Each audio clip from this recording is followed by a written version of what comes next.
Good morning, Vietnam. Well, guys, after a Saturday reprieve, it is Walk of the Talker Sunday.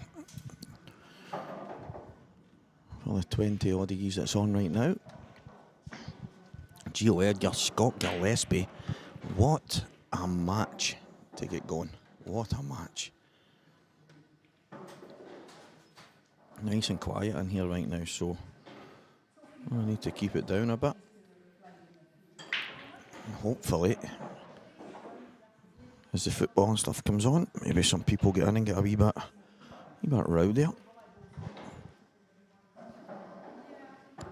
But it is Edgar, Scott Gillespie. What a match to get started. Wow, unbelievable.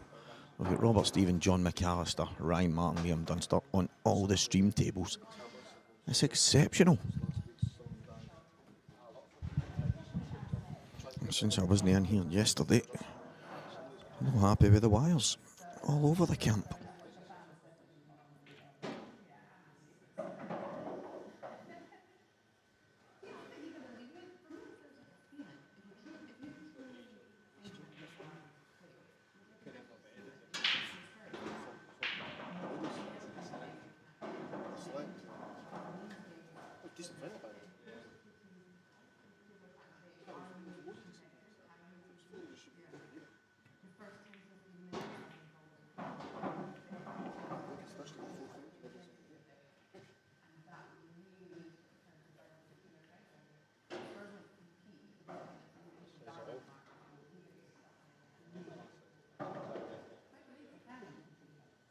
Sorry guys, just getting it all shared on the socials, try and get the numbers up for this match.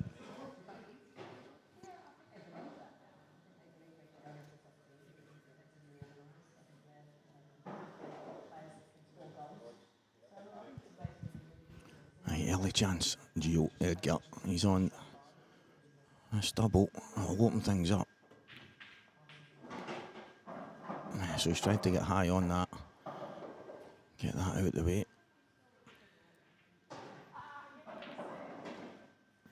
I think just a little slow up with the cue ball there. Didn't come off the way he was expecting.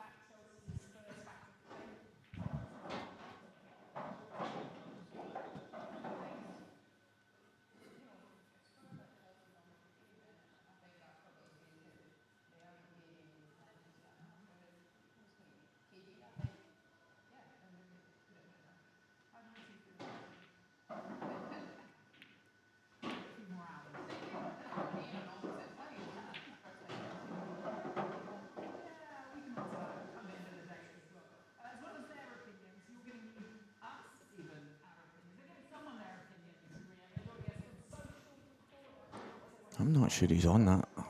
I'm not. If he is, it's a great chance. And it doesn't look like he can pass the yellow.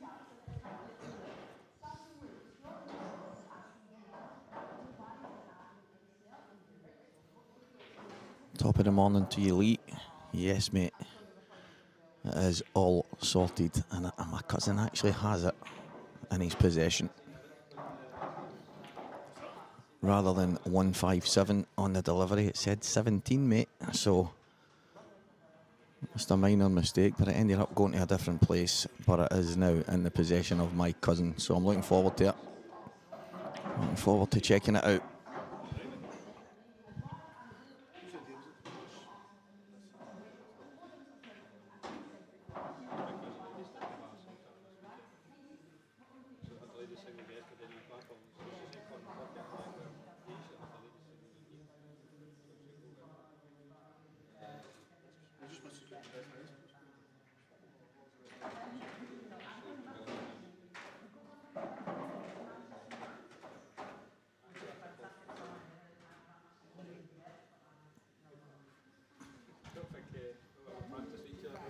Slightly awkward.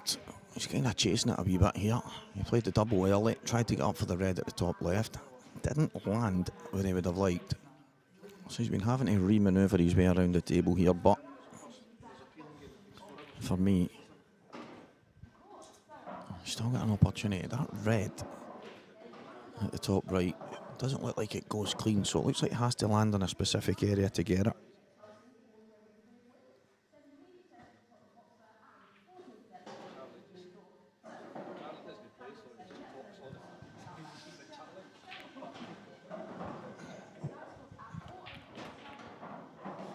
And that's the reason why he's gone into it. So it wasn't as clean as he would have liked. Jamie Burnett 1-0 in front against young Ryan Erskine. Young Ryan on some candy this afternoon. George Payton Jr., Hugh Thompson. Good run for George, just getting himself back into the world of pool. And some good results has brought him to the last 16 today.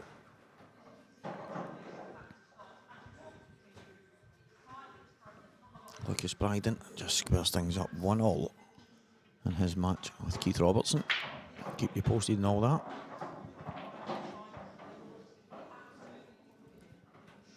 It's a tough shot that Gio's just played.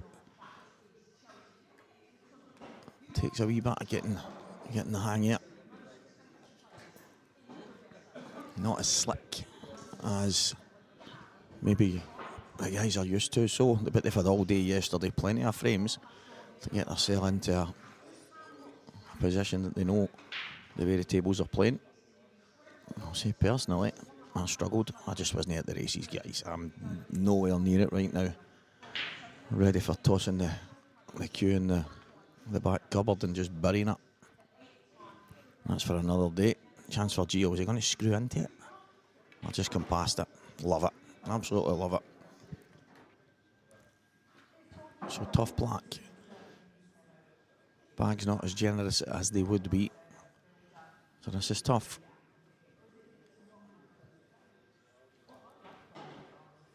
I seem to always expect him to get these, which is probably putting a wee bit of unnecessary, well, no pressure, because he doesn't hear me. I just don't expect him to miss them. I do not expect Gio to miss them. And myself, Gibbsy, Jamie Burnett, Lewis McCool, we're all sitting having a chat yesterday just about the last couple of years and whether the kind of jump that he's made and the players he's playing, the tournaments he's won. Obviously won a few on the IPA amateur scene last year. He's won massive events here in Scotland, including Scottish title. He's won the main Scottish under 23. I think he's won them all, to be honest. He's just improving, no question, out the stratosphere if you want, but to become as consistent a winner as the likes of Scott Gillespie, that takes time. But right now, I would say young Gio's up there with anybody. He really is. Mr. Unsworth, David Blakeway, good morning. No, I'll lead up with daft, mate. The good thing is it made it to just round the corner. And the fact that the name was perfect and bold, that the people knew who it was meant for. So my cousin got his hands on it and that's it sorted, mate. All sorted, looking forward to it.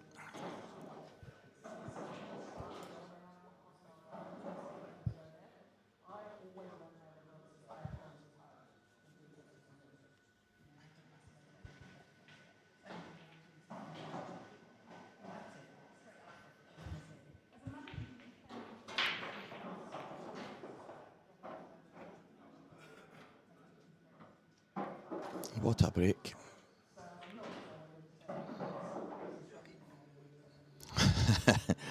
That's that break Hugh Gibbsy was rattling about you. We were talking about it yesterday, but he was getting on about it last week, his EBS breakup. And I think he gave Jamie a loan it when he was playing was it the Masters? Or was it the IM? I don't know what one it was. I think it might have been the Masters when he won the title. And we had a wee bit of fun with that yesterday. I actually wish they were all on camera because it was quite a hilarious 5-minute segment of all the guys plodding away together. But this is a shot that Mark Boyle doesn't favour. Mark wants that taken out. He said the game's easy enough for the top guys without giving them a free hit on the open table to play one colour set onto the other. So he would like that one taken away. What do you think about that, guys?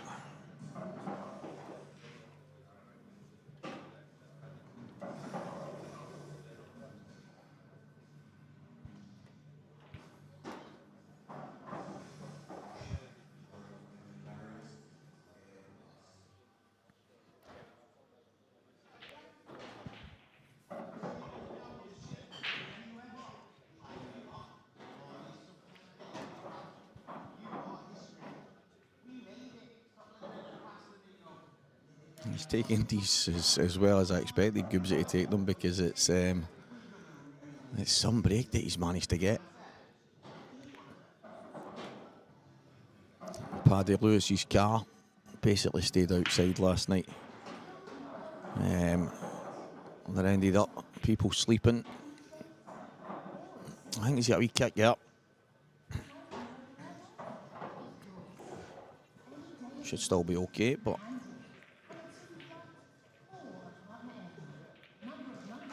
yeah, one frame all. Dish.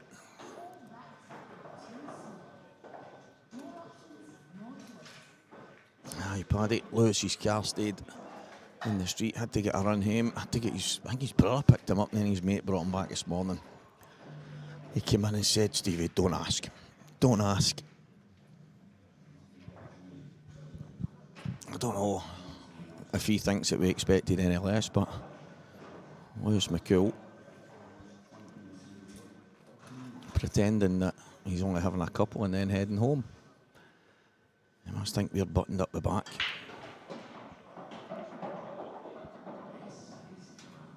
Frame number 3. 2 dishes down, 1 frame all. Gio Edgar, Scott Gillespie. If this was the final, I don't think anybody would be. Oh, that cue ball was tracking. You wouldn't be surprised if this was a final, but look at that break.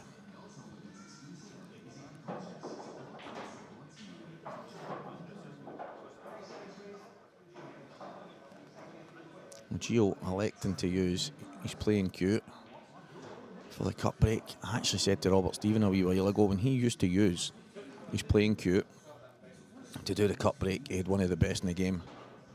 And then he went through break cues like... I actually had a word with him and says, Robert, I'm starting to worry about the amount of trees we've got. The amount of break cues you're going through, it's frightening. So he needs to get a grip of that. And there he is, the old legend, Bobby Stevens' grand Al. Just walked in the door, got a dug eating beetroot. Scores, guys, for you right now. Paul Davis 0, Lewis McCool 1. That's been like that for, I don't know, about 3 hours. Trying to see what table they're on. It's the only match I can't actually see, so they must be behind. I've got no idea where they're playing. Oh, I can see them now. Paul's just missed a chance. Jamie Burnett 1, Ryan Erskine 1. I feel like that's been like that for ages as well. Nathan Hunter 0, Stephen Allison Jr. 1. He's been in all morning practicing. Shug George Payton Jr. 0-0. Ryan Martin 0, Liam Dunster 1. Lucas Bryden 1, Keith Robertson 2, and Robert Stephen, John McAllister all square at 1 apiece.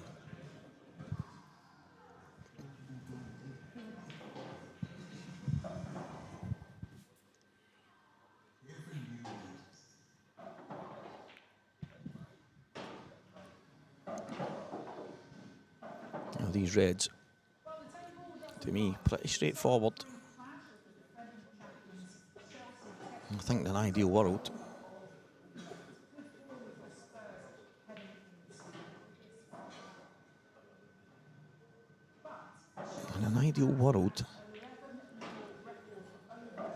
he takes these 3 away at the top.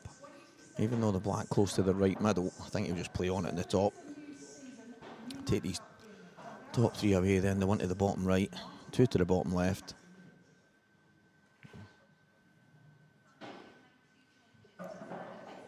It's not gone where he would have liked, but it's okay. Kevin Ferrier, top of the morning. Is it still morning? It still is, mate. Good morning. Yeah, I wasn't feeling tip-top yesterday. Sat about for a wee while, but thanks to Alan Reynolds, Gio, everyone else. I don't even know who else ended up popping in, but I wasn't feeling the best, so I thought it was better to go and get some rest and be back today for the last 16. And obviously, we're going to crown a winner, so better having the talker here for that. Oh, he's okay. It's actually worked out good. He can leave the one to the top left to last now.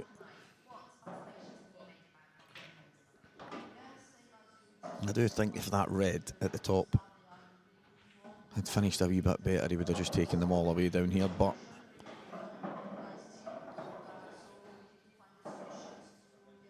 maybe take the lowest one.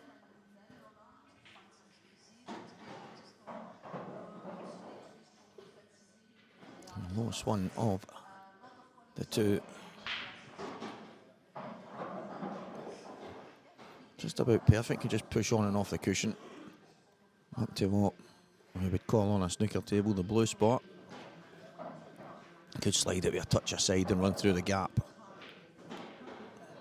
And no messing about from Goobsy, keeping it simple. A little bit wider than he would have liked. I think he can just drag this in, or he can go two. Likes to get his cue through the ball.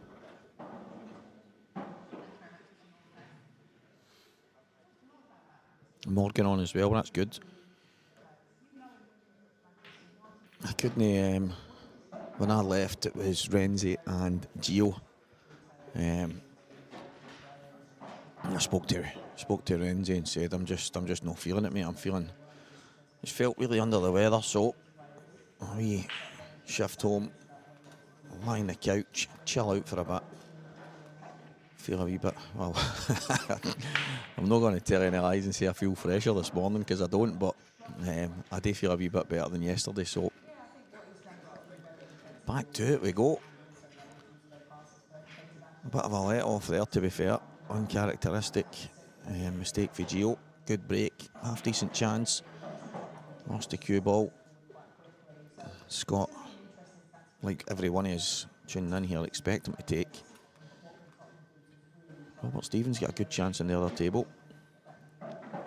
John McAllister's Mr. Black at the bottom left corner, and Robert, he's a red away. So I think Robert will drop that in and go 2-1 in front. Yeah, he did. So back to the Scott Gillespie break. Colin Hardy, good morning, mate.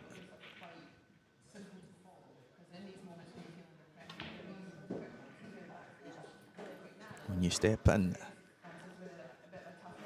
and nick a frame. Yeah, no, Stephen, it was. It's just, I think the Aaron Reynolds school of thought is when you put it in the hands of the gods, if you want, and you're playing towards a certain area or what it is sometimes you're just really unlucky, but I think it was one of the moments I expected when Gio broke that it was just going to be finished. So the fact that he lost the cue ball at all was just a wee bit of a surprise. But aye, mate, I was poor. I couldn't get to grips with the table I was playing on at the start. It was just tables are perfect, tables are ideal. They were just a wee bit slower than my own, and I just lost the cue ball a couple of times, snookered myself on vital balls, and then when I was playing a wee bit harder, and I was playing Mark Dobbin. He's had a couple of good results lately, fair play to him. He just seemed to get a grip of it better than me, and no excuses, I just didn't play well enough. But I can't remember the last time I practiced, I'm not going to lie. I don't expect to win anything. I don't expect to go in big deep runs these days. Funny thing, over the last wee while I was playing quite well, but it's came to a head over the last maybe, I don't know, last 5-6 weeks. It's been poor, so that's not been great, mate. It's not been great. Cheers, Stephen, anyway. Much appreciated. What's the picks, guys? Who you picking? Who you picking to win this? Some of the big guns are going head to head, so that's a tough one. Who you's all got? It's hard not to pick Dunster in it, so he's only allowed to pick him. Dunster's bottom of the draw. He's either going to have a Robert Stephen, John McAllister, Scott Gillespie, Gio Edgar. That's the bottom half of the draw. Top half, not in a disrespectful way, but the top half's wide open. Lewis McCool, Paul Davis, Jamie Burnett, Ryan Erskine, Nathan Hunter, Stephen Allison and Hugh Thompson, George Payton. That's the top half of the draw. One of them is going to be in the final. Jamie Burnett, Lewis McCool, probably the favourites for that top end. But if they two win, they play each other next. So someone from that top half is going to be in. And then the bottom half's got Gio, Scott Gillespie, Ryan Martin, Liam Dunster, Lucas Bryden, Keith Robertson, Robert Stephen, John McAllister. Mental, absolutely mental.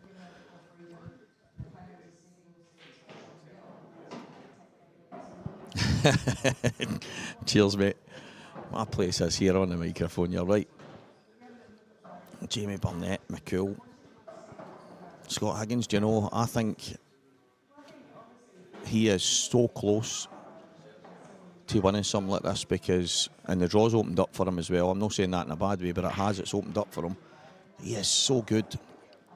Absolutely frightening. And we're talking about him and Morgan yesterday practicing with each other, and they're obviously having their wee tenor games and whatever it is. And Lewis is having a laugh with him, saying, "You can't beat me. You're not getting anywhere near me." And Morgan's having a laugh and a joke with him. But Mark Boyle used to say it. He used to say, "Stevie, come to mine and just dish 50 frames in a row and wouldn't even blink." Yet he goes into tournaments and scatters balls. So if he keeps it calm today, I don't think he'll be far away. Jamie Burnett's obviously been winning lately. John McAllister. I think John won the last one.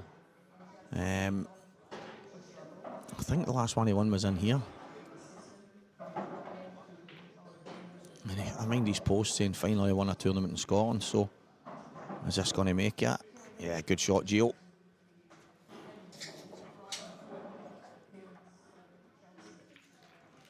Good finish, 2 frames all. Keep checking his tip. I noticed that after his last break, he had a wee look at his tip. So I'm not 100% sure if something's bothering him there, but it might just be that he's not getting the connections that he was looking for. Tough school when you're that good. 2 frames all.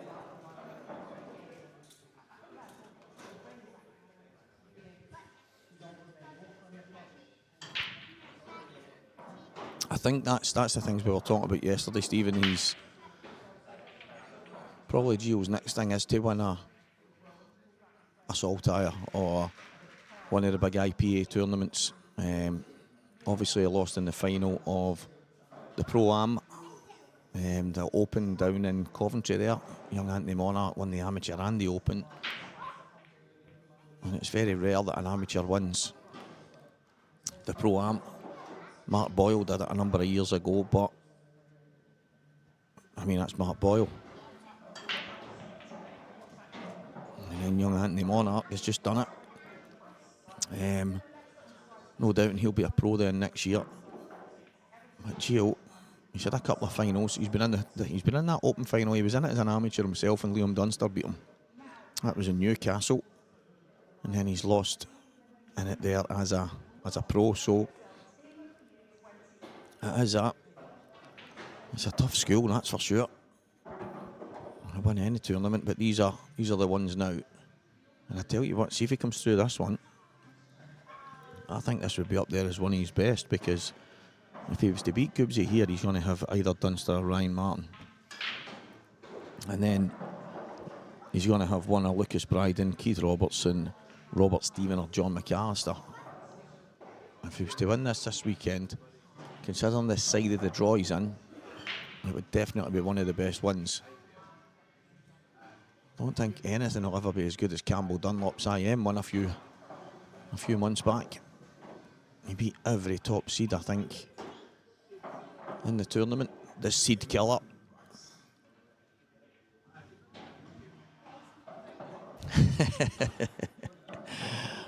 Good morning, Evan Corrigan. You wouldn't believe it, guys. You just think he's sitting in his bedroom somewhere. He's floating about the venue. You've no idea he's under a chair next to me.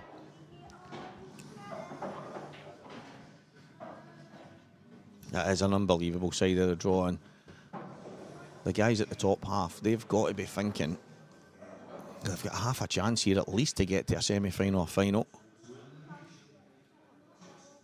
That's no landed good. He's played the pot kick, needed a bit of luck, didn't get it. He's now in a bit of trouble.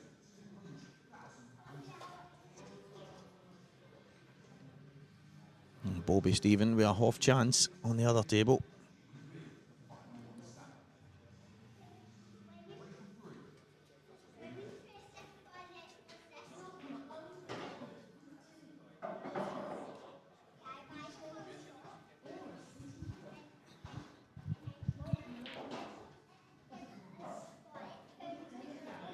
Gio, I don't know if Gio thinks it's a total. Gibbs is saying no. They might. Yeah, I think he's saying there he can see it.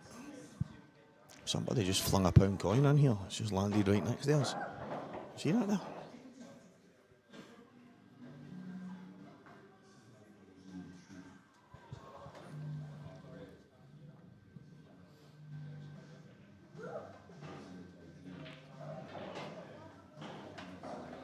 Robert Stephen 3-2 in front against John McAllister. I think as well, guys, Robert needs to win something like this as well. He's lost a lot of confidence in his pool game ever since he steamrolled the amateurs at the IPA, won an IM, got himself into the IPA pro ranks. He's kind of lost his way a wee bit, and he's lost a little bit of confidence. But as I say, he had one of the best breaks I've ever seen, and it wasn't hard. He didn't hit them hard, he controlled them. But he used to use his playing cue, and ever since he's been trying 100 different break cues, as I say, guys, I've been worried about all the trees in the world because of the amount of break cues Roberts went through, but he probably needs to just toss them all away, go back to his break cue, and just concentrate on doing what he used to do. It's one of the old, if it's not broke, don't fix it. John McAllister in off. Robert Stephen, the Bobster, has a chance. Calls himself hot shot. Heard a wee story about that, guys. I said to him, listen, Rab, I'm not having that hot shot stuff. That's just nonsense. And he says, no, what it is, years ago when he played in the amateur snooker scene, he was travelling up and down the country. And he won some tournament. And in the newspaper, there was like a clipping in one of the local newspapers. And it says, hot shot Robert Stephen wins. And it was just calling him a hot shot rather than saying that was his nickname. And ever since then, he said, in the world of snooker, it kind of stuck. So he was asked a question at the IPA, what's your nickname? And he didn't know what to say, so he just said hot shot. I says, right, well, we need to come up with a better one than that, because we're not having that hot shot stuff.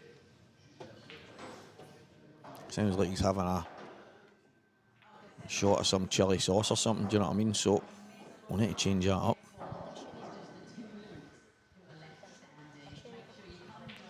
The dishwasher.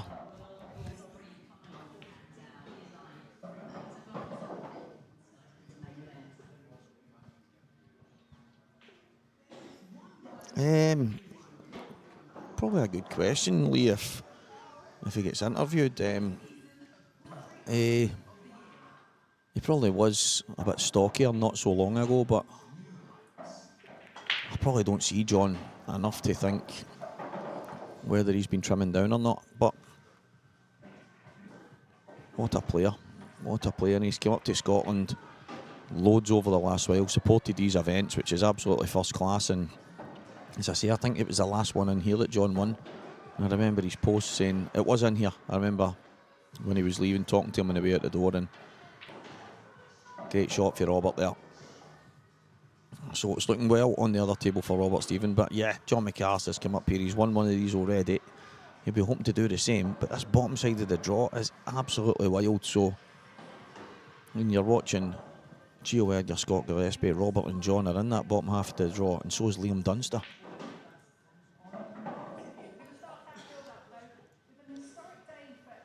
Big break, 3-2 Scott Gillespie. Can he get one? He can, but it's a cue ball. Chance, Gio Edgar to square this match up. Ebbing and flowing, but there's not really much going for either player to give them a chance to get a head of steam here. So there's one tiny error after another. Robert Stevens missed a good chance. Sorry, guys. Good morning, Ross Ewan.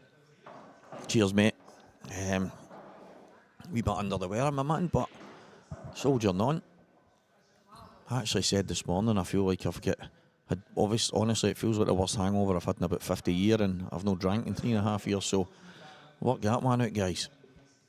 But be careful, the last time I had hangover symptoms I had COVID, so you need to watch if you were near me yesterday. Wee Evan sitting next to me right now thinking, you just gave me COVID here, Walker. You giving you this now COVID?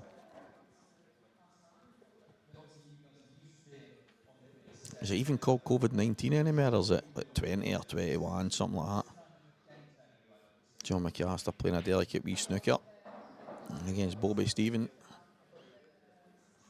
I'll tell you what, he's got away with that there, because I know you can't see it, but the yellow came round and it stops Bobby Boy playing a swerve. All go in the venue. What's the scores? What's the scores? Tell us the scores. Paul Davis 1, Lewis McCool 2, Jamie Burnett 4, Ryan Erskine 0. Oh, wow. Guys, can't wait to the Walker the Talker highlight reel moment that Robert Stephen has just played there. Wow. Don't get me wrong, I hope he gets this black, that'll make it even better. You just can't see it, but what a shot he's just played there.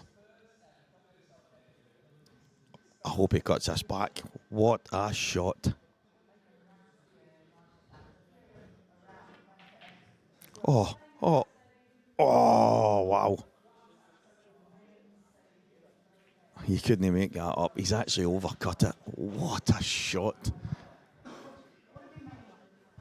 50-handed, just turned over to the other stream to wind it back and see it. Wow.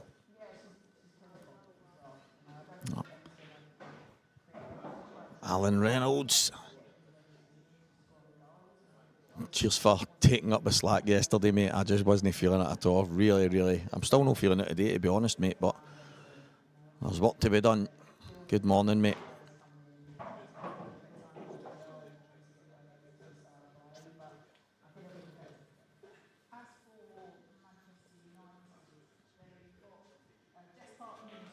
That was some effort on that. If you've not seen it, guys, and it takes you 2 seconds to flick over and have a wee look at the shot Robert played. Unbelievable.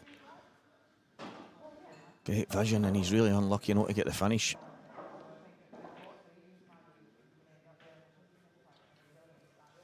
So Scott turning the screw a wee bit here.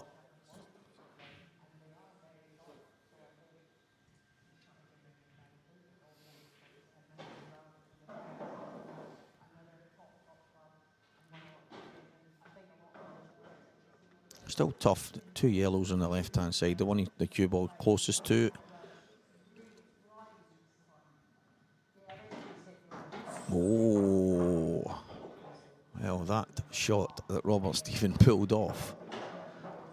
Even though he's missed the black and left over the top, John McAllister didn't get the finish. And off cue ball again. That's absolutely incredible. How can you go 2 knuckles across the table, flick the red, and then come back and go in the bottom left? What? No wonder Gio shaking his head. You could not imagine playing that like that. That's just mad. Robert Stephen 4, John McAllister 2. As I say, if he'd nailed the black, it would have been one of the best finishes in a long time, because the black was a nightmare. Jaws of the pocket, cut back from the centre of the table all the way to the top right. Just unbelievable effort. Jaws of the pocket kind of stuff, but yep, he's ended up winning the frame anyway.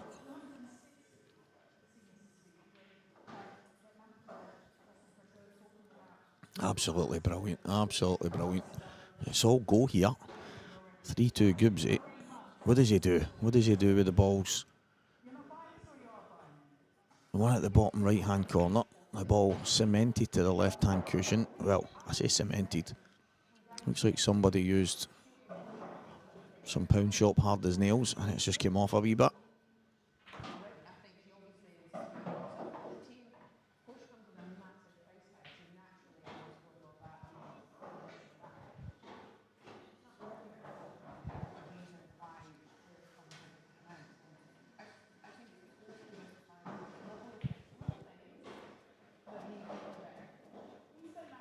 Yeah, Gibbsy's, he might have the free shot here. How does he play this?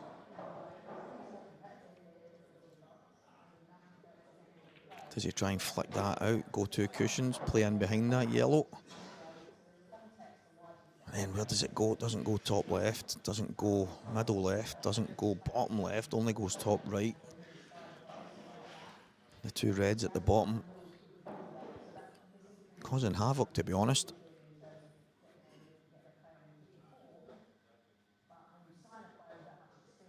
Yeah, he's going to have to take his time here and figure this out. We don't have a shot clock in play, so he's got that kind of bit of freedom.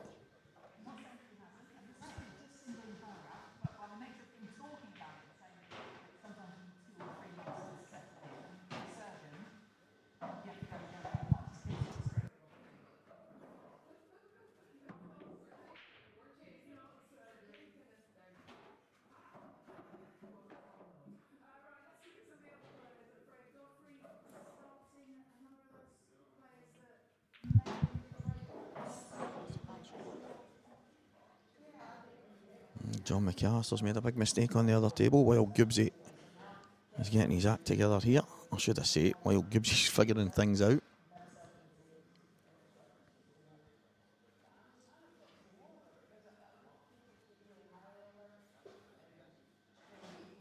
I don't actually blame him for this.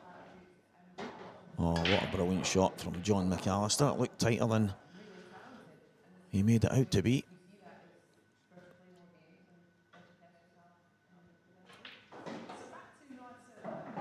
Yeah, good finish. Oh, that's actually not bad. That is actually not bad. He's landed on the long plant. And he should be able to bring the cue ball just... I mean, he can play it really aggressively here. Just play the plant and then stay on the one to the right middle. He can bring the cue ball back as well.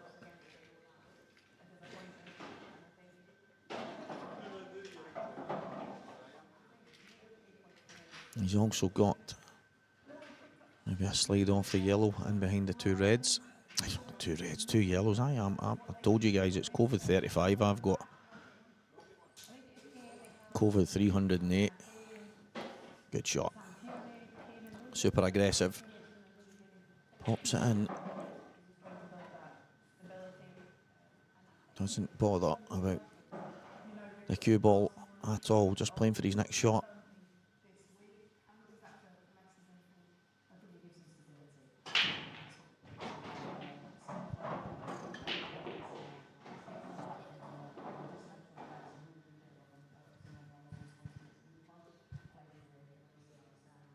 This is big.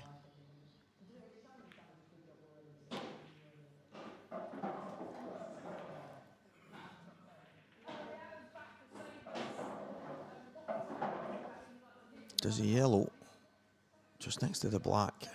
Can he pot that now? Because he has got the one over the top left corner just to get him back in between everything. I was looking to see if it drops in the right hand corner.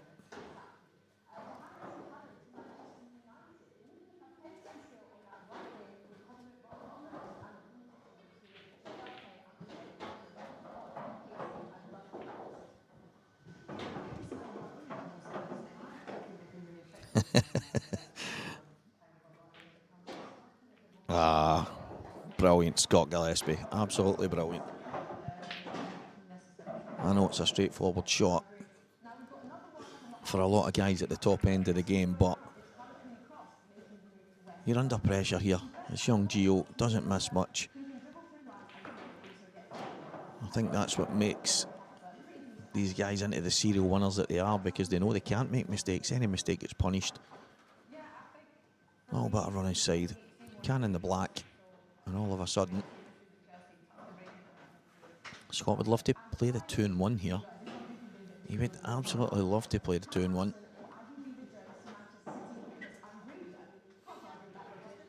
I'll be surprised if he doesn't. He knocks the 2-1 in, and this frame is all over.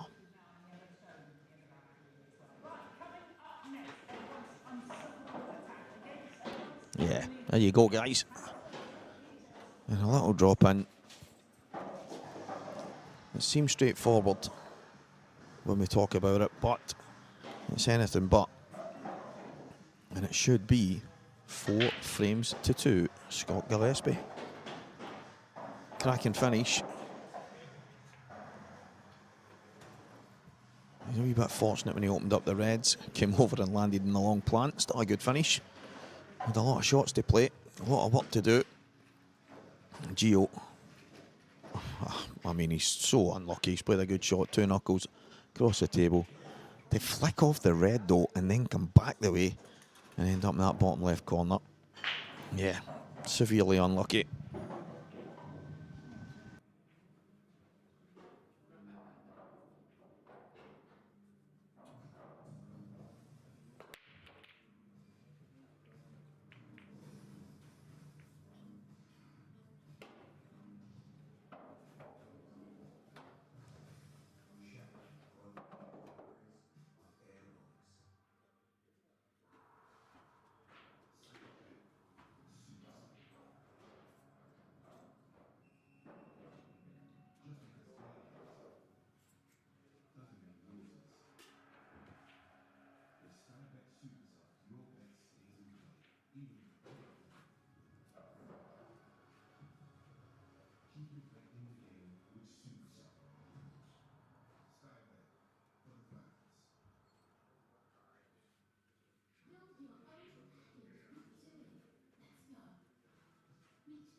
Good morning, Andy Neil, all the way from the Isle of Man.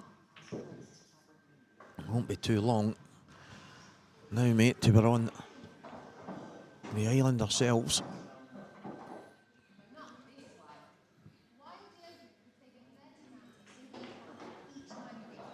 4-2 down. Needs every single chance taken.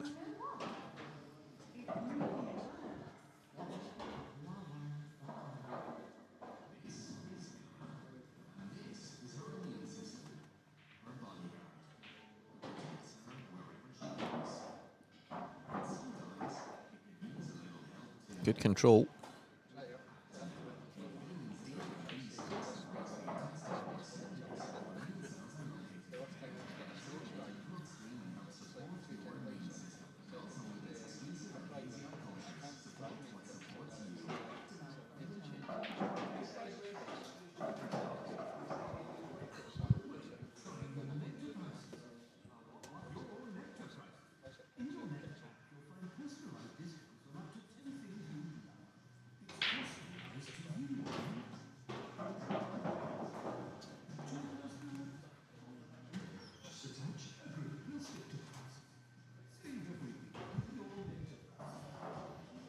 Well, slide off. Might even miss a yellow. Yeah, just about perfect.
Robert Stephen 5-3 in front.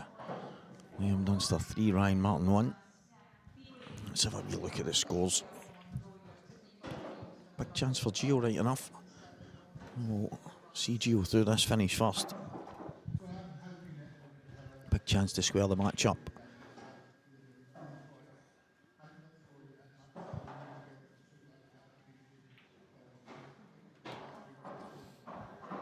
Just ran a wee touch further than he would have liked.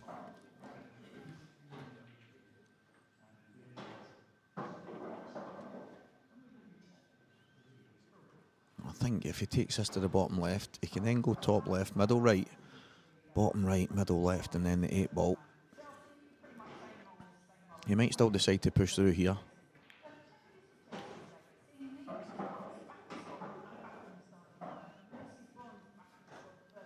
I still like the pattern that I was talking about there. If he went bottom left, top left, middle right, bottom right, and he's just dropping this red in for the 8 ball, but he's now having to... So he's just had a second glance at the pattern now, so he's going to try and come round the back of the black off the last red at the bottom. But it could have been a simple drop in. So he's going to play that shot now. I don't expect Gio to miss, but I must admit, I much preferred playing these two last, because you can see the actual road that he's taking here, and it would have been perfect for the 8 ball.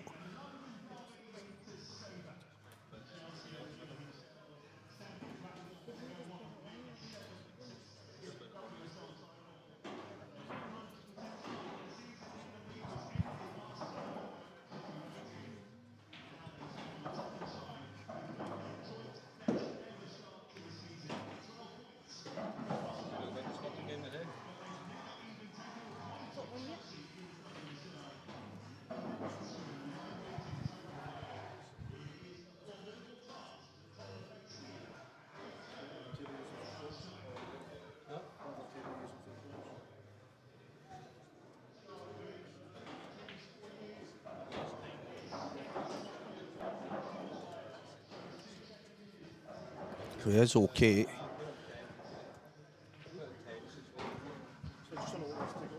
Charlie Shaw. Good morning, Charlie boy.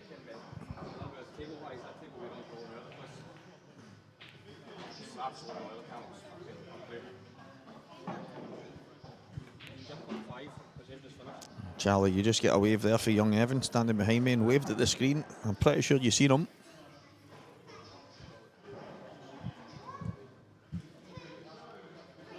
So Gio's managed to get there.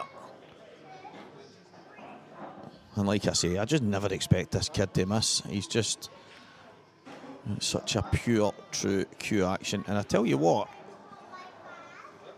who's to say this young man won't be the next Mark Selby? Who's to say he will not, at some point in time in the next 4 or 5 years, decide to hit the snooker game? I know he's already banging in some monster breaks on the snooker table. He might take the world of American pool by storm. But the opportunities for young Gio are endless.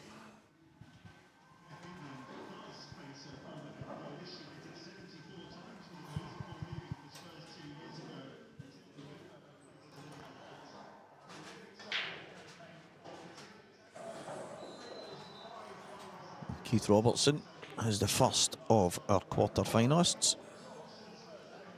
And he awaits the winner of Robert Stephen and John McAllister.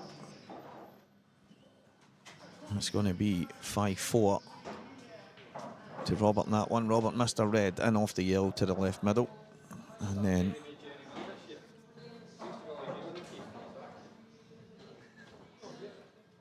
John cleared up from there.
Robert Stephen about to go 6-5 up.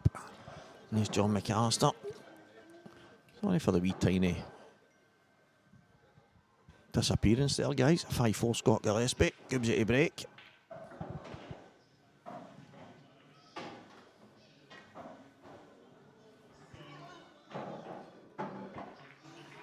Yeah, Liam won't let that get to him.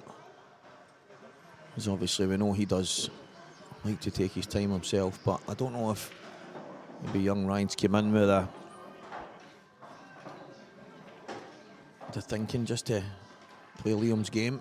I don't know, I've not seen any yet, guys, but quality young player, Ryan.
Sorry guys, I was on the other table doing a wee bit of levelling.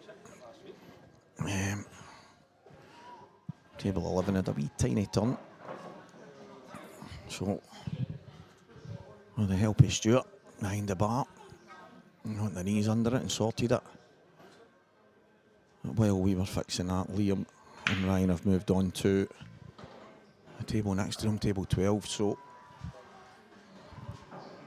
table 11 is good to go. It's okay. It's fine for the next match that goes on it. Back to this 5 each. I get a wee bit of knowledge as well, guys.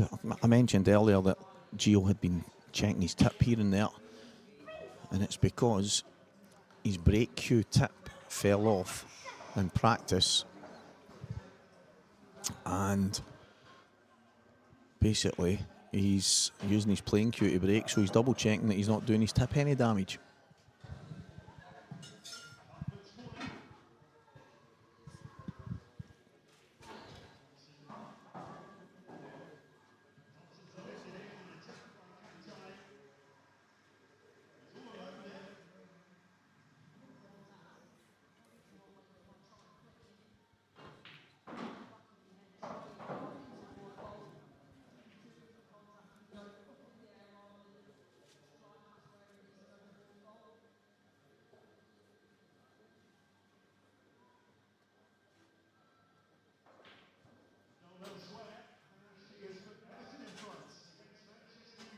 Yeah, this is pretty awkward for here by the looks, yeah.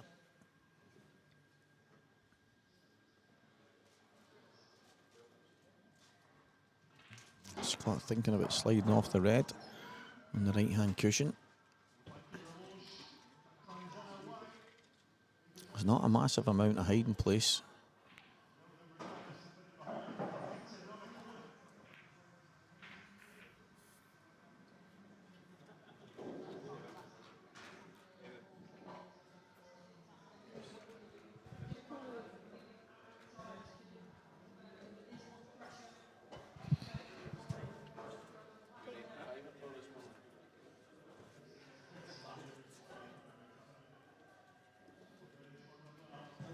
So it's going to be this. Is he going to double it? He's playing the cut. Taking the cue ball to the left-hand side. I think that yellow below the red goes. He had to get all the way across.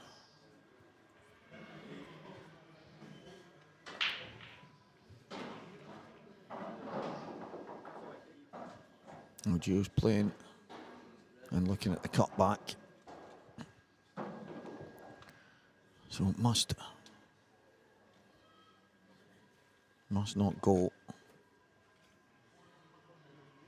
Pop this in, flick the red, bottom cushion, back out and perfect between the two yellows. That's my prediction here.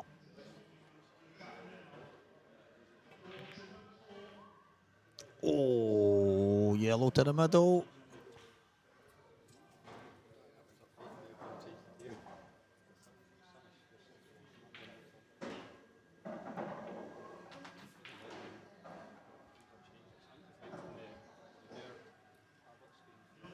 Red in off the yellow. Little push through and needs it to stop. It's not the worst. I'll just use that yellow now as a cushion. He'll go the one on the outside, then the one on the inside, red at the top, probably last. Unless he drops it in and plays for the ball to the right middle last, but good options now.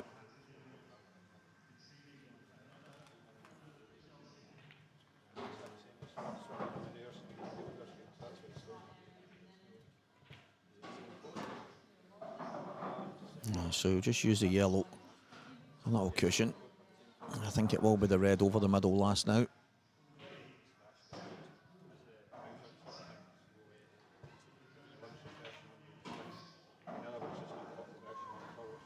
I can tell you that Ryan Martin was on a finish against Dunster to go 4-3 in front, but he's played a really, Really poor shot. He's ran the cue ball probably 6 inches too far.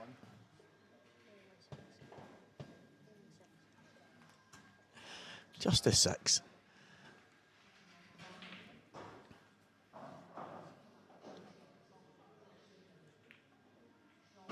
Yeah, yellow ball cushion.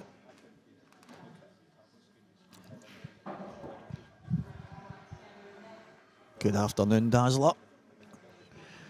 Still in the tournament. We've got Keith Robertson and Robert Stephen in the last 8. Jamie Burnett's in the last 8. And so far, Lewis McCool 4-3 in front of Paul Davis. Nathan Hunter 4-3 in front of Stephen Allison Jr. Hugh Thompson 3, George Payton 2, and then it's 5 each in this one. And Ryan Martin Dunster 3 all, mate. Good morning, young Cutch.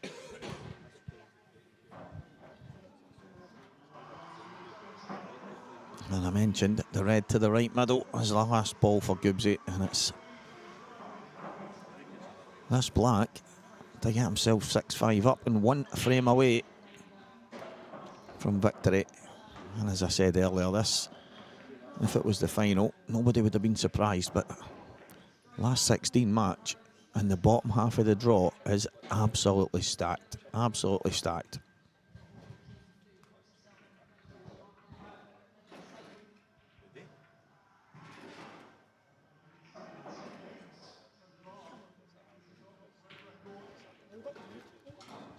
Oh, wow.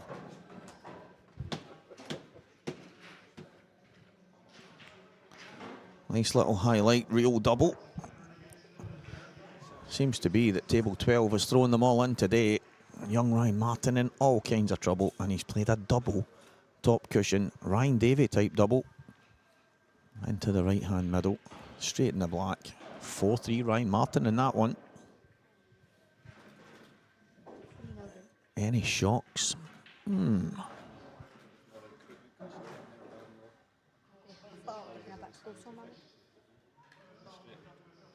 Probably the only shocks, Darren, is the way the draws kind of ended up. It's put almost all the top guys in one half and all the guys hoping to get a run in the other half. So,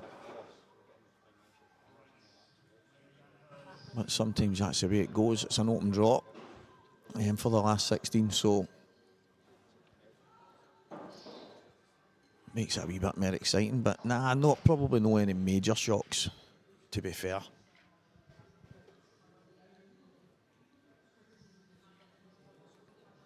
Young Ryan Martin's 4-3 up on Dunster right now, so if he continues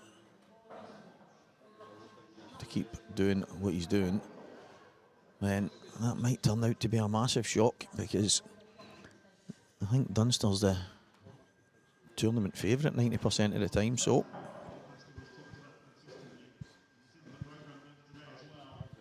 good afternoon, Mark. How you doing, mate? Team BIB. You ain't get me on that team, mate. You seem to be ignoring me. You do amazing things. Absolutely amazing things for the whole world of Cuesports on that page of yours. Growing all the time. Always promoting everybody and everything that's going on. And everyone is in this magical world of Cuesports. Can't thank you enough. Mark Smith, brilliant, mate. What a guy.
This long yellow.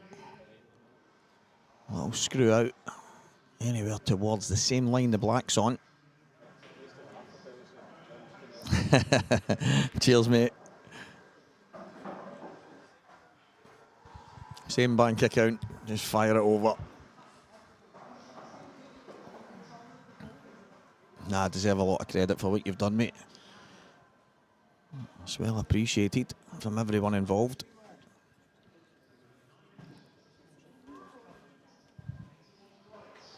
So he did go towards the 8 ball there. He's landed pretty good.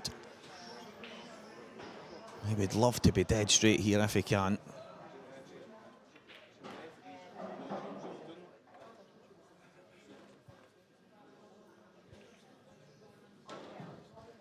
He's just about. Okay, I think he can still pull the cue ball back. This match, moments away from being over. Yeah, not much Gio could have done here. Bit of a sore one. Losing the tip on his break cue before the match started. And it is Scott Gillespie 7, Gio Edgar 5. A few moments.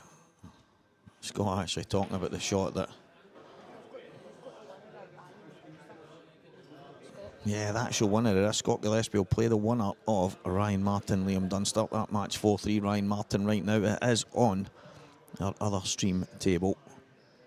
McGoldrick's pulling Sports Bar, Onboard Sportswear, RJM Sports, but we're live in the Players' Lounge. And it is the Belhaven Brewery Scottish Saltire Select Series. His event. It is the last one of the year, in fact, I'm sure. And what a tour it's been once again, live in Scottish Cuesports streaming. I'm Walker the Talker. Stay tuned all day, guys, because we're going to crown our last Saltire winner this year. And it ain't going to be me. Who's your money on, guys? Who's your money on? Who's it on? Bobby Stephen. He needs to win one of these guys. Roberts, he's definitely due one of the big ones, and it might just get the juices flowing again in the world of pool because he's half retired right now. So he could be doing with a win. He could be doing with something big. And these are as big as anything. And Robert has sent John McAllister home.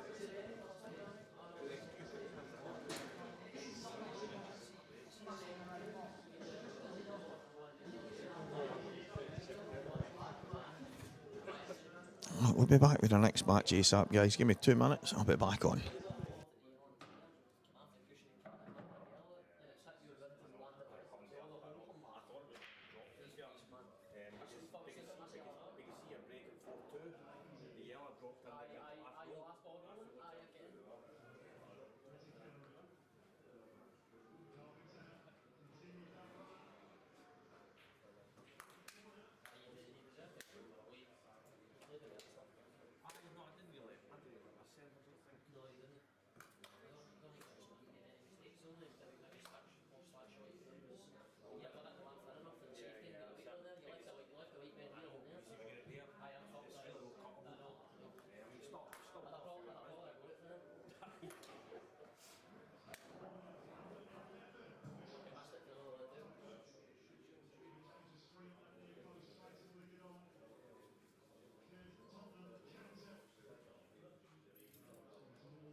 Who's all still on? Who's all still banging on here?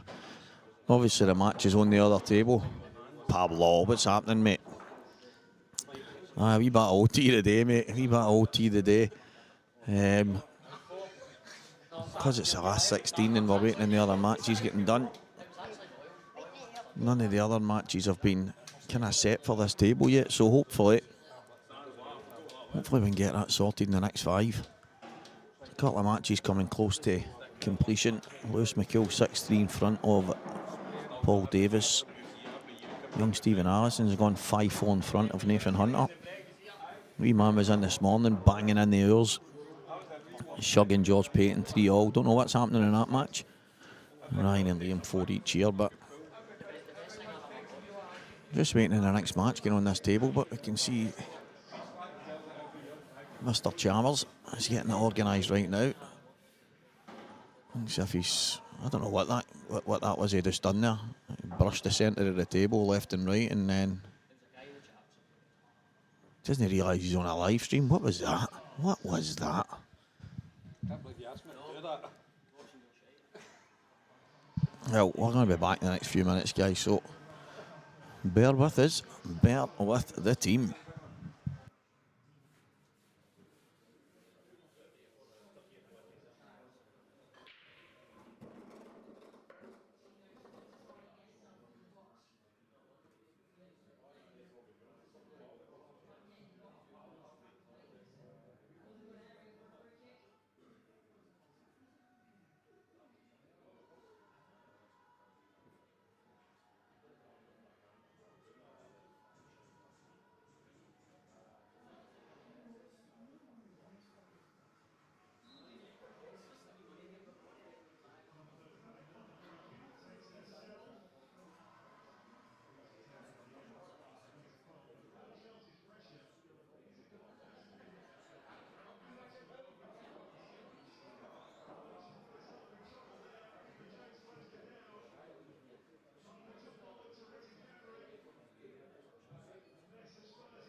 Yeah, Liam. 5 foot low though, leave him on the bar.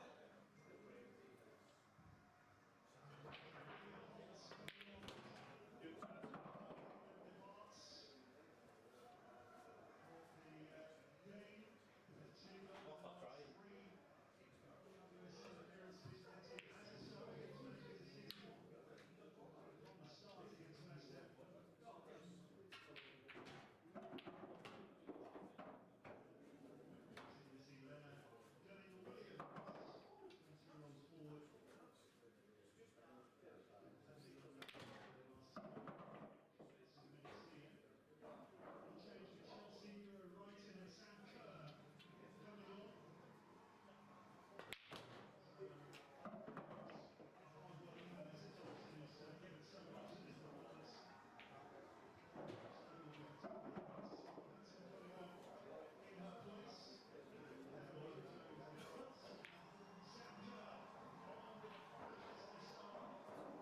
We are back, guys. Scott Gillespie, Liam Dunster. What a match to have in this quarter-finals. There's a lot of pool still to be played. Jamie Burnett, Lewis McCool, Robert Stephen, Keith Robertson. On the outside table, we still have George Payton Jr. and Shug Thompson. They're 6 frames apiece. It's all square in that match. Decide up, and we will keep you posted because it's just adjacent to where we are at the comms booth, but it is incredible stuff. Exciting times. We're just getting started in the quarters. I think we'll be pushing to roll on, roll off now. I think because the match between Liam and Ryan was on the centre table of the 3 main TV ones, that was the issue.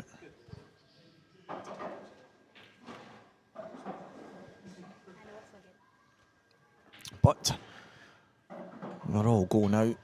As I say, I think that'll be it. All the way through. That yellow at the bottom left a bit awkward here, but it is 0-0. We're only just getting started. We've got a wee nuisance that's jumped onto the comms. He's just grabbed an earphone and a microphone. He's going to go mad. What's happening, young man? He's not even turned it on. What are you doing? It is on, but he's not talking. He's not talking. Evan Corrigan. He's asking to jump in here. He wants to go mad. I think he will pretty soon. I think he'll just start losing the plot. He'll go berserk, wouldn't you? Doing your Jeremy Frimpong tap.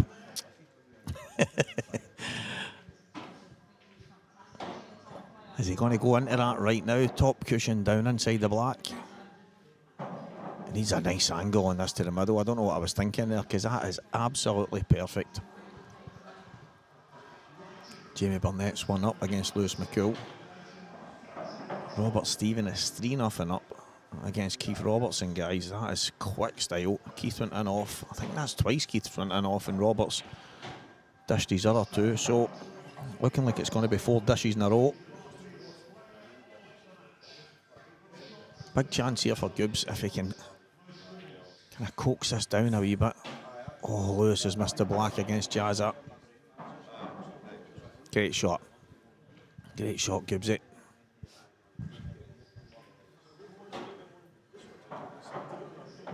And Lewis will be kicking himself on table 12. It's a good chance he's had there.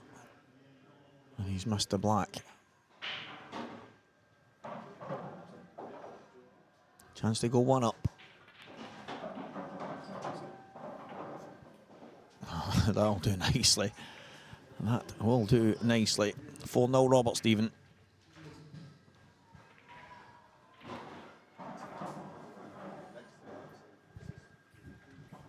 Well, Jazza played a snooker against Lewis on the other table, and Lewis, box office McCool, just pushed the balls down. Just pushed the balls down the table. Scott Gillespie 1, Liam Dunster 0. Box office McCool. I wish he was on this table, to be honest, because he is absolute box office. He's half his nut. Absolutely off his skyrocker.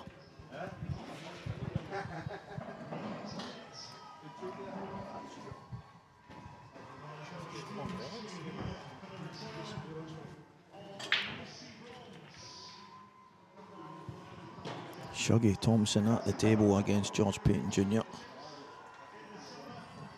He's got a chance. Keep you posted if Shug does miss or make a mistake. That is absolute roll-ins. I'll keep you posted. Scott Gillespie, EBS breaker.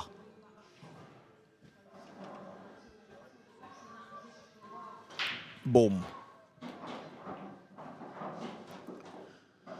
That's not a bad bit of kit, that. If the yellow passes the red to the left middle, it's not a bad chance. He's left himself awkward queuing. Oh, Shuggy. Shuggy T is in a bit of bother. He's left himself so awkward against George. We'll keep you posted on it. But like I said, if George gets to the table, he's got a great chance. Shug has got a really awkward red.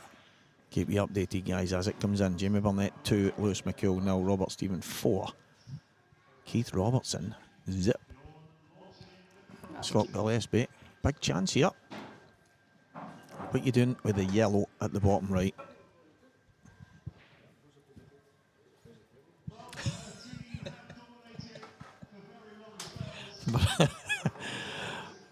I was actually asking Evan there, they just shrugged his shoulders, guys, so we'll find out later. Left himself a hard black. Oh my. Oh my. My. Shuggy T is at the table. He's got a thin 8-ball. Scott Gillespie, can he stun through here? That's nice.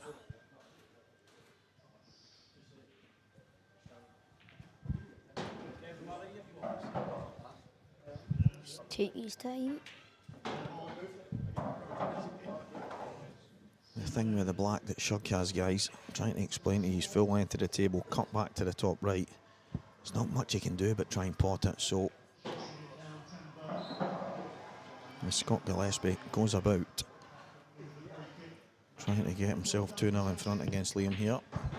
I've just watched Robert Stephen miss his first pot of the match. And it's actually turned okay for him because it's just at the bag. Here we go.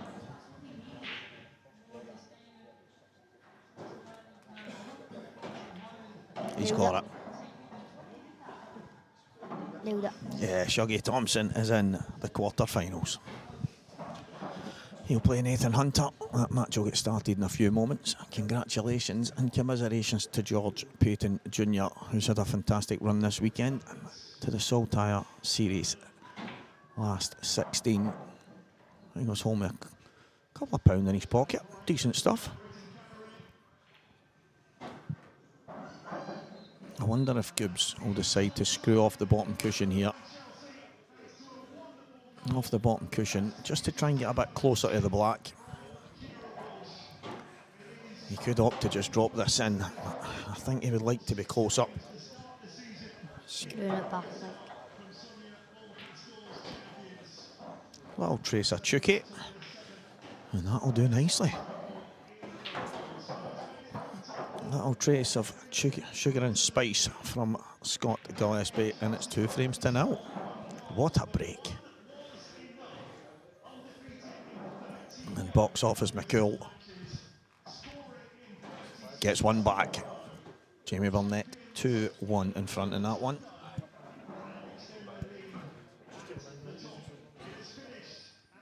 So Nate Hunter will go head to head and Shuggy T.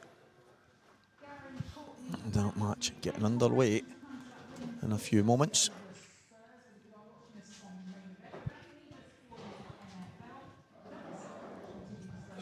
Good to see George back playing in the big tournaments.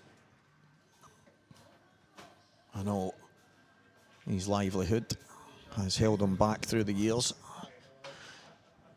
Got himself up there to men's international level years and years ago.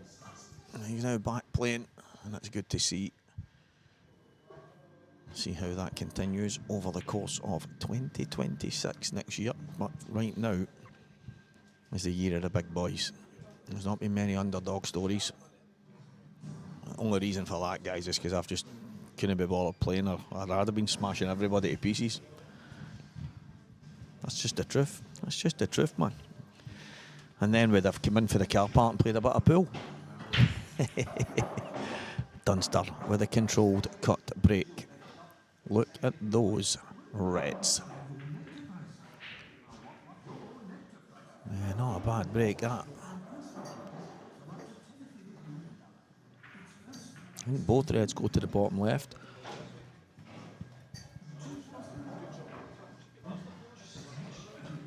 He can drop the closest one to the bottom left and then take the red to the right middle if he sees fit. I think he would prefer to play both in the bottom. I think he might push this through. Well, let's just say that he's not going to push it through. He's going to just jab it back. He's going to drop this in, and then he is going to play to the right middle.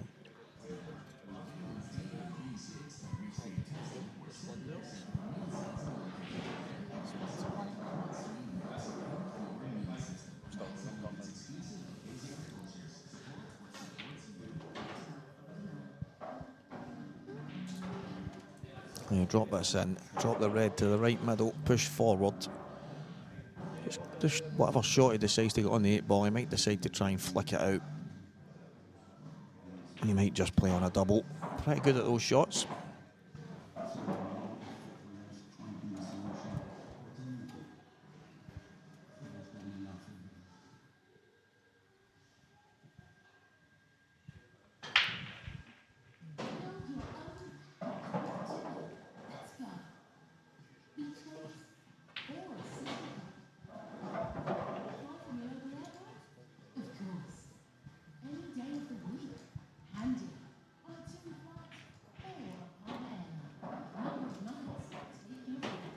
Simple stuff.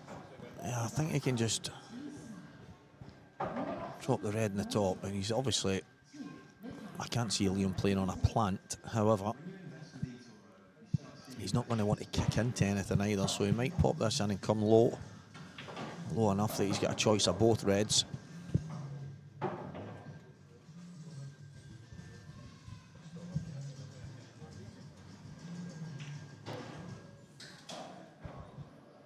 Yeah, good shot.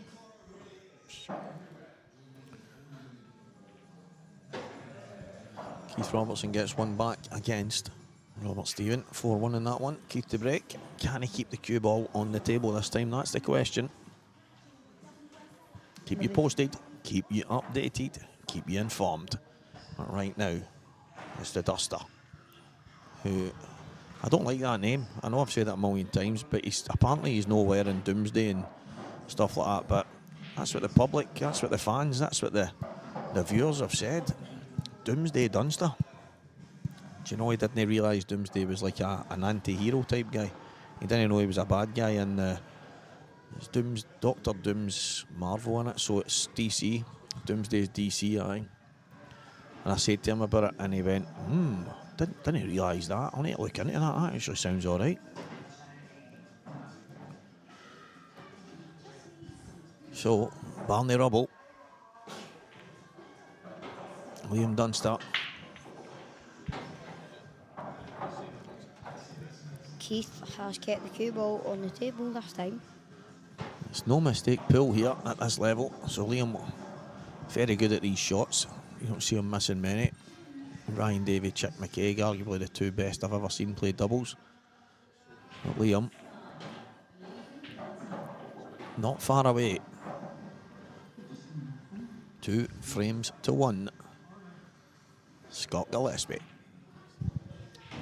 Looks like it's going to go 2-all with Lewis McCool as well. And it is 2-all. That's on table 12.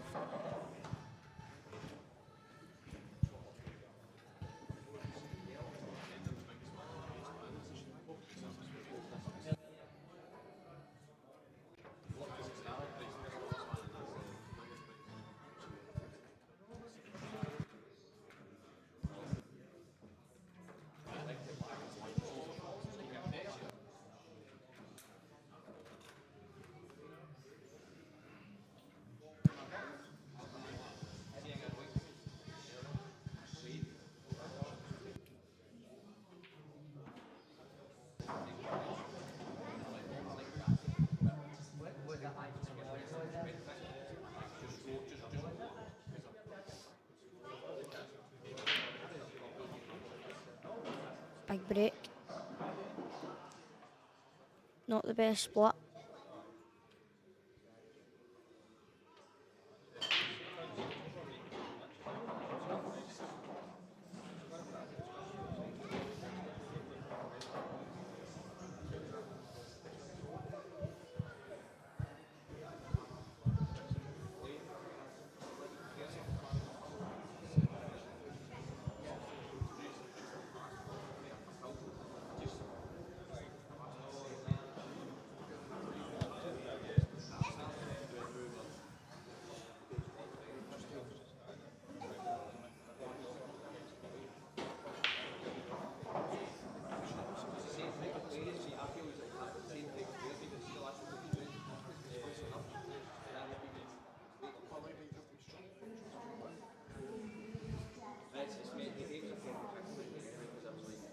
current scores. Lewis McGill, Jamie Burnett, 2 each. Nathan Hunter, Hugh Thompson just started, that's still 0-0. Scott Gillespie is 2-1 up William Dunster. And Keith Robinson, still 4-1 behind to Robert Stephen.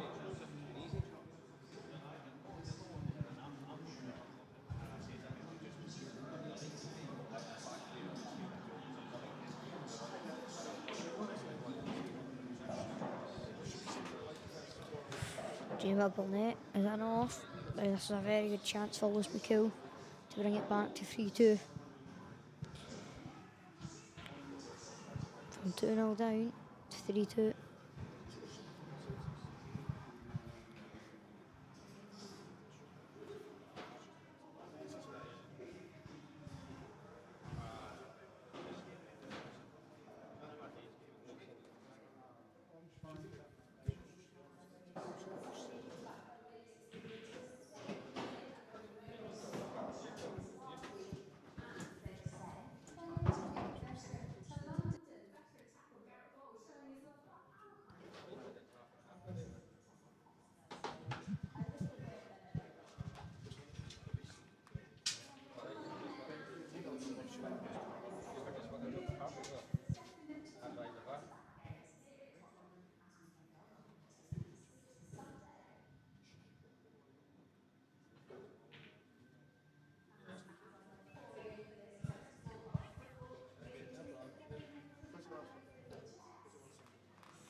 Quite of a fudgy frame here.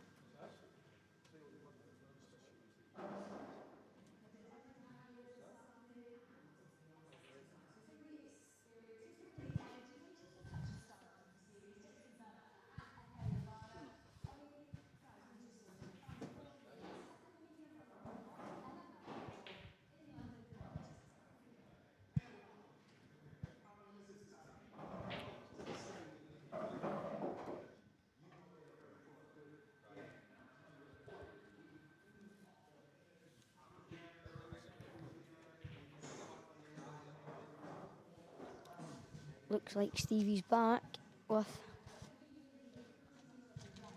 all the signatures that he just had.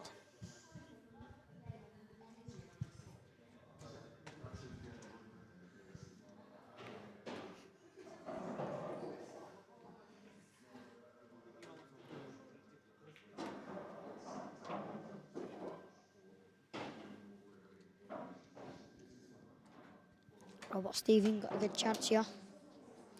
Not the easiest, but still a chance to go 5-1 up.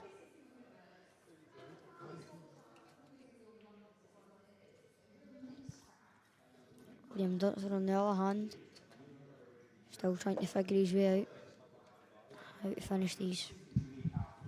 You're commentating in the wrong game, mate.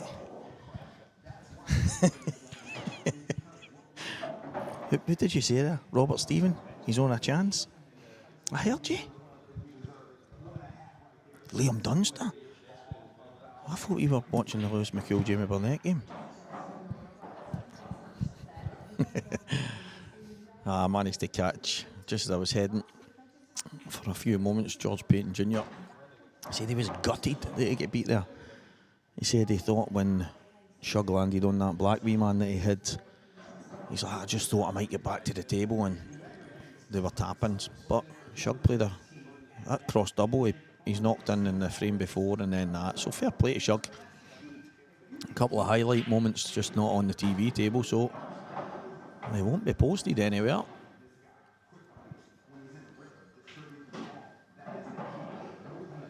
I've heard the rumour that there's a couple of good ones for yesterday.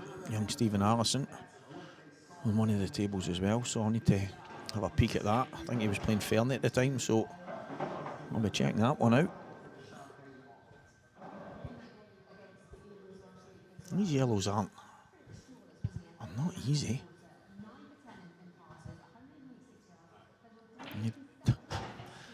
Dunster's disappeared that far, he's on the other table. There's a chance. Oh, he's tried to power the plant. And if you see there, even if he gets it, it's highly unlikely he's on anything out with a double. Robert Stephen goes 17-4 in front against, 5-1 in front against Keith Robertson. I'm sure Scott Gillespie will make no problem with finishing these. He's got this. Listen, this is bread and butter to guys like Scott. He was obviously sitting talking earlier about all the carry on with Jason and that through the years, and that's the group. Him, Bossman, Paddy McMillan, these guys came through together, and it was just unbelievable. The talent that these youngsters had, and still numerous years later, still absolutely flying. It's incredible. Where's everybody? Where's all the viewers? Where's the chat? The chat was buzzing this morning. Where are these? He's all watching the ladies' football or something like that. The NFL? Surely not. Is that Robert Stephen that's asked that to go on? He watches that nonsense on a Sunday. He watches American football. American throw ball. There's McCool 3-2 in front against Jamie Burnett. I think Gibbsy. He's got options here. He could drop the ball to the bottom right and then go left middle, right middle, or he can just go direct between both.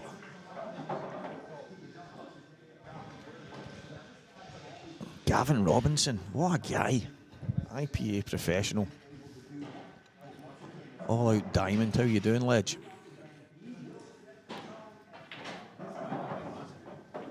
Just about perfect there. Oh, jab in. Drop in. 3 frames to 1.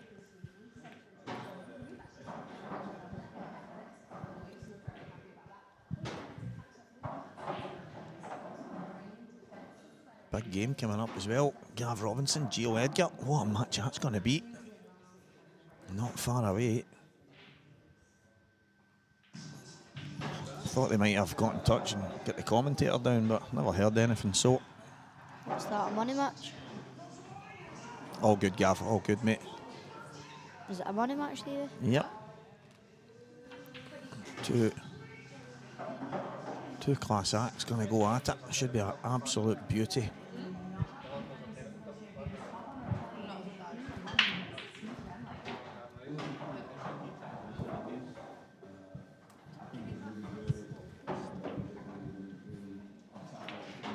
Robert Stephen 6-1 in front. I think he's had maybe 4 or 5 dishes in that match as well, so some standard. 5 dishes, not bad. I think beating John McAllister in the last match, Robert will be absolutely buzzing with that. So he's kicked on. He's 6-1 in front now against Keith Robertson. Lewis McCool 3, Jamie Burnett 2. Nathan Hunter, Hugh Thompson still in the first frame.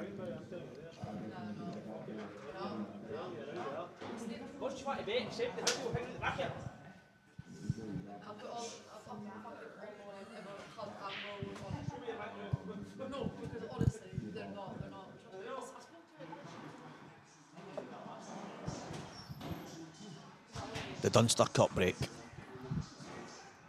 Normally gets the yellow towards the left middle. Let's see how he goes here.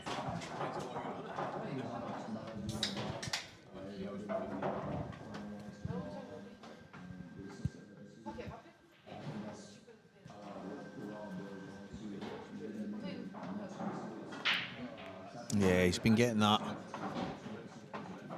probably every single time I've seen him on these TV tables. He seems to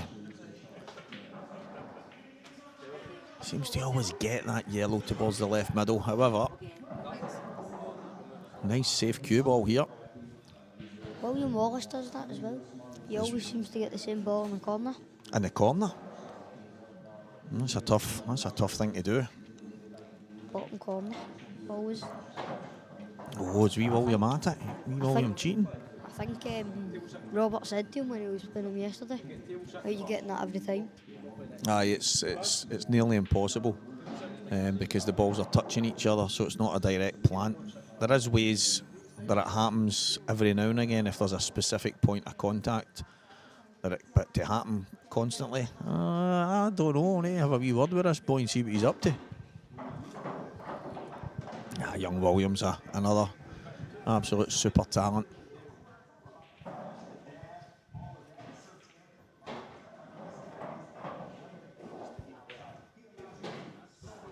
It is. Goobsy, over the last while, has been... It took a wee while to win. He hadn't won in I don't want to say a long time, because obviously for Goobsy 6 months is a long time, but he hadn't won anything kind of major for a wee while. He'd obviously been through a hell of a lot in his life, and he ended up...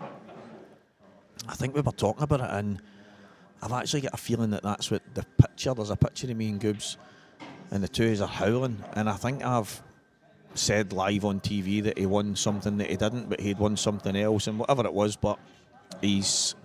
Over the last while, he's always thereabouts. He's been in the winner's circle quite a lot lately, and he's just one of the consummate professionals. He's tough to beat. You need to drag him off the table, and if you give him chances, more times than not, he takes them. So he's 3-1 up against Dunster here, and a chance to go 4. 3 each with Jamie Burnett and Lewis McCool. That match could go all the way. Robert Stephen on a finish.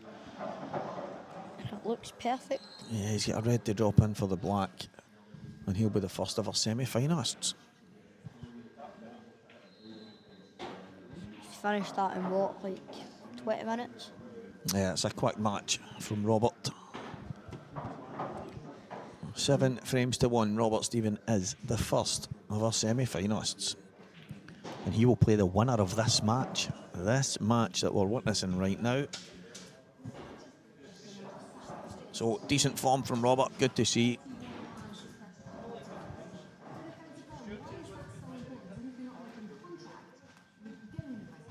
Well, the thing is, the people that...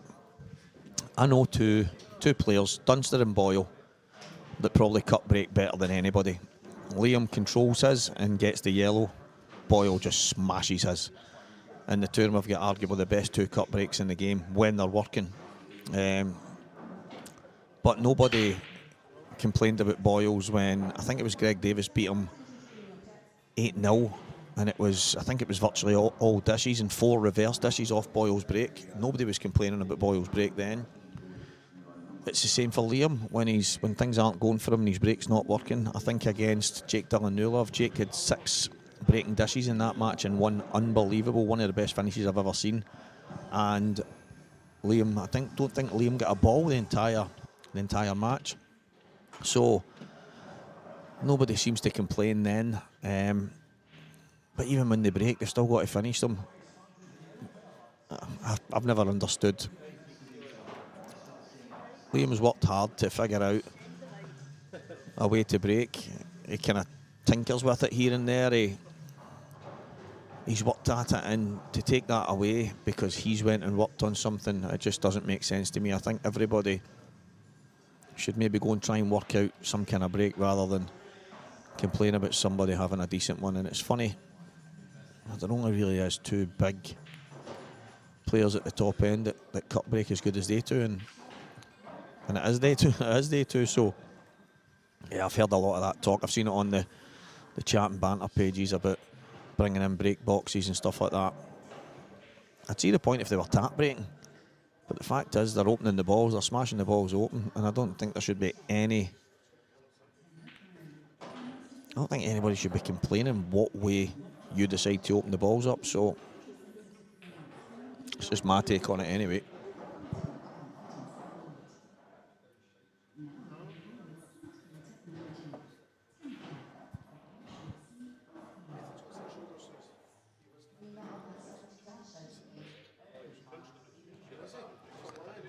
Has Scott not given up? Can he not drop this in? I think it's too wide. I don't think he can get past the yellow to play the red to the right middle. I think that's what he was hoping for. I think he's... I mean, if he could cheat the bag, something tells me he can't, though. He's looking at kicking it. Might need a bit of luck to land on that if he is kicking it.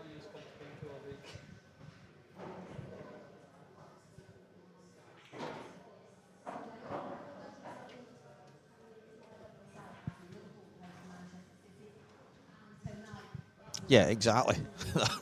That's exactly it. Listen, guys, we're going to bring in a break box, but you're only allowed to hit it 75%. It's if you start tinkering with the break rule and telling people that they can only do it a certain way, then all of a sudden, Unlucky with the cue ball there. yeah, all of a sudden you're basically, there's no end. Where do you stop? Because then someone can say, right, wait a minute, that wasn't fair. Liam was so good at the cut break, so we have to change it. Right, Tom's so good at hitting them hard, so we have to soften it. I think it's not broke, let's not fix it. Cutting this back into the top right. I think his cue ball's fine anyway. He's overcut it. Overcut it. Oh. Chance. Liam Dunster didn't expect to get 3-1 down. And same in the match. Lewis McCool, Mr. Box Office, has landed welded to a red.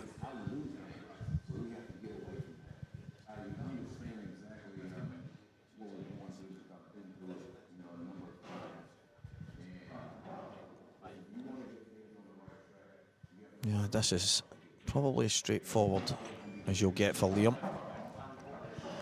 He'll just work his way around about. He's all loose. That's a highlight reel for you, Stevie. It is if he knocks this black in. Guys, it's on the other table. It's a little bit of sensational pull for Lewis McCool, but he's now going to have to go top cushion and back kick the black in. What a brilliant shot.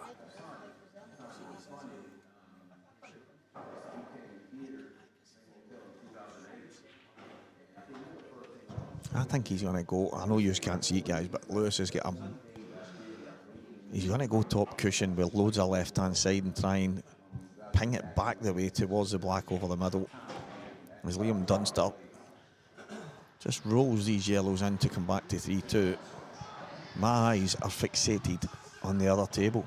He's playing that shot, Stevie. Nailed it. Oh! Just a knuckle.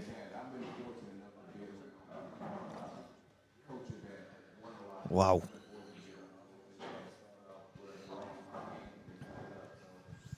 That would have been highlight reel moments, that's for sure. Dunster. Rolling every single ball in.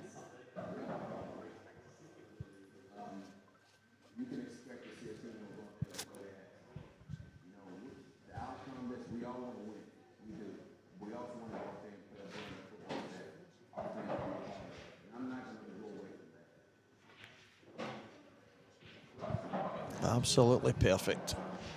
He'll just run one cushion. He might even go on to the top cushion, but he's absolutely perfect here.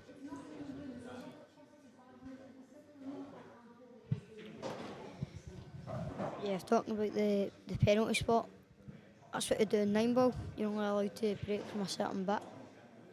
No cut breaks. Just, you need to smash them as hard as you can and hope for the best. So Gillespie 3, Liam Dunster 2.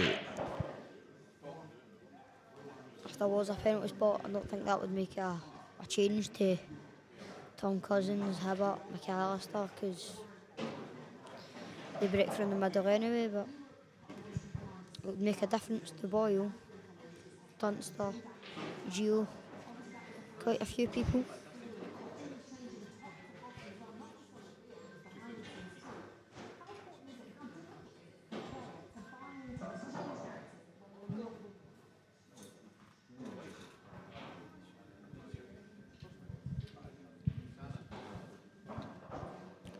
Here we go, straight down the middle. Kaboom, the EBS breaker. It seems to be working so well for Mr. Scott Gillespie.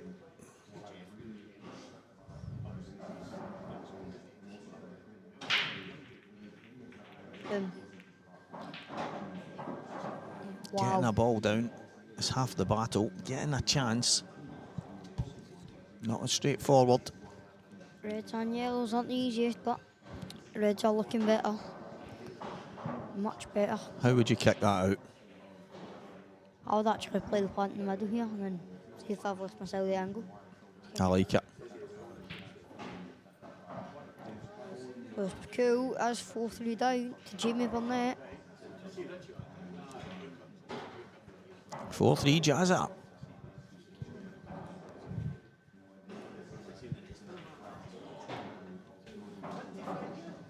It's 1 each with Nathan Hunter and Hugh Thompson. Still 1 each.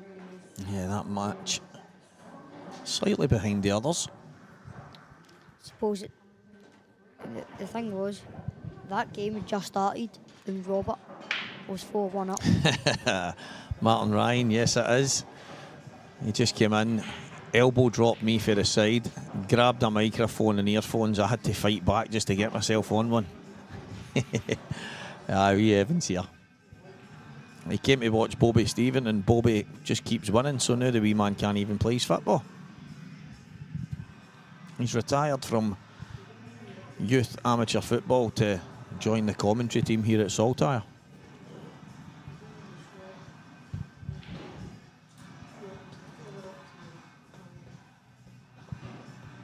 Belhaven Brewery, Saltire Series Event 5, last one of the year. Partners like RJM Sports, Onboard Sportswear, Coors. Apparently we play in 2 places. I think one of them's called McGoldrick's Pool and Sports Bar on the outskirts of Glasgow. What a place. But today we are fixated in the Players' Lounge in Falkirk and it's live in Scottish Cuesports streaming. Walker the Talker here till the very end. Scott Gillespie in a bit of trouble here. He might elect to just touch this. Yeah. I like that shot because he's not leaving too much. Who's going to end up better? Ho ho ho ho ho, wee man. Me and you need to go to the same opticians. You're as blind as me. No, I can see it, but I was trying to look at the profile. The only shot he's left him is the playing this one on the cushion down, breaking his balls up and leaving the white touch in the black. Just smash it as hard as you can. No. It's like a delicate shot he needs to play here. Kick all 3 bad balls out. And then get back behind the black? Yep, leave him there. Well, guys, has Evan been watching the Liam Dunster playbook? Let's find out. He's not managed to get it. I think that's what he did attempt, but He did. I would have maybe would have played the white off cushion a little bit. Tried to leave it more touching. He's tried. He's not managed to get it. However, I don't even think he's managed to get the yellows into position the way he would have liked as well. He didn't want to overcook it. You do sometimes have to make sure. But by the looks of it, he isn't going to get a visit anyway. He's absolutely perfect. Mate, I'm on here commentating and I says, I bet you Robert Stevens asked for that garbage to be put in the telly. American throw ball. Get that off. What do you mean? The Scotland game's coming on at 5? Listen, we're not... I can't believe what I'm listening to, guys. I've got Robert Stevens talking about throw ball. Throw egg, American throw egg.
got Gillespie. Nice black.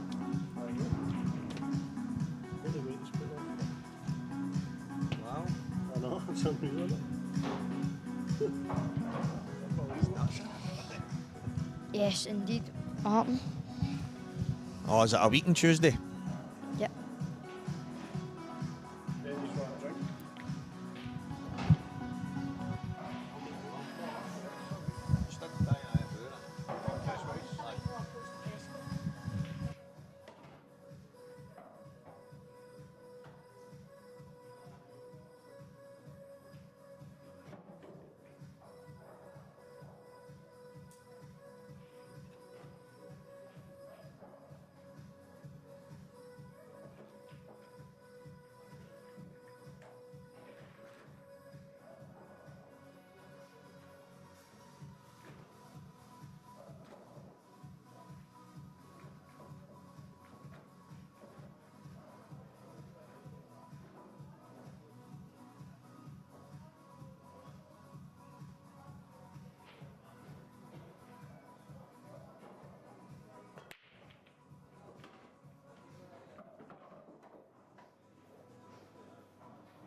back, guys. We were just keen. Wee Evan, what a boy, man. He was, he's like, I'm going to go to Tesco and get something to eat. And I said, go to McDonald's. It's only just 2 minutes past it. Jacket on. Off to McDonald's he's heading. Everybody's trying to give him directions. And I'm saying, it's just past it. I tiled it no long ago. And, well, a few years ago now. But young Stephen Harrison, he's went, come on, wee man, I'll take you. Absolutely hilarious, man. He's like, McDonald's. I'm not going to Tesco anymore. Brilliant.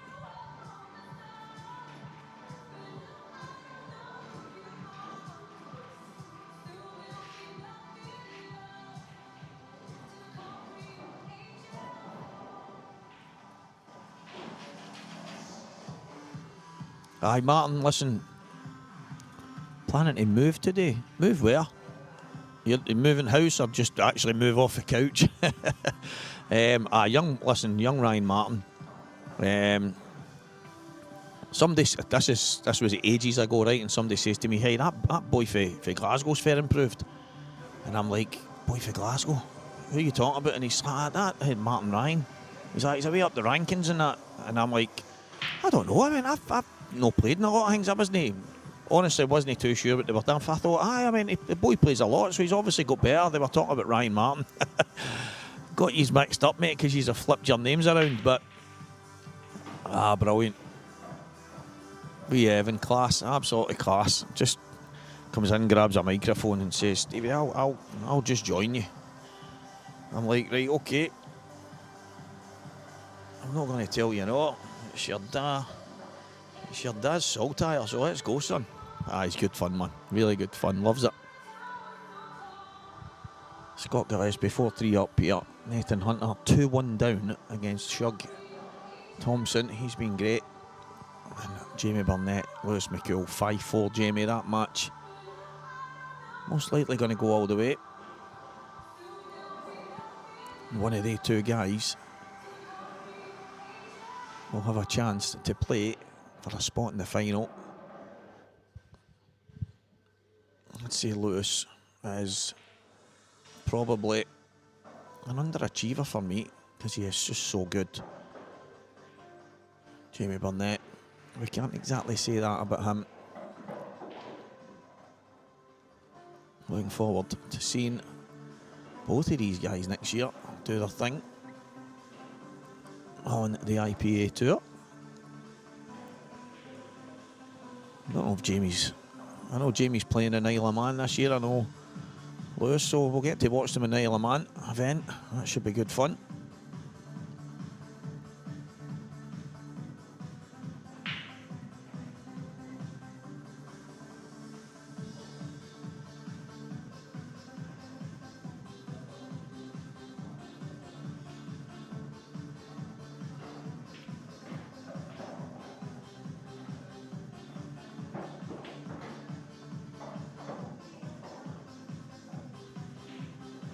I don't think he's on the one to the... He's playing for the one to the bottom right. I'm not 100% sure if he can just jab out past the black.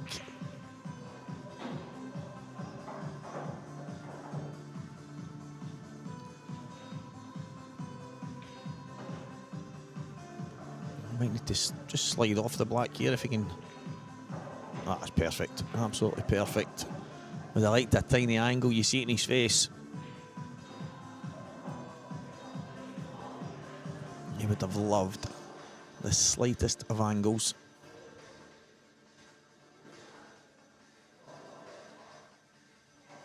I wonder if he's got enough to push off the bottom cushion. Try and get back to roughly where the red is right now.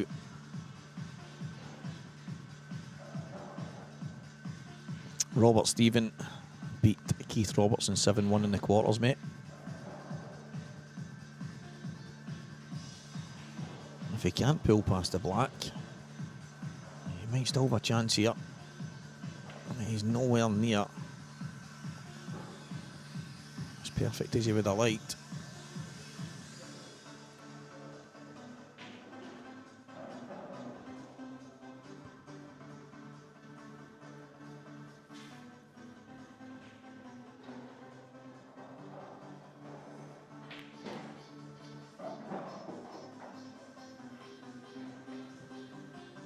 I will, mate, I will.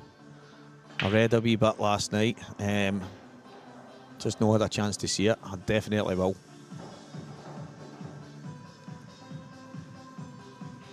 He'll be sorely missed, mate. He will be. Big JC.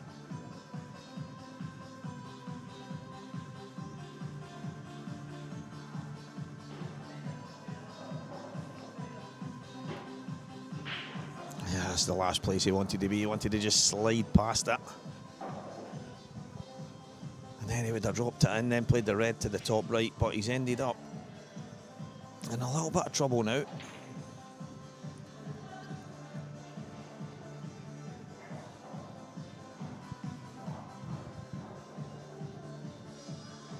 Even if the way he's going to top this, I think he'll get a little bit of a kick type contact.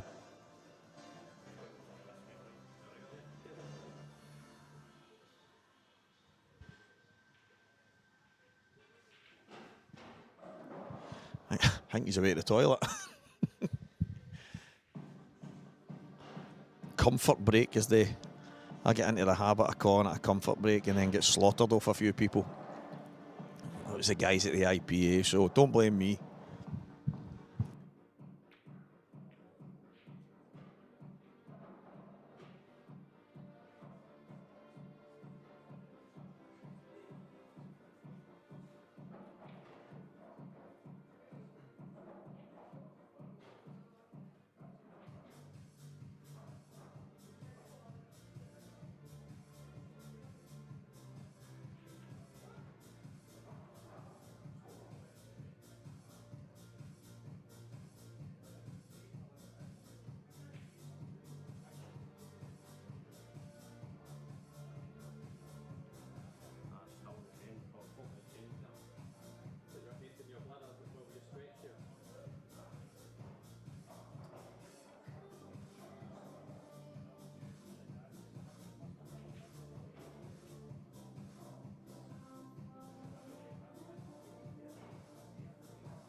See it for when it isn't getting the right fucking ball. Aye, exactly. He needs to watch this. This might stun. If it does, unless he can get a wee touch of left-hand side on it, can maybe go 2 cushions. Oh, 1 cushion and out. What a shot. It's actually ended up too good.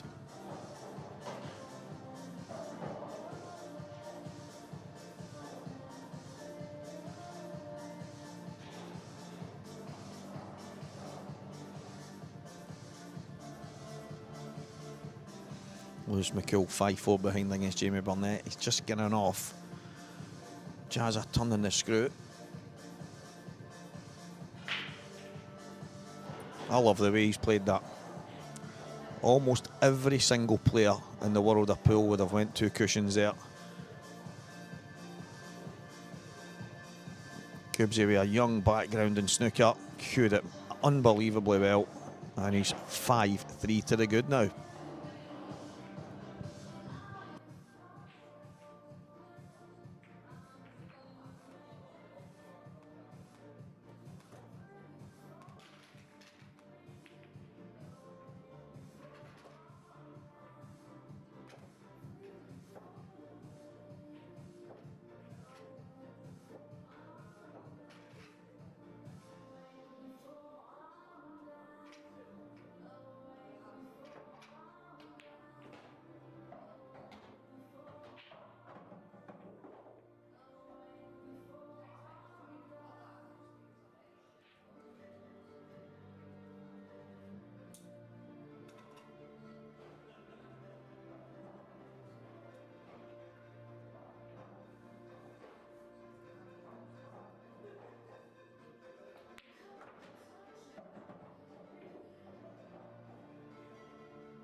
That'd have been funny. I'm just looking back at that there.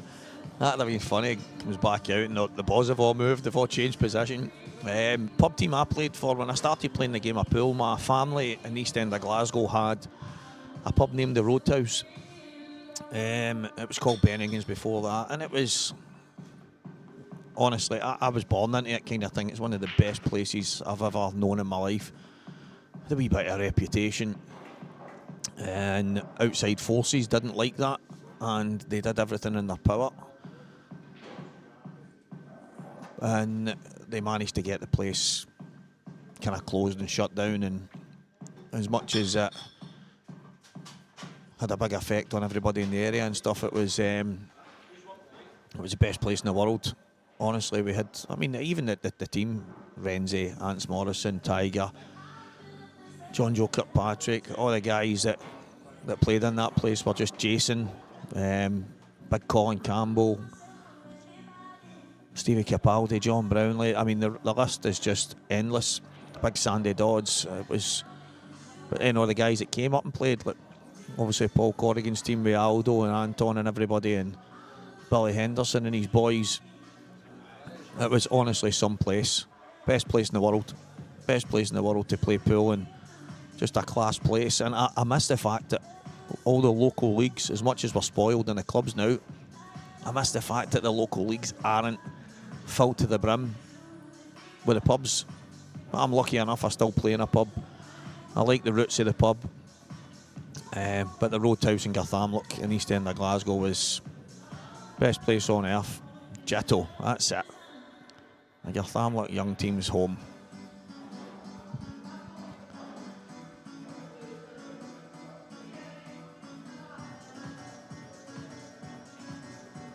Yeah, I think the jukebox is flying high so that the players can't hear me talking.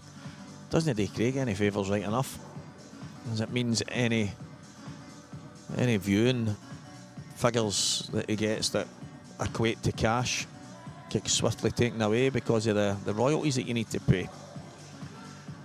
Well, it doesn't do Scottish Cuesports streaming any good, but it does help in here because we are pretty close to the main TV tables, so a wee bit of music does make a difference.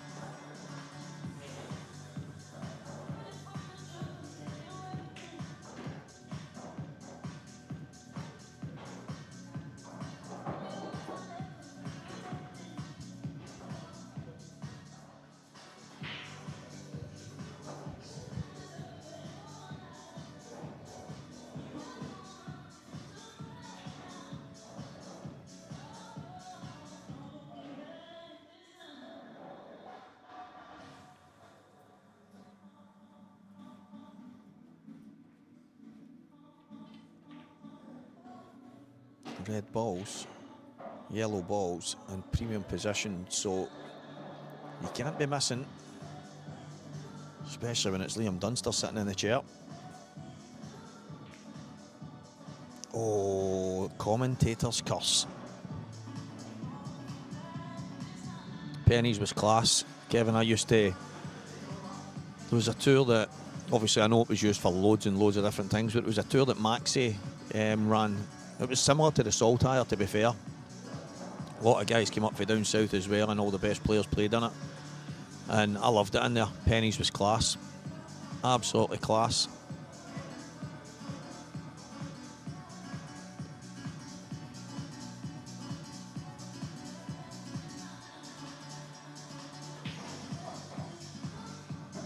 I wouldn't be able to tell you how it works on the royalties thing. All I can tell you is one night me and Mark Boyle did a semi-final and final, and a lot of people donated a lot of money, and YouTube took the majority of it for royalties. So that's about the only thing. And I know that when Craig puts his things on, once the music starts playing, he doesn't basically get anything from his live stream. Any views and stuff that he gets, he makes no monetization from it whatsoever, and it's due to a royalty thing. So he would know better than me. I'm not 100% clued up on it. All I know is it does come back to bite him a wee bit.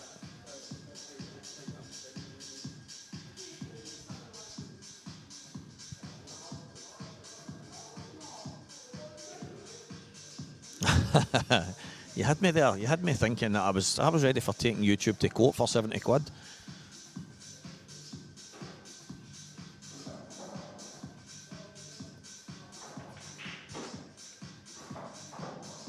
Davy Anderson. I've heard, I wouldn't be able to put a face to the name, but that is a name I've heard through the years, loads.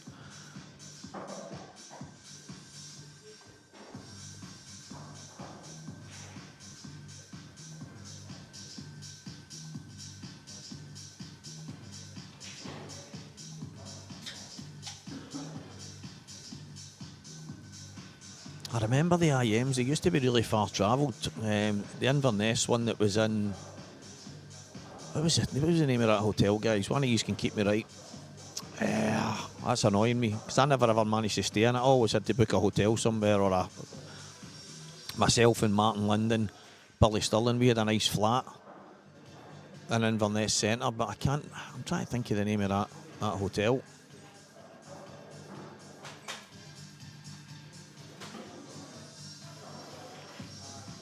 Oh, this is absolutely incredible. I've never seen these two guys miss.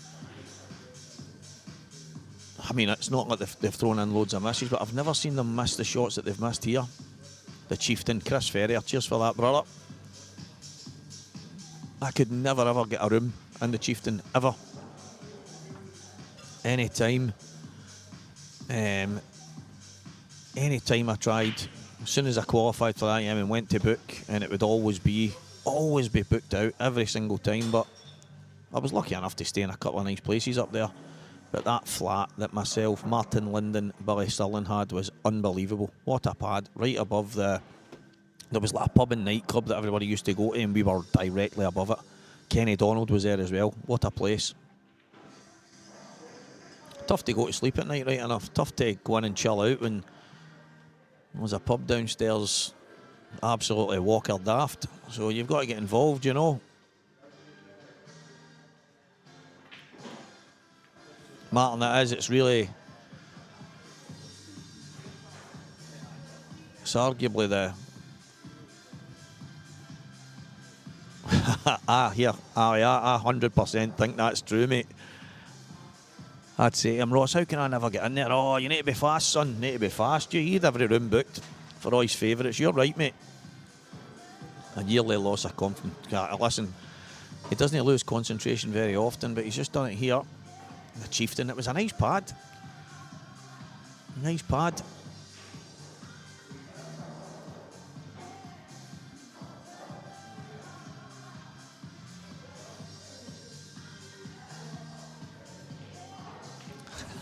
I'm not taking that as a joke, Ali. I think I'm convinced Ross was looking after his favourites.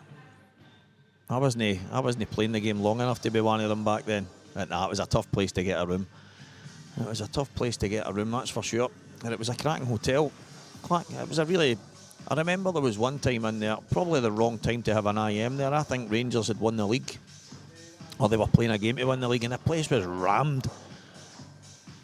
And as most people maybe know, I'm not of that persuasion, so it was a bit of a Charlie get the same room every year. Well, saying you're one of Ross's buddies.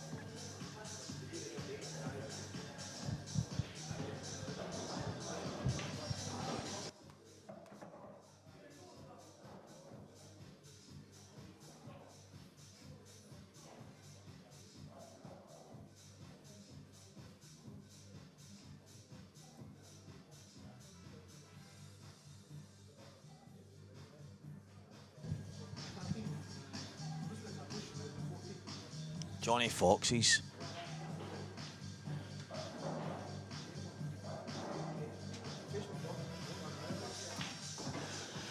Camden Bar, you're absolutely spot on. There's now, like that weekend for me, we're firing up there on the Friday. You're trying your best to get a wee game in the Flyer on the Friday, and then you would head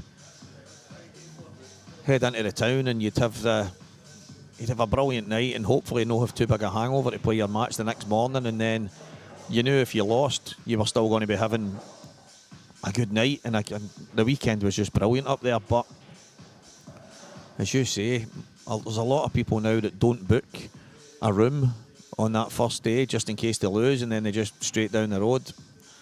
Pool used to be different. It did used to be not less about the competition. Everybody was still there to compete, but it was obviously, it was the socialisation part of it was massive at the same time. So it has changed days. It really is. I love the competitive, serious side of it. It's one of the reasons why I love the IPA guys. If you ever get a chance, some of you that haven't done it, especially Coventry for me, it's massive big foyer area, and it's just people from all walks of life that over the course of that weekend sit and have a chat with each other, reminisce about the good days or talk about the times it's happening currently, and it's class. It's weekends I look forward to because remind me of the kind of good old weekends in the Scottish game. Still love it. Still absolutely love this.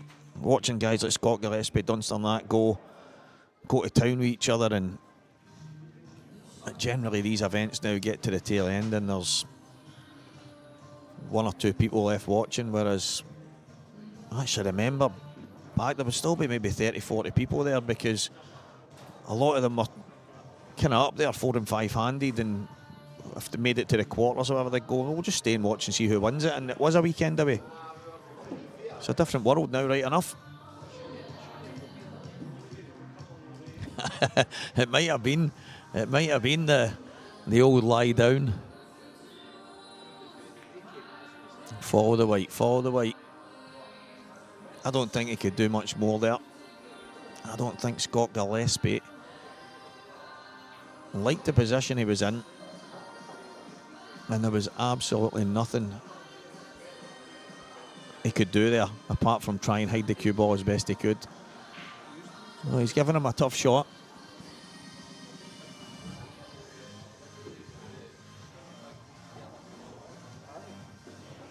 We've got a titanium in the background. If YouTube's listening, it's not the same titanium. It's a different one. So if you just leave the royalties, we'll keep a hold of it. This is titanium, not titanium. So Lewis McCool put to the sword. Jamie Burnett 7, Lewis McCool 4. Jamie Burnett will play the winner of Nathan Hunter and Hugh Thompson, and the winner of this match on our screen will play Robert Stephen, who seems to have found something a little bit different this weekend. I would love to see him win it, not because he's my mate, just because he's been having such a hard time in the world of pool. He's been heading towards basically throwing in the towel completely in all the big tournaments.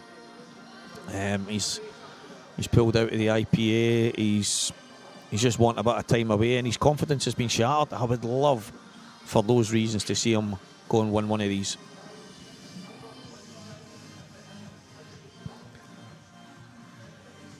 Yeah, McJ, it's probably the shot that stood out to me to start with, but maybe he was thinking that he would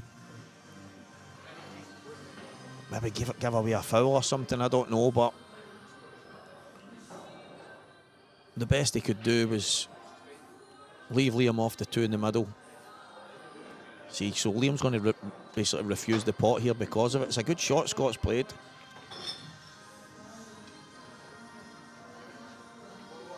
That's clever.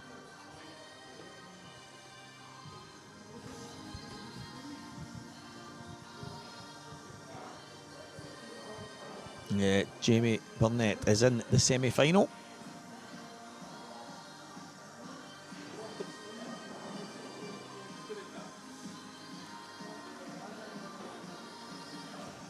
Painting Glasgow green and white. I actually love that.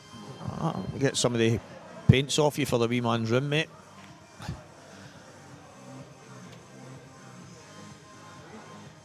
He's unlucky. But he's played a very good shot.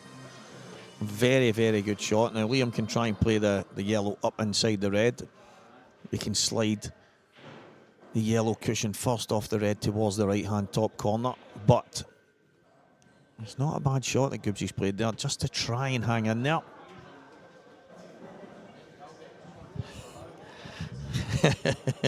Exactly, Martin Ryan. It's the pool version. It's not the one that YouTube think. We're actually talking about the ferrule and the cue.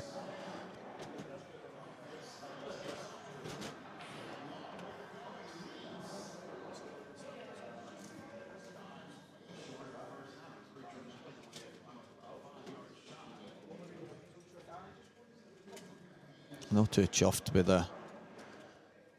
Yes, that's it. Robert Stevens' face, man.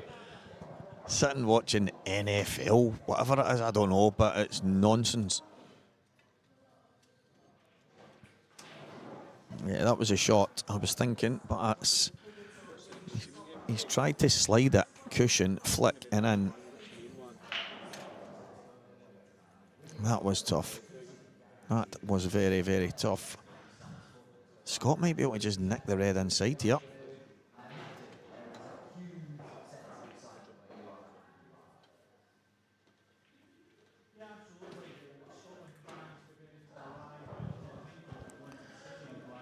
He's managed to get it just inside. And all of a sudden, from being favourite in the frame, he's become arguably second favourite now, Liam.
4:20 at time capsule.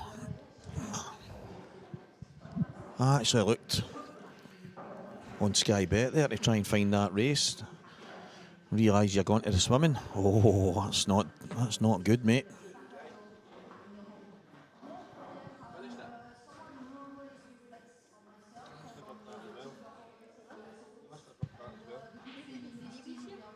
It's never been a thing. It's never been my thing. Unless I'm on holiday. It's the only time you'll find me in a pool.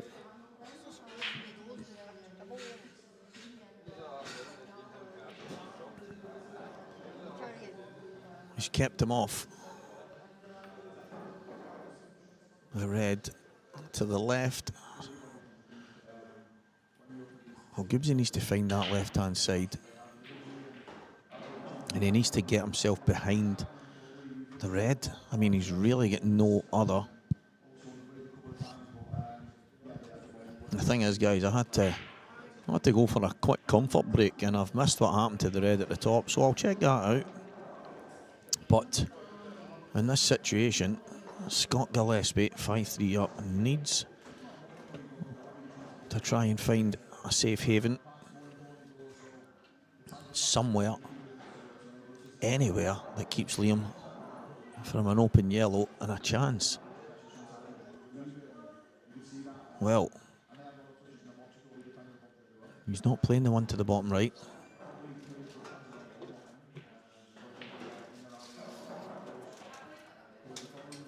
So felt he couldn't do much more. He's obviously trying to pop that in. Chances like these, Doomsday Dunster just does not miss.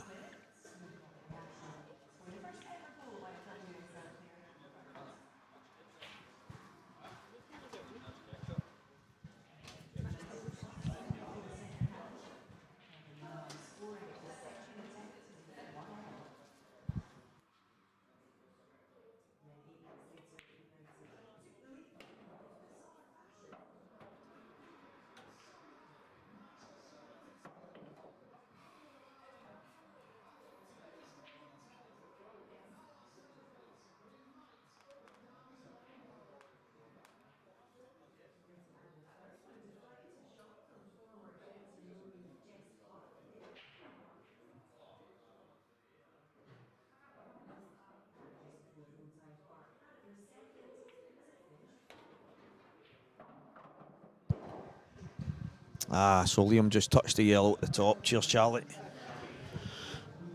He's just touched the ball at the top, so I take it Scott then had to go for the finish, pot it and try and get on one of the two reds at the bottom. Didn't manage to do so.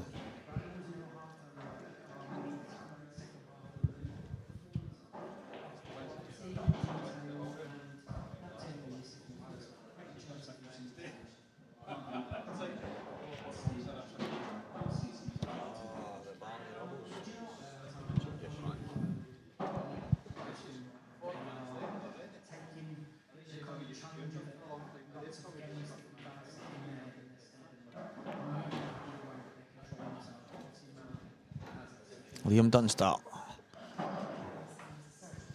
1 minute he was favourite, next minute he was second favourite. He's now won the frame, 5 frames to 4. Scott Gillespie. Couple of misses been thrown in from both guys. Uncharacteristic misses. But we're nearing the conclusion of this one. Scott with a slight advantage. But still, plenty of pool to be played in this race to 7. Quarter final. Still free with Hugh Thompson and Nathan Hunter. Yeah, I'm actually going to... I need to check and make sure those two haven't fallen asleep. Oh, Shuggy is on a finish right now. Playing some decent stuff, Shug. Last week he was playing Geo in the IM at the... I think he was 6-3 in front. He forced the issue to try and go over the line. It ended up 6-4, and then Geo went reverse dish, break dish, reverse dish, and all of a sudden, Shug was on the 38 bus home. And Wonder if they'll wait to start both semis at the same time, or do you think they'll just... well, I think if this match finishes, it would be rude for the viewers not to just get one of the semis straight on. Yeah. If there's one ready to go, let's go. But And the likelihood is, if it's this match is the one in front, so it'll be whoever wins this against Robert Stephen, probably straight away. there is a but. But Robert Stephen and Scott Gillespie won't be on the commentating stream, because that would mean Scott Gillespie's played in the same table 3 in a row. that's just the nature of it. Every table's the same. I've never been a believer, unless, like, say for talking sake, you're in a place, Evan, and you'll be there in the future, and you get in and you look, and one table's got this cloth, one's got a different colour of cloth, one's got one with a rip in it, and one's got, and then you go, this is a nightmare going from one to the other. And there's a few tournaments that they get, like the TV tables reclothed before the tournament, and then the other ones on the outside, they just leave them, and then every table plays different. But these, I think most of these tables are playing quite similar, so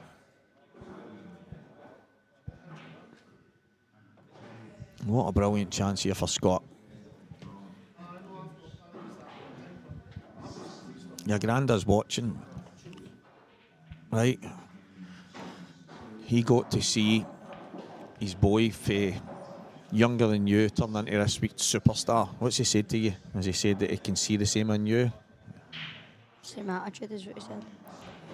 Same bad attitude? Yep. No, Charlie, no. I just walked past him as he crushed the bag. Didn't even offer me. Did not even offer me a chip.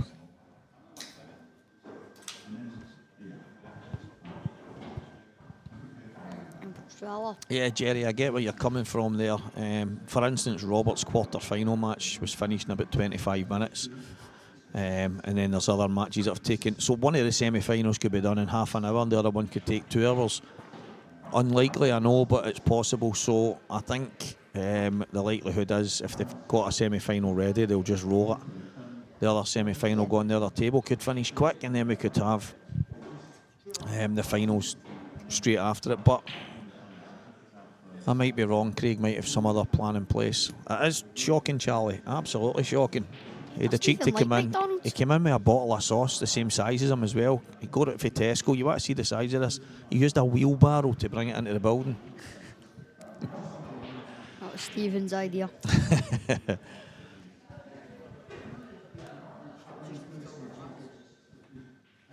wonder if Scott will decide to come round the back of the yellows at the bottom, or change his mind and go upstairs. I'd probably take the bottom one here, but I thought right behind the yellow. If he can miss the yellow, look, that's what he's thinking. Or can he screw through the gap? I don't think so. The worst part, Charlie, is he went to McDonald's and he was out the door that fast. We didn't even get a chance to ask him to bring a extra chicken nugget back, but it just goes to show. Good shot there. That'll do nicely. And it looks like it's going to go 6-4 to Scott. 4-3 to Hugh Thompson. I think he might drop the plant in here, just nice and slow. I think that's a shot. In saying that, he could go top right, top left, and then just play the red to the bottom, but I think he'll play the plant. Yeah. He's looking at cutting this back. Surely not. Surely it's the plan. He's got to play the combo there, yeah. Nice and easy. That'll do it. It's not as far out as he would have liked, but I think he's okay. As long as he's on it.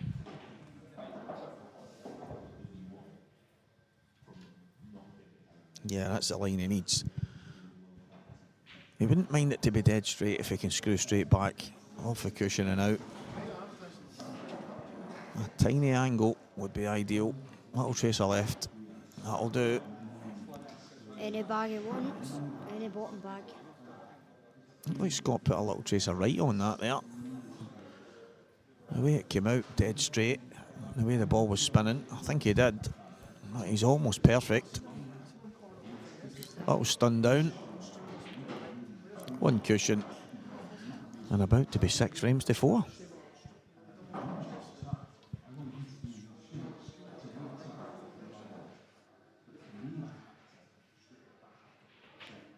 Just solid, absolutely solid. Is indeed 6-4 to Scott Gillespie.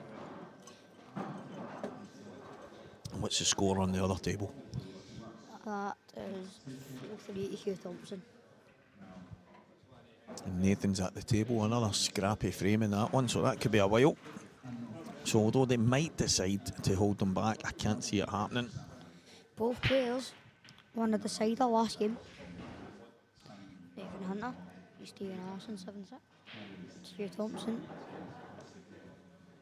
Yeah, Hugh beat George Payton Jr. 7-6. He was 6-5 down. George made a mistake. Shug came back, ended up with a cross double on the black, and then took a decent finish to win the match. Ran out of position slightly. 100%. Yeah, definitely Kutch. His last few months has been exceptional. Me and him spoke earlier in the year after he got over the line in one of the tournaments. I don't know if it was a Saltire or an IM, I can't mind exactly. And we had mentioned that it had been a wee while for he was in that winner's circle. But 2025 definitely been a big year for Gibbsy. He's been thereabouts most of the tournaments. Aye, it's good to see.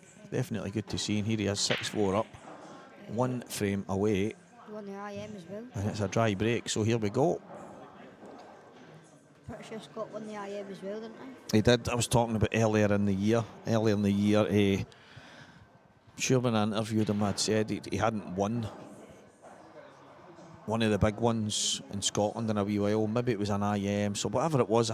And he said, "Oh, cheers, Stevie, for reminding me." And we were just having a laugh about it. And then, since then, he's kind of motored and he's been winning. And even if he's not winning the tournaments, you're having to drag him off the table, and it's class to see. Class to see, because he's just top competitor. He's been about for a number of years, and he's still only young in the world of pool. He's only just turned 40.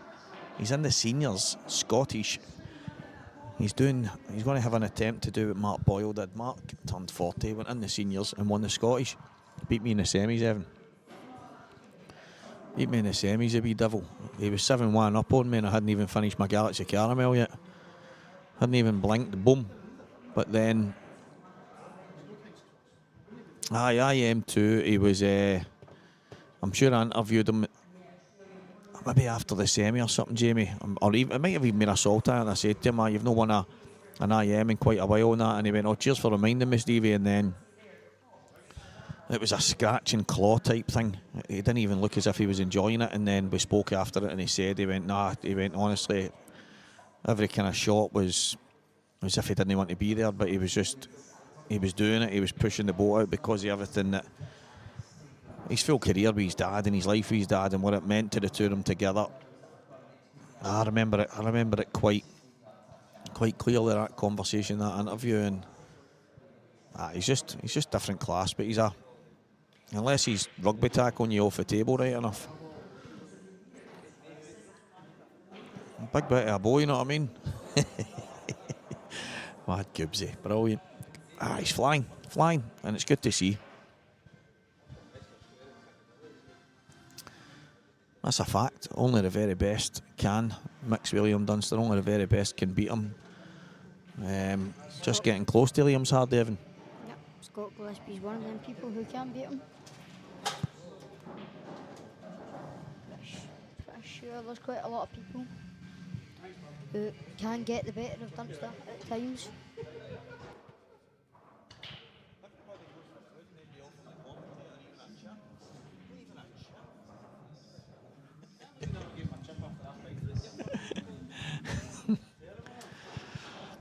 Now the referees are getting fed.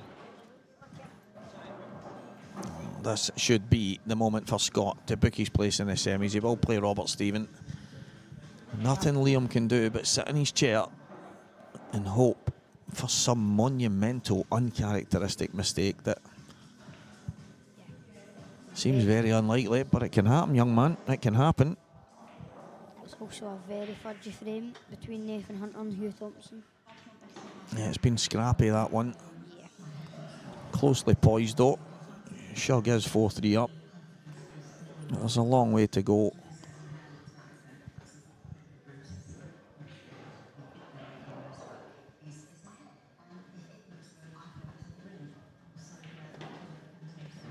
Very hard play to play, Scott.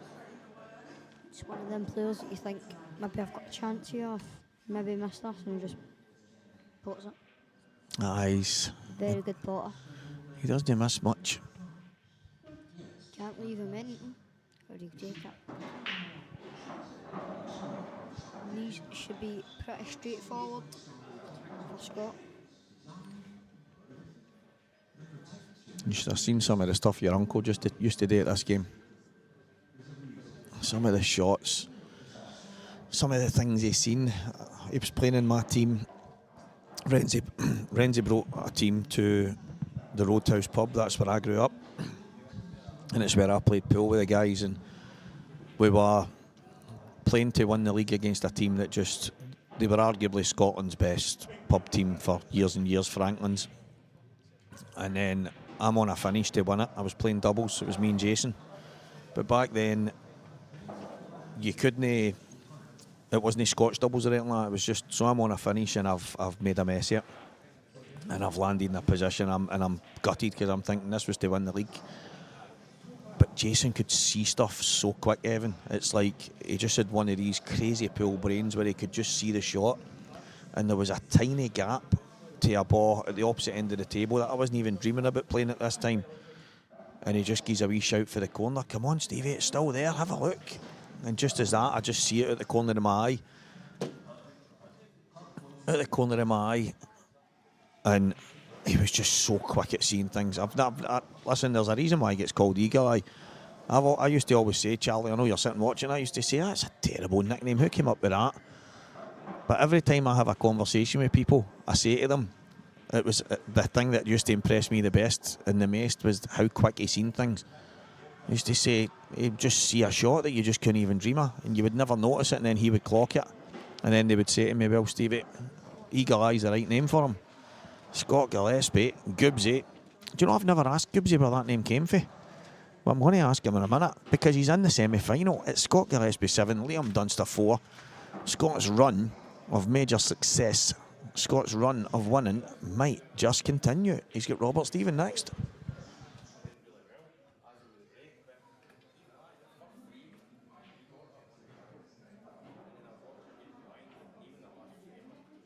Guys, we'll be back in a few moments.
On next, Robert Stephen is playing Scott Gillespie, the first semi-final.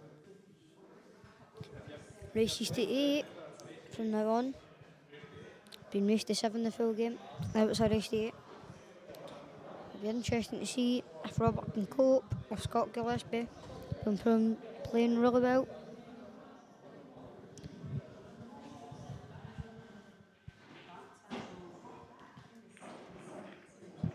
Robert's been playing well, so this will be interesting to see. 4-3 still to Hugh Thompson. And a very, very fudgy frame. That game looks like it could go on for a long time. A chance it's got Gillespie and Robert. Finish for Hugh Thompson, Nathan Hunter.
Robert Stephen, Scott Gillespie.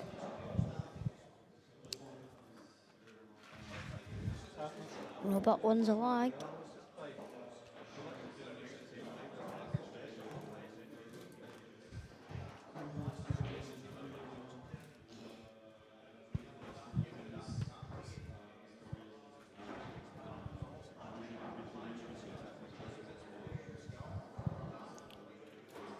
The battle of EBS.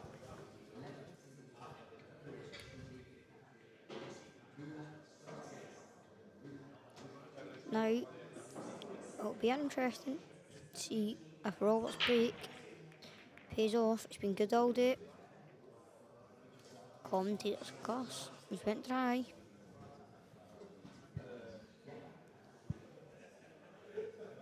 And the Reds look very, very good. So it looks like it's going to go 1-0 to Scott.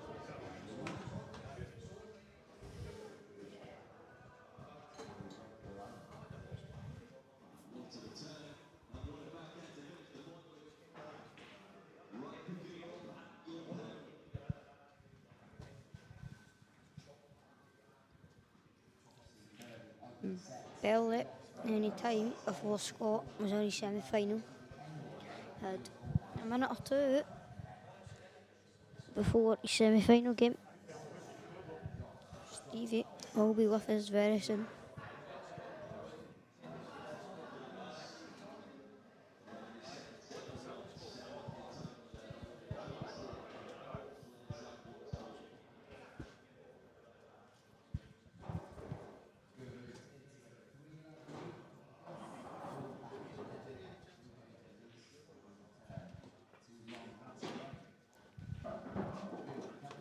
Pretty straightforward pull from here for Scott Gillespie.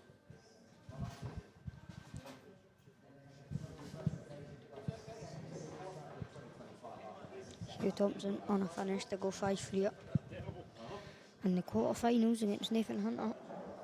The winner of that will play Jamie Burnett in the semi-finals.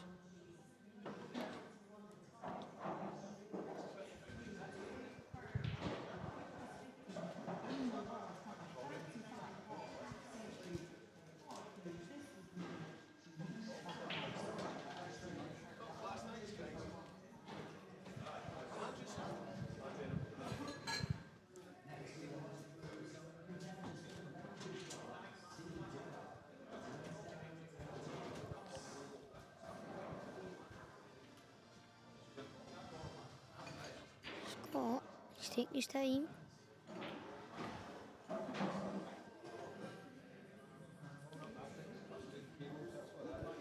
Perfect.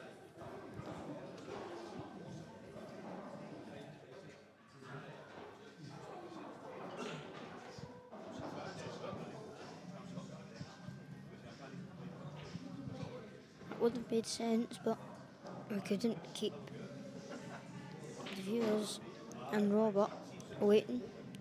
Hugh Thompson and Nathan Hunter's taking quite a while. So, and Robert was fine to go play on the same table. So, Craig went ahead with it. Robert was happy enough to play on the same table, so.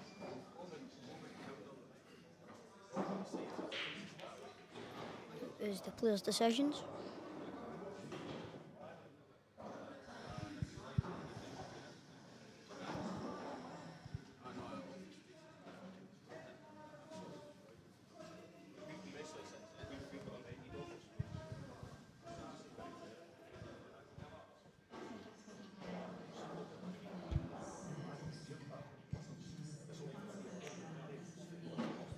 Good shot.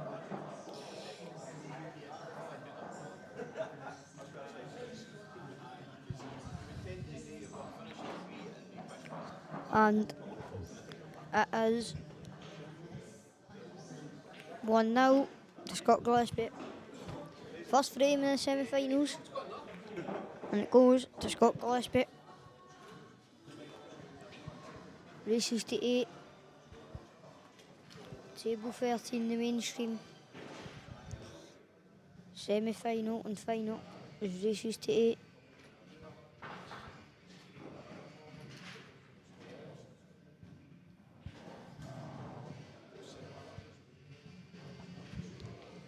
Right, let's see, that's EBS breaker. Straight down the middle. Been working for Scott all day. Same as Robert, the brake's been working perfect all day. Let's see if anything changes.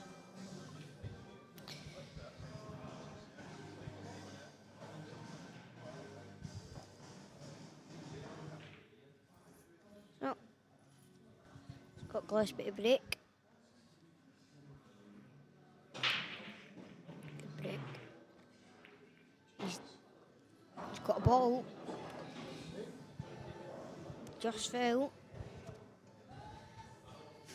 Now, this will be interesting. Not every ball looks perfect.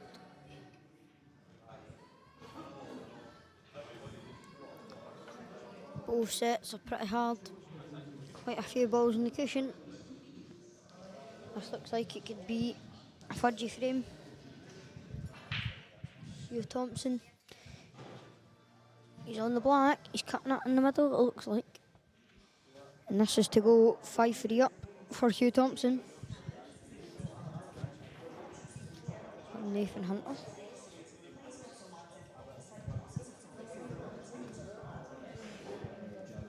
He's nailed it.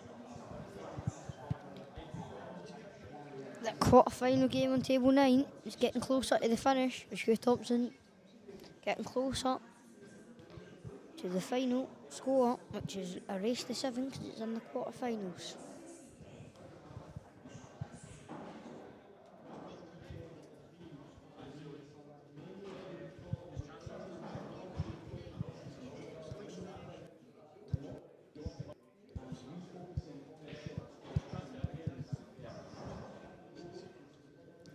This will be interesting to see what side it picks. I think he's chasing. He chose yellows. Barely fell. Yellows probably has the better set, but really not easy.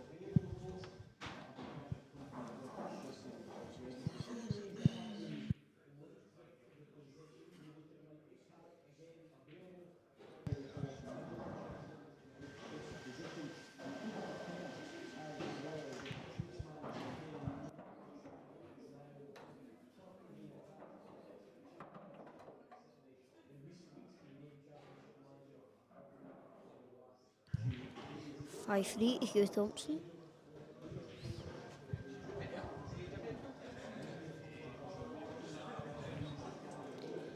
Missed it. Chance for Robert. It's bad ball. There's a gap to get onto it. Now, this is Robert's first shot. Set from the break.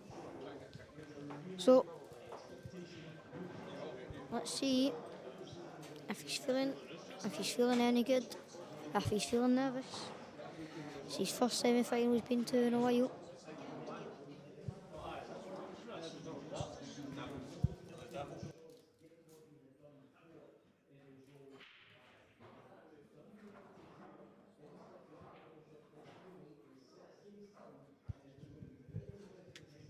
So, Can't believe how big your hair is. I couldn't even get these earphones on right now.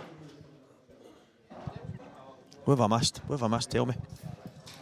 well, Robert broke dry, Scott finished them. Wow. Do you know, something must have been happening. I've just butted in there, wee man. Jazza and Lewis McCool burst out laughing when Robert broke dry and he pointed to him and he said, I knew that would happen after talking to you. He must have been telling them that his break's been brilliant, and then all of a sudden, boom. Missed that by quite a lot, but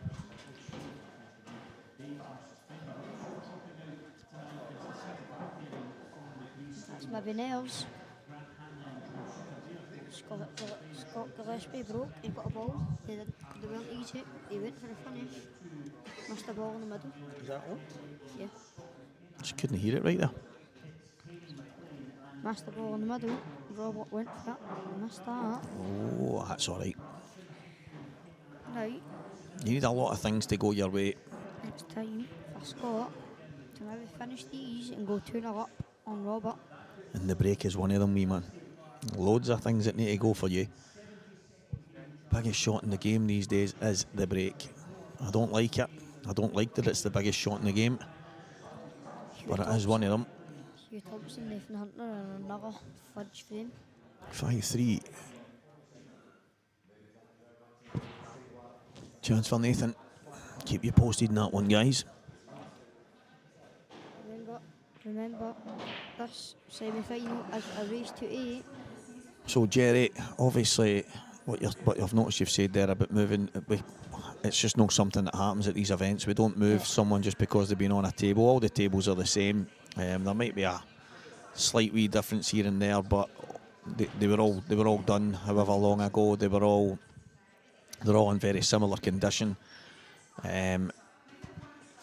It's just not something that's done at these events. If you're lucky enough to be in the later stages of the tournament, there's a chance you're going to be on the same table. You might be on the TV table. And it was also Robert's decision to go play on that table. It was always going to be these two that were on anyway, but yeah, if we put them on one of the other tables, we wouldn't have had commentary, which would have been fine. You could have still watched it, but there wouldn't have been anybody here. But yeah, it was always going to be the main table match, and that's just the nature of how it goes sometimes. Does this go clean? Just a little flick. Robert's break. So it looks like it's going to be 2-0 to Scott Gillespie.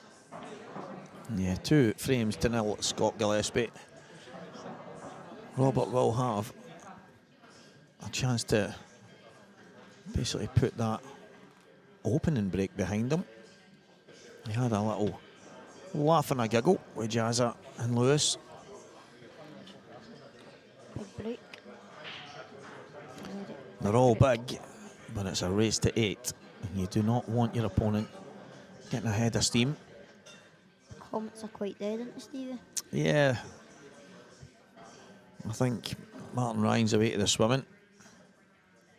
Your granda will just be chilling to the max. He'll be sitting with his feet up.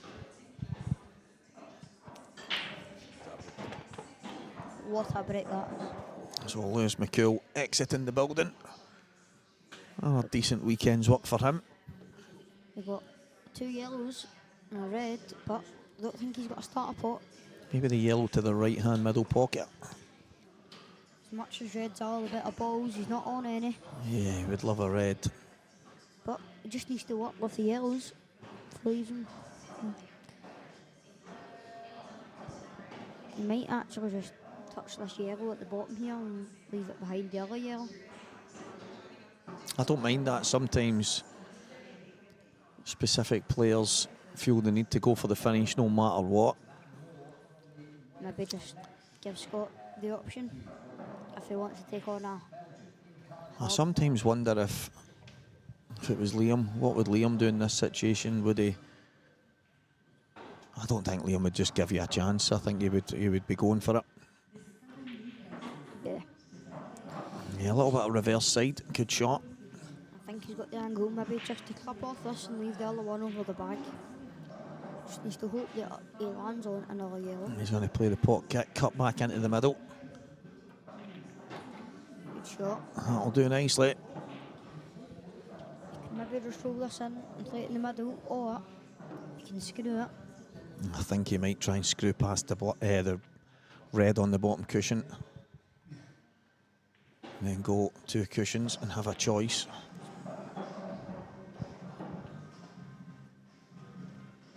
Yeah, Jerry, could have went on another stream table, it just wouldn't have had commentary. There is only one table set up for comms on the main table, so as I say, you could have still watched it, but you wouldn't have had any commentary for it, which is totally fine, but... It's a bit more boring.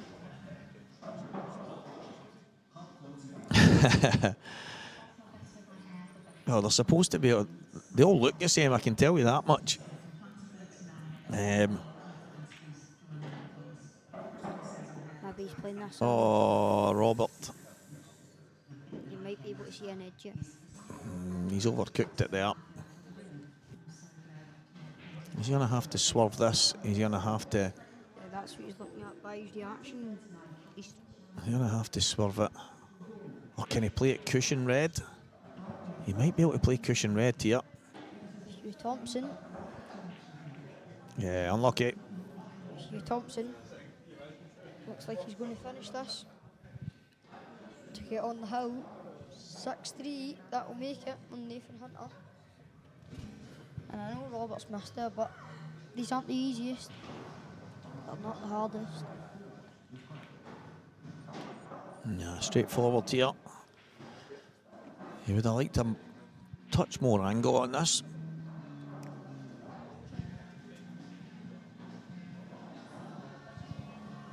Yeah. He would have liked a little bit more. Might decide to just push through off 2. That Oh, wiped its feet.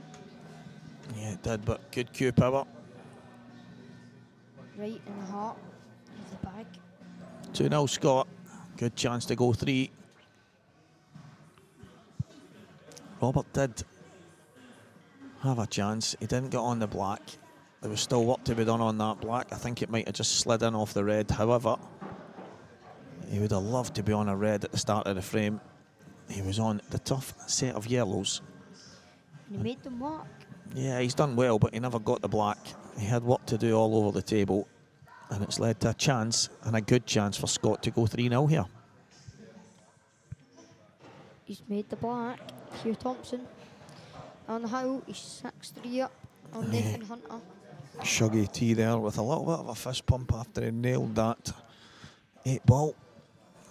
Yeah, it was a tough 8 ball.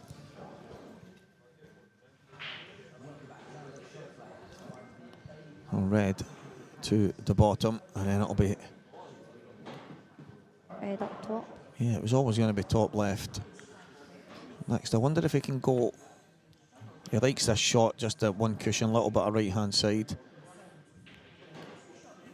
Yeah, he does. He likes that shot, Scott. Plays it so well. I mentioned it earlier. A lot of people would be swinging off 2 cushions. And Scott showing that there's just no need if you just cue it in properly. 3-0. Robert needs to get himself back in the game. He needs to hope Scott goes dry here. But, as I said, Scott's break has been very, very good. So,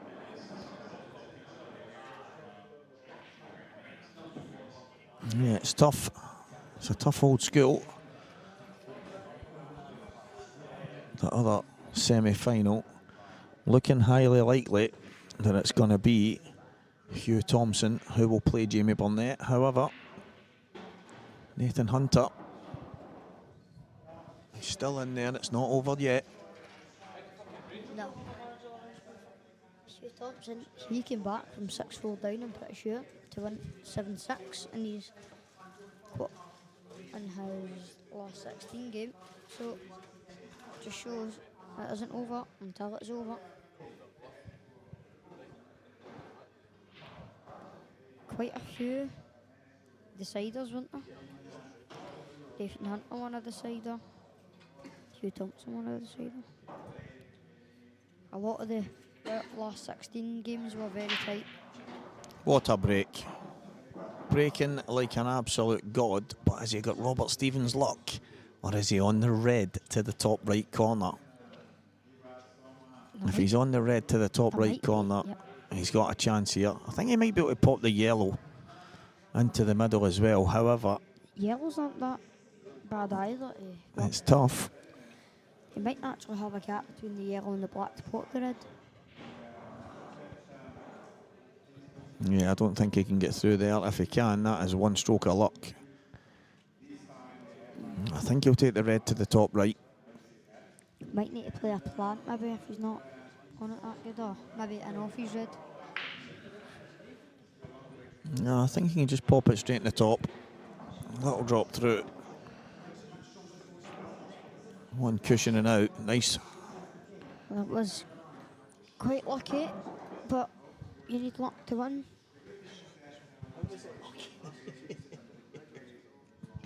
I'm looking to see if it was lucky. The fact that he had a chance from the break. Yep. You need a wee rub, didn't you? He's breaking like a god. He's breaking like an absolute god. Top right corner of the screen, guys. Continued support from all the partners here. Saltire Promotions, very appreciative, as are all the players. Now this tells me straight away that the 8-ball flies into the left middle, so no issues here for Scott.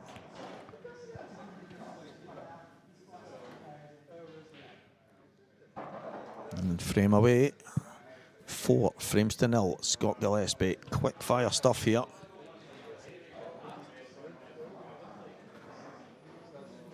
If things continue at this rate, this semi-final might finish and the other semi-final might begin straight from here. Yeah, I think Nathan Hunter has got a really good chance here, but if he doesn't take it, the last set is just as easy. Big break. Oh.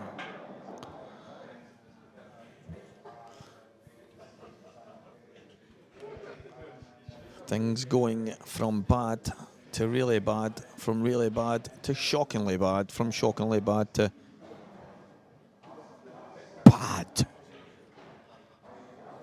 So bad. That's just one of the things when it starts to go against you. It starts to go against you, it really does.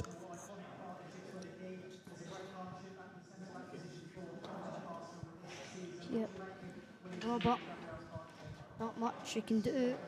If Scott finishes these, then breaking dishes. The only thing Robert can do is break the balls well. Something that he's not managed yet in this match. He's 4-0 down. Scott Gillespie will break next.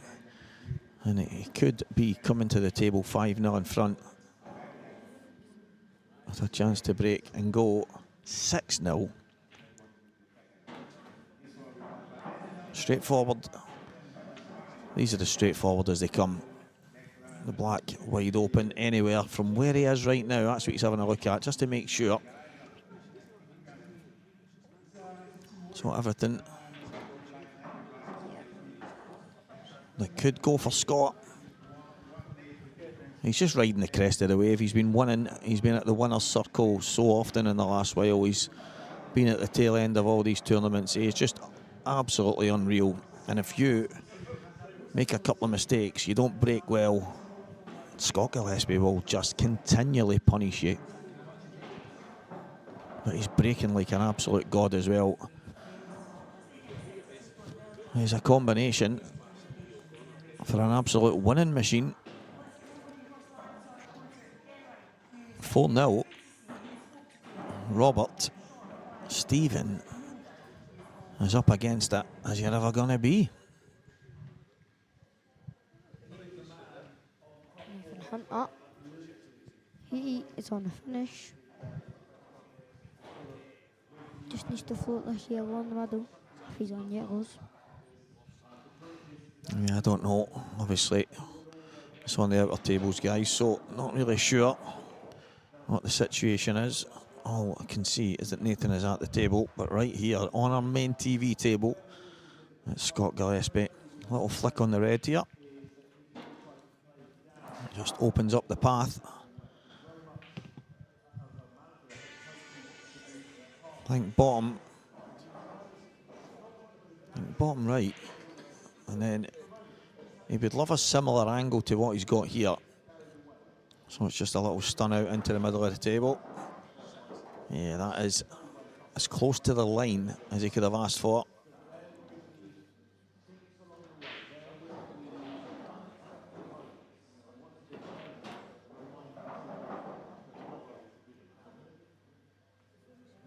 Just about perfect. 5-0 and the break. Scott Gillespie, absolutely ruthless. Everything's going. Scott Gillespie's with it. Time's a football kid.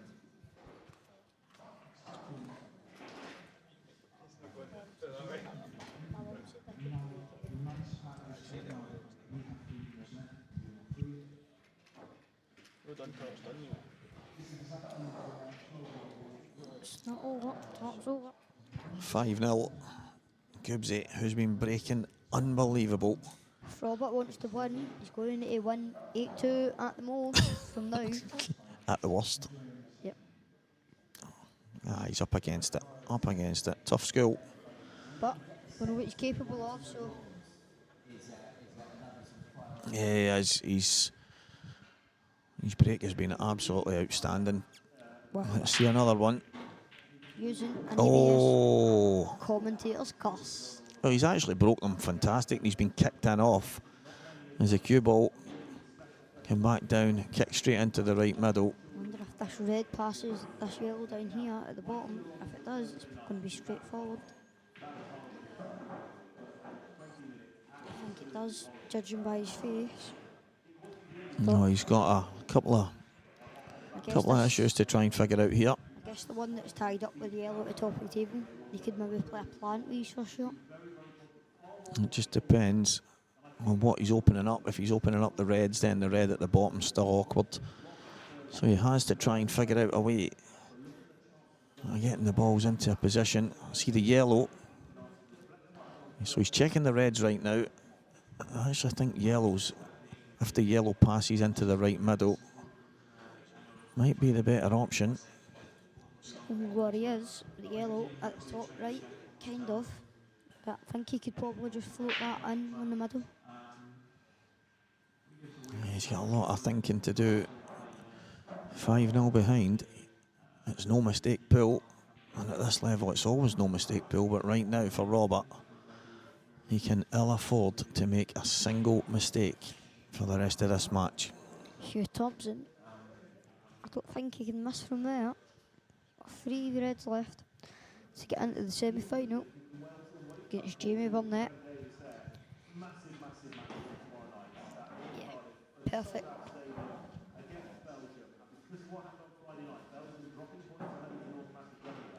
If that yellow goes into the right middle, and this is a shot for me, Quite like the option he's taking here. just stop the cue ball. Maybe I wish he was a bit Yeah, I preferred to Yeah. play on the one at the top there.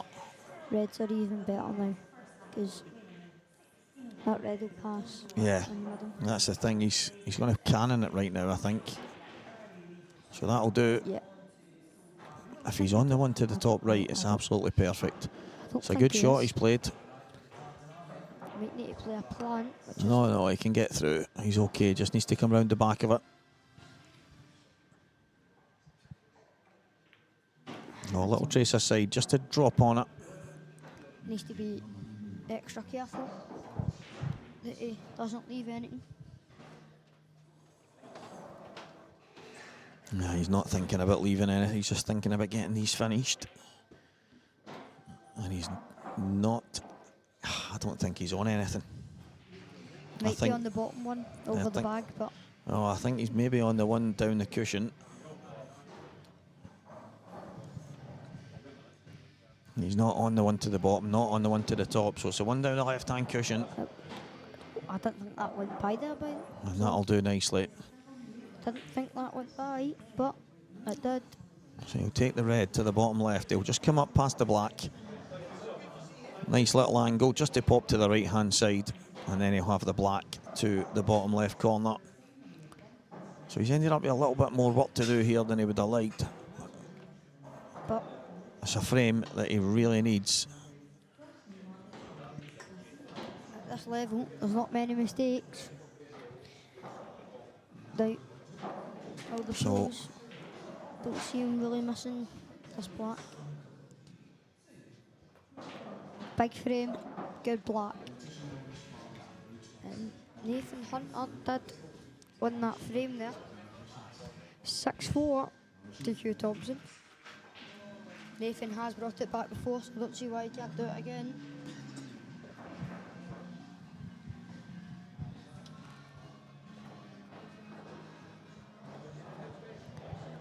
Robert's break. Thinking he might need a breaking dish here to stay in the game. Yeah, he needs a lot more than a breaking dish. He needs some serious pull gods to go in his favour. Well, it's 5-1. 5 frames to 1.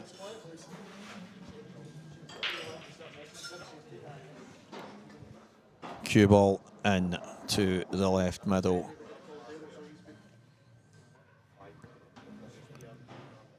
Yeah, it's 5-1. He just hasn't put his score on.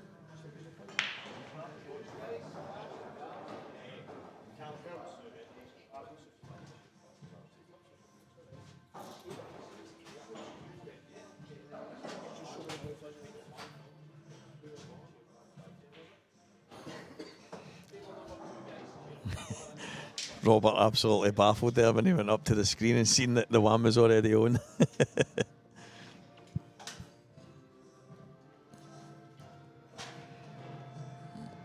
Oh, Scott goes and gets kicked in off, and then Robert in off the very next frame. Sometimes the gods are just against you, and in this situation it is happening.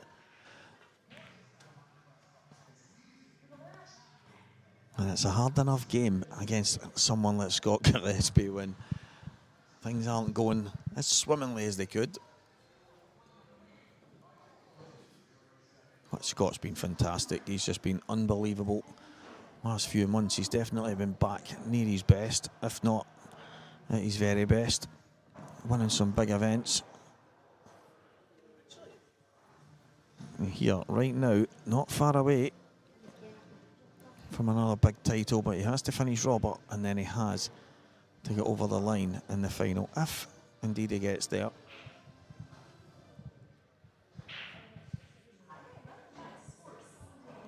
And that red coming up towards the yellow at the right hand middle, making life a bit awkward. Scott on yellows here. Open table, he had 2 shots, so he's played 1 shot to open things up a bit. Still on easy. He's going to need to maybe play this yellow off the other yellow if it doesn't go in the middle. I think he might just drop it in and then just maybe nudge the yellow and leave himself on either one over the middle or the one to the top left, but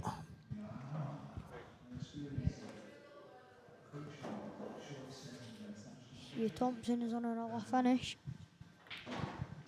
Interesting to see if he can get over the line. Yeah, good shot there. Very good shot from Scott there. Just a little up top for it, but yeah.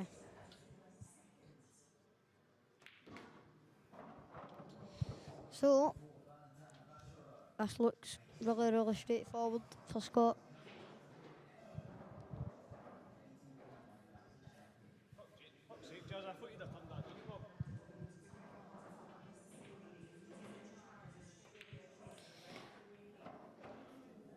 don't think he can miss this. Robert Stephen not getting any luck right now.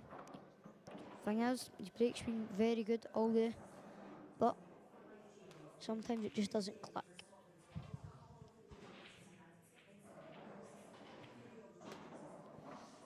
Now, Robert Stephen's going to have to dig even more. Nathan Hunter's at the table. See if he can work his magic and bring it back. If so, that'll be amazing. Nice wee freezing cold sausage roll there.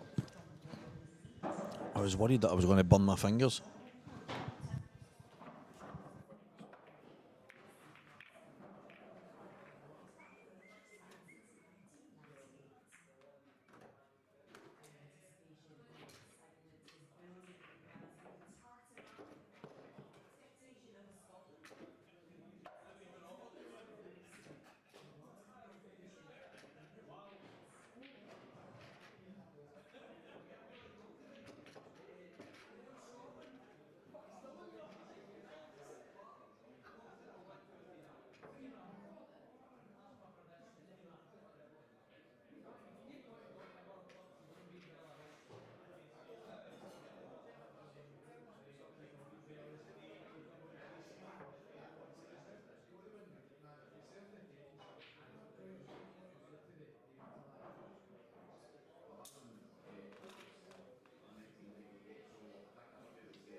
Yes, let's see the Scotland team versus Belarus. Let's see it. That's not seen it yet.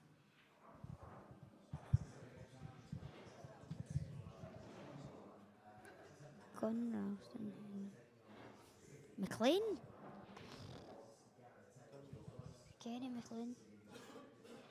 I didn't know he was still playing. Ralston.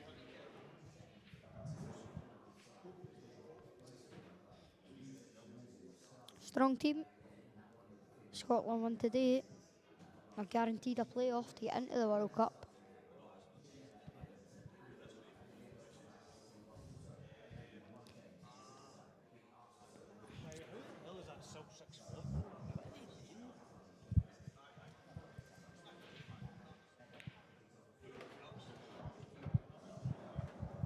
Oh. Missed the kick. So, Robert Stephen has got having a chuckle, having a laugh, knowing that he could have done much better there.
Scott. He's on reds here. I think he's got away with that there. But tight. Tight. This one will be interesting. See if he gets it in the middle. There's always a chance that he can snooker himself, but Scott Gillespie should be pretty straightforward, but yep. Never in doubt. Looks like.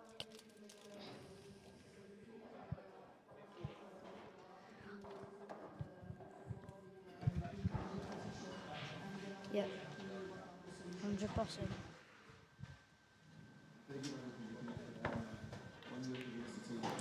Scott is just playing unbelievable right now. Don't see him getting beat anytime soon. The wee man spitting some facts here. Hugh Thompson's just missed a very good chance. And he's let Nathan Hunter in. Scott Gillespie not giving Robert any chances. Yeah, he's Dry too off the break and he's punishing him for it. far too good.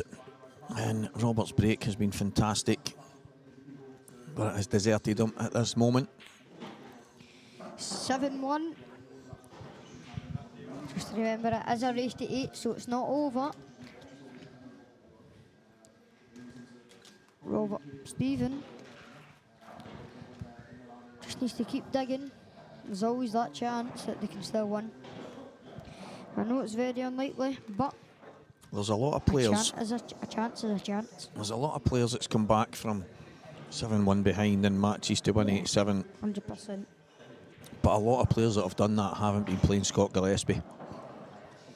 Can't give him even snookering him. I would bet my life that Scott's never, ever been 7-1 up and lost 8-7. No. I just think he's Steady Eddie. far too good. This red's Right away. in the bottom. No. Oh, It looks like that was Robert's last shot. And the Saltire.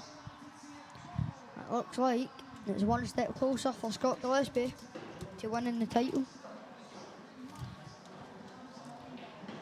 Now, Nathan Hunter, he's on a very, not a hard finish, but very finishable. So, whether that will play Jamie Burnett, he's had quite a wait, hasn't he? Robert had quite a wait waiting for Scott Gillespie v Dunster, but it is what it is. If they're consistent enough, it doesn't matter.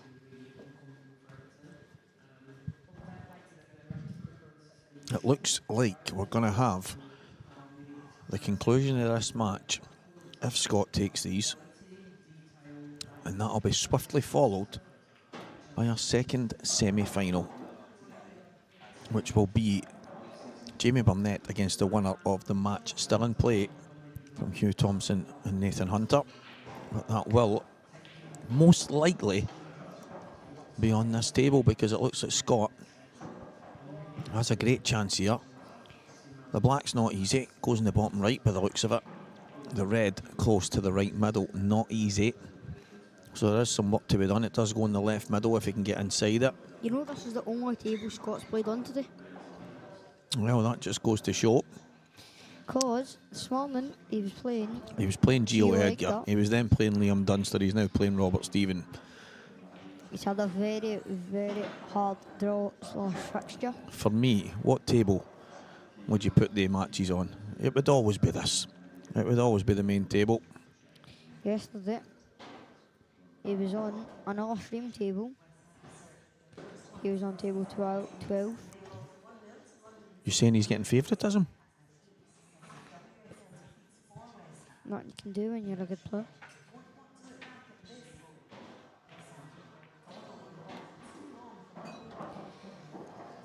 He was on the other stream table as well against Kevin Adair in his first winners qualification game. Brilliant shot there from And Scott. He was actually quite lucky that Mark Boyle withdrew. This is huge. he would This have is huge. He would have played Mark Boyle. Needs to stop. Needs to stop. He would That's not what he was playing. He's actually had a hard draw, but I think he was quite lucky that Mark Boyle didn't turn up with it.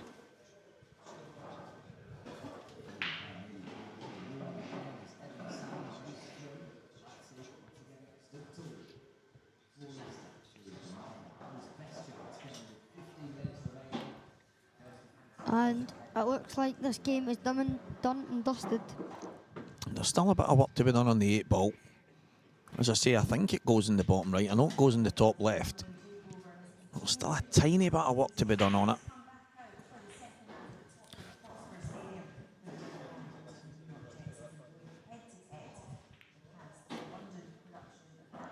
Yeah, he doesn't like it.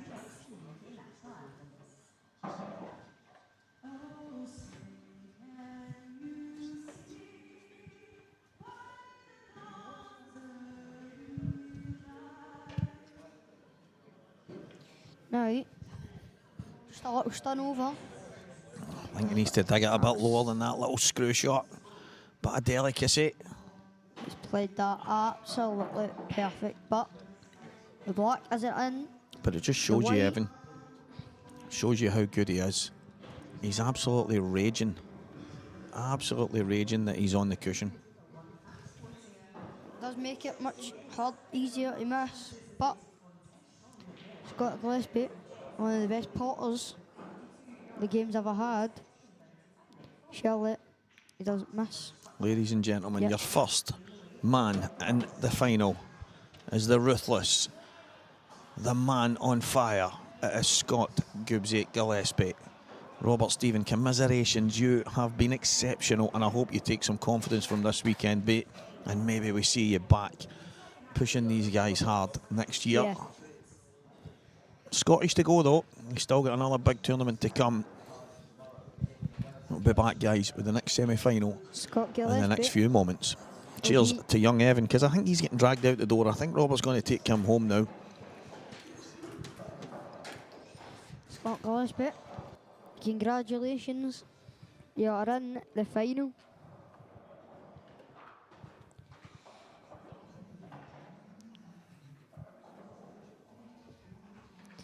Scott Gillespie will have a break now. It's Hugh Thompson, still 6'4". So, Scott Gillespie, well done.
back, guys. I've seen a phone lighting up there because wee Evan, the mad supporter of Robert Stephen, was slightly biased. But he was good. He was good fun. He's mad, the wee man. Absolutely loves it. Didn't matter how good Gibbsy was there. It was, yeah, but the run of the balls Rab's had. Oh, the way the break's gone for Rab. But Robert, he was good, man. He did come here with Robert and his granddad today. We travelled through with him, and the guys have took him on the road back. But Jamie Burnett, Hugh Thompson, Shug's just finished against Nathan Hunter. The tablet had cut off, so it's shown 7-4 on Q score, guys. I think that's because Craig updated it here just to end the match, but it was a decider, and Shug won that 7-6.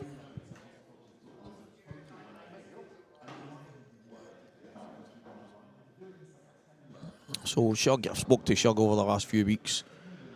He was always a staple in the Scotland teams and that with myself, and he's been hovering about the top 16 for years.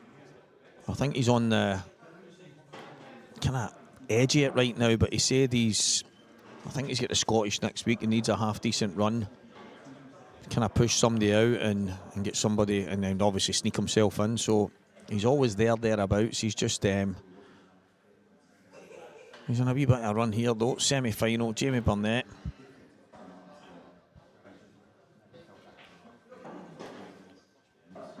But it's a big ask. Jamie and Lewis were probably the two big favourites in that top side of the draw. But right now, Jamie Burnett, Hugh Thompson, two very good players. Jazz has a serial winner, but that's a mistake.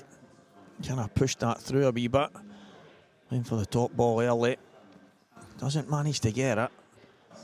And another chance, a second bite for Shug. And I'm delighted, guys. After young Evans done a disappearing act, young Stephen Allison has joined me in the comms. Welcome, my man. Hi folks, how we doing? A great game coming up here.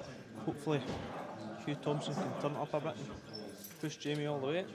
Big opportunity here, because I don't know if you noticed the way the draw had split this morning, Stephen. I looked at the top end. I think you were in it. You played Nathan, and I was saying, what a chance for somebody at that top end to get semi-final or maybe even the final in this event. Yeah, definitely. I mean, I actually thought that myself. After playing quite good yesterday, I come into these events for a bit of experience and that, but after last night and seeing the draw this morning, I actually fancied myself, but unfortunately I didn't turn up, and Nathan punished me for mistakes, and now Hugh's done the same to him. Was that a decider? Aye, I missed a few chances, Stephen. It wasn't the best game. Nathan's class, to be fair. I gave him a bit much respect because I like the guy, but Aye. that's a mistake there. You've just said it at the start. You came into these events to gain experience and learn a wee bit. So it sounds to me as if there's quite a few teachable moments in there. Aye, definitely. It's you know yourself. Take the positives when you can. Shug, as I said there, it says on Q score 7-4, but it was another decider. The tablet had went off, so it ended up 6 each, and he had an awkward black for what I've seen, and he's managed to get it. I was watching bits of the game and I was walking about the club. I seen his last red and the black he potted. It was a decent wee finish. Looks pretty straightforward here to take the first frame. A big ask. Jamie Burnett's been doing a lot of winning lately. Yeah, we'll see. We'll see if Gibbsy keeps up with the big weight that he's going to have now, unfortunately. But that's part of winning these tournaments. That's why the big boys do it all the time, because they're used to it. That's exactly it. I remember it's a wee while ago, Boyle was just on constantly, and then he had a wee break, and it was the Scottish seniors, in fact, a wee while ago, and watching, you can play over and over and over, and your mind doesn't probably catch you until that moment when you're sitting there for an hour and a half, whatever it is, waiting, and then that's when it kind of kicks in. And yet these guys still seem to keep getting themselves in the winner's circle more and more than they don't, and it's absolutely incredible. Gibbsy, Boyle, Dunster. They're actually athletes. We laugh when we say that, but they're athletes. They're absolute athletes. The mental strength it takes to sit here all day and win after win after win, it's incredible. I said it years ago, I don't know if anybody's ever done it, and I've never actually checked it myself. If you go from a 10 o'clock game in the morning and you're still there at, say, midnight, say the guy that wins a tournament, I'd love to see the step count that they've put in throughout the day. It might not be 10,000, but it'll be a lot. I can assure you Liam Dunsters will be 100,000. Christ. Some player will. That was funny earlier though when Liam was playing and the problem was young Ryan was playing slow. Aye, somebody told me young Ryan had taken 10 minutes on his first shot or something.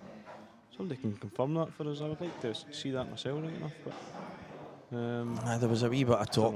Liam did say it was about 6-7 minutes. It wasn't as bad as 10, but I don't know. I don't know if maybe.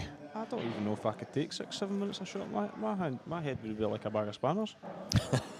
I said it yesterday. I actually was worried about my opponent in one of the moments when he took so long over a shot. I tapped him in the shoulder just to make sure he was all right. But it can happen. Time can get away for you. But as you say, 2 minutes, 3 minutes, and you're starting to get to a point where you've got to question what you're thinking about at that point, because there's only so many options and so many variations of the shot you can play that can take more than, say, 60 seconds. Aye, definitely. The game's very simple the majority of the time.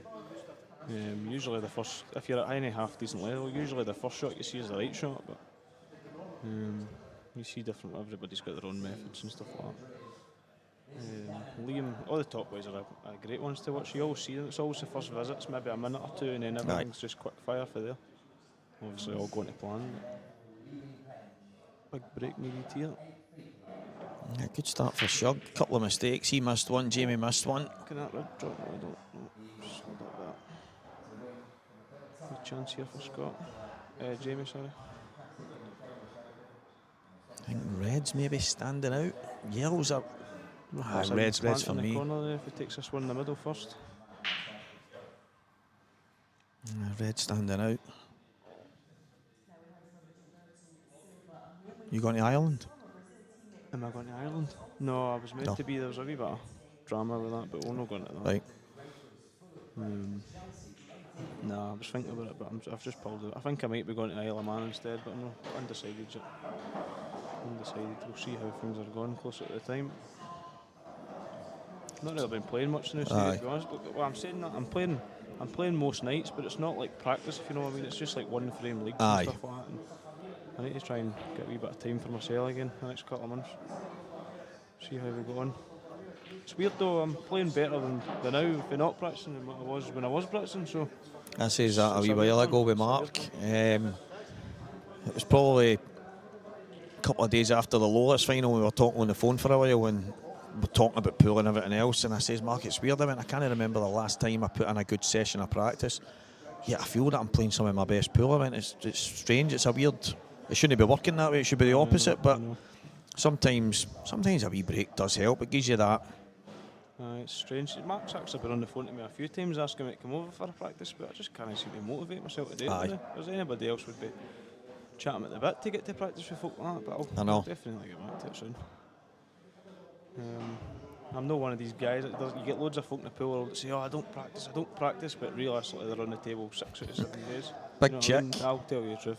Big chick. I don't play pool. Yeah, he's on camera in McGoldrick's every morning, spending hours on the table. Pool table, American pool table, snooker table. Doesn't he lift a queue? No chick. Somebody that looks like him every morning. He's in that shop every day, opening up. Kids, he's sell on, man. He's a great guy. He's a class act, isn't he? Brilliant.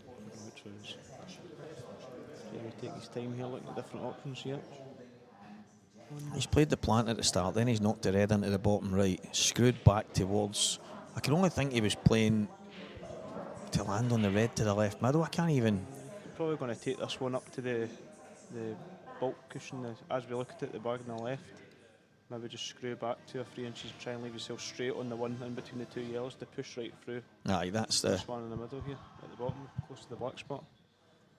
That's the pattern I would take anyway. I don't know what he's looking at. I don't know if he's on this one at the bottom here. See, I quite like taking the one to the top left and then working his way down and leaving the red or the left middle for last. He's on this. I didn't think it was on this. It's a perfect connector for the black, but... He thinks it's tight. Nah, see, I didn't think he was on that, by the way. Strange one for Jamie, that.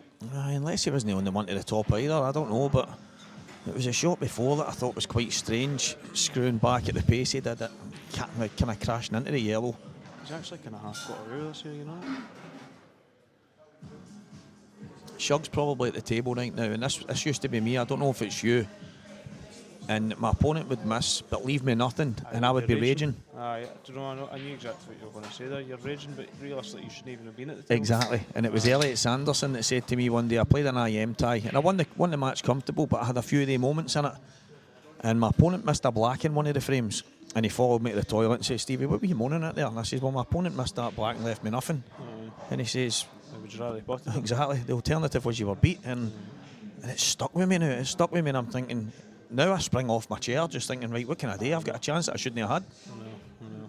That's what my dad always says to me as well. I'm probably the most negative person you'll ever meet at the table, honestly. I just doubt everything with myself, but even earlier on I was playing his watch, I just think positive. He's like, don't say it out loud, but when your opponent's at the table, just think he's going to miss. He says, the pool gods will do it for you. And right enough, recently I've started to do that, and it does actually work a wee bit. It's mad. There's Robert Stephen in his match there. He said it came over after him and Gibbsy were laughing, and he said, I knew something had been said with you and Jazza, and he said, no, Jazza said to him, Robert, your break has been the best I've ever seen it over this weekend. Unbelievable. Then the first one, he broke dry, Gibbsy dished, and it ended up, I think he said it was 4 out of 5 breaks, Gibbsy reverse dished him. Right. And he said, but it got into his head when he started to think, quite no negatively, but thinking, I bet you this goes against me. And he said it was as if my arm wasn't working, I wasn't catching them right. And it's incredible how. Me and Fernie's game was like that last night. Actually, the breaks, 2 of our breaks were really good. It was a good game. But he had a couple of drivers. Oh, what a shot! Oh man, I didn't even know that could go in there. What a shot! By the way, big chance now. Big chance now. See if he's got the minerals here. It's a better spectacle, isn't it, when the two players are breaking good. I'd like to see Shug go 2-0 up here and put the pressure on Jamie a bit here. I'm hoping this is going to be a 2-sided game. Aye. I would love that. I mean, I'm an underdog story guy. You'd rather that? I'm the same. Aye. I would love to see Shug go for. I love Jamie to bits. He's a good mate, and I'm happy to see him win anything. But I love to see an underdog story. I love to see somebody that's. 100%. That was a good thing about when you seen the draw this morning. You knew Aye. there was a chance at somebody actually having one. I think gives you a bit of belief. 100%. It's probably one of the other things that's great about these Saltire events is when you get to the last 32 and it is an open draw. It's not like anybody's getting favoured. There's no seedings. It's just 32 guys against 16 against 16 qualifiers, and you get who you get. Like the winners, losers thing. You kind of need to earn that, if you know what I mean. Although this weekend it was a wee bit funny because a lot of the big players went into the losers round first because they were playing each other first round. It was weird. It was a weird one. You don't usually see that. Plus a lot of top players have pulled out. Obviously Boyle's away. He was down. I can't remember. He was down one of his lowest pool parties as well, so he's not made it. He was. Another couple of pullets as well, I would say. No, Gav Robinson didn't make it up. He was another one. Aye, Mark. He wasn't here. He was playing his money game. He was in the money game. There was another 3 top players in the mix, you know what I mean? Hopefully we'll get all these big boys being consistent next year. 2026 tour. I think John McAllister deserves a wee. Aye, I played him first game yesterday. Absolutely, he made me look silly. Great player, man, and he wasn't even at his best. You could actually tell. It's class. He's actually my favourite player to watch, to be honest. He just looks so composed all the time. I love the support that he's given these events. If he can be there, he's always there. He doesn't flinch. It's just. It's his dad. He comes up with his dad. Aye. It's absolutely class, and a player of his calibre, he's just always there. And who beat him today? I never seen much of him today. Robert Stephen. Was it? Robert was excellent, and then Robert was actually flying. He beat Keith Robertson. I think it was 23 minutes or something, 7-1. It was just more or less all dishes, and He played great. Obviously, Jazz has pointed out, his break was unreal against John McAllister as well. But That's the thing, the way the game's played now, even the lesser guys can have games like that if the break goes their way. I'd actually love to see the rules get changed a wee bit. I'd love to see the nomination rule come back in. That's the only thing I would change. Nomination rule. said it a million times, and I actually spoke about it yesterday. I think the top players would hate it, but for the guys like me and you, we'd love it. We'd love it. That's the thing. I've had Mark Boyle sitting here, and he's like, listen, it's the luck of the break that makes it exciting. And I'm like, that's maybe at the very, very top. That's fine. Your break needs to be your advantage. Exactly. Every time. You know what I mean? For me, for it to be perfect. I just don't think you get enough of an advantage on the break. Nah, it's pure luck. And when you're playing into the hands of a Boyle, a Dunster or whatever, and you're not breaking great, then you're just basically handing every bit of advantage to them every time you smash your balls open. Everybody keeps. I've seen a few comments this weekend about this cup break and everybody talking about the box I know, break. it's nonsense. I think it's a lot of nonsense, to be honest. Because see, if it was that good, why is everybody not hitting it? That's what I said. I was actually on Seriously, if one it's of that the good, why is everybody not playing it? one of the chat and banter pages. It was a wee while ago, and there was loads of people from down south going on about it. And that's what I ended up into it, probably with about 80 people. It's a couple of years ago. And I said, and it was some of them were some of the top guys. And we need to do this, and I says, who's that aimed at? I said, because there's only really two guys that I know that are at the very top that do it, and it's Dunster and Boyle. And I said, so if it's against them, fair enough, if that's the plan.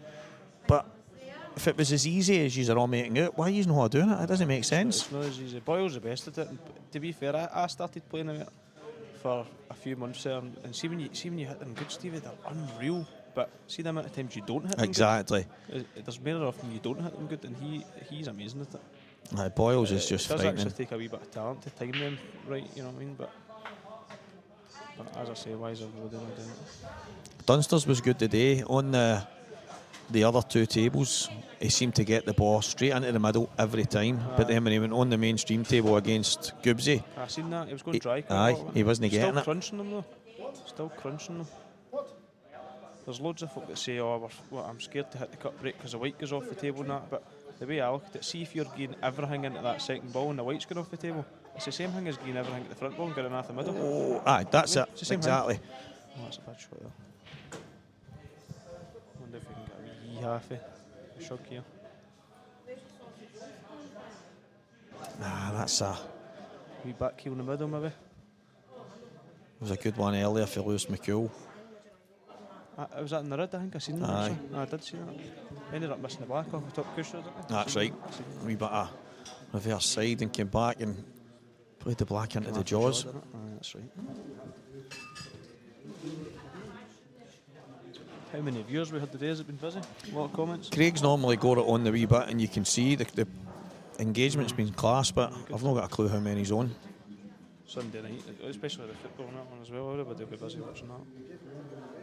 Probably get busy once the final kicks off, I would think. Everybody's lying in their bed or lying on the couch. Oh, by the way.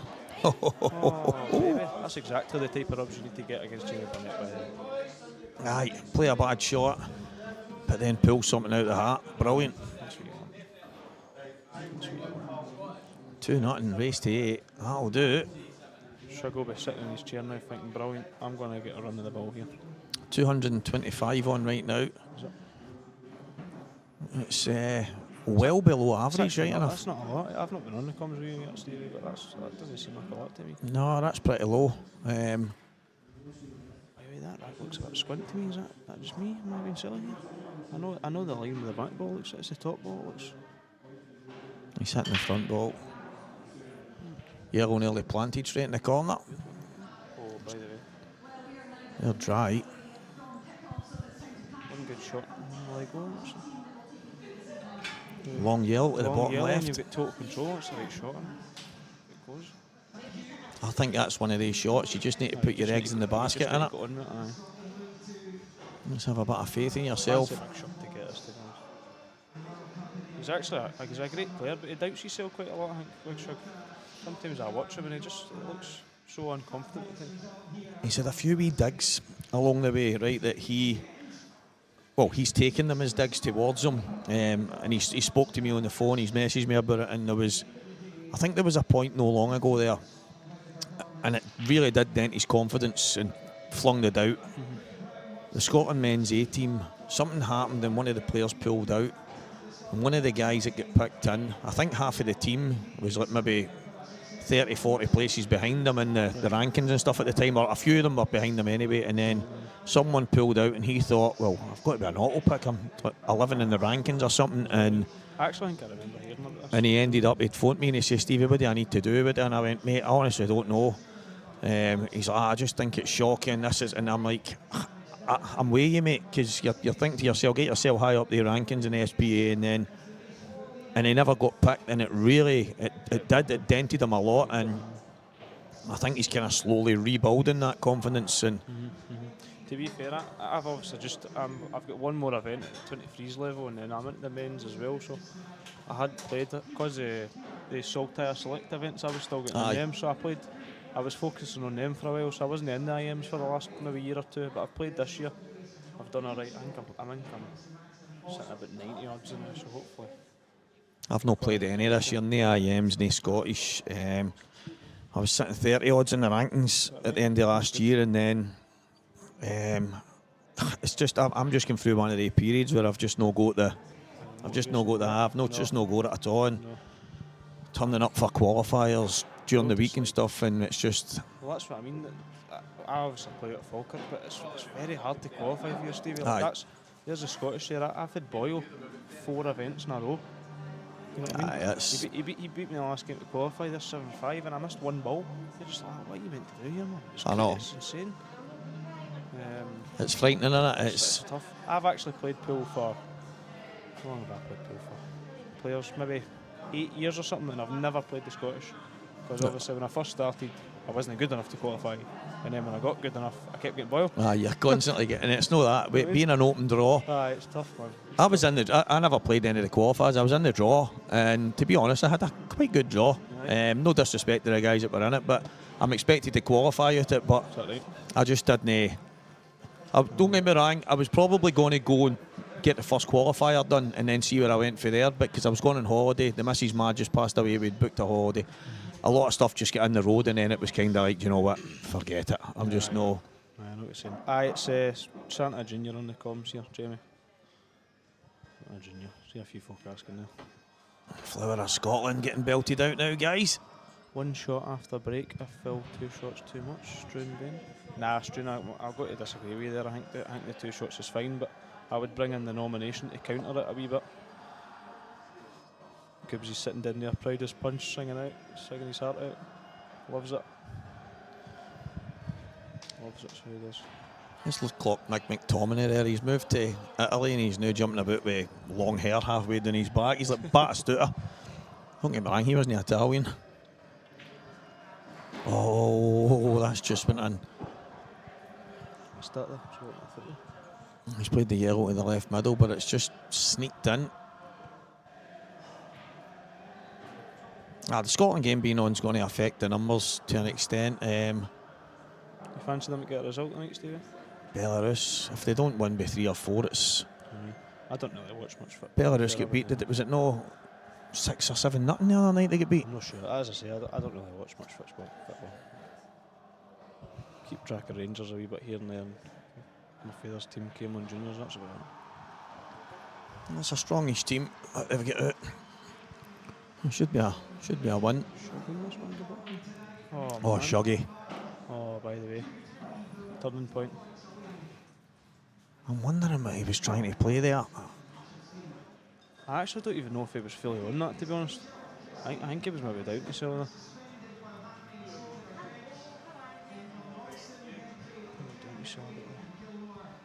A straightforward finish for Jamie here. Aye. Oh, he's still alright. There's a wee screw off it. Chase the side on that. We need to turn that telly down a bit. It's picking it up quite a lot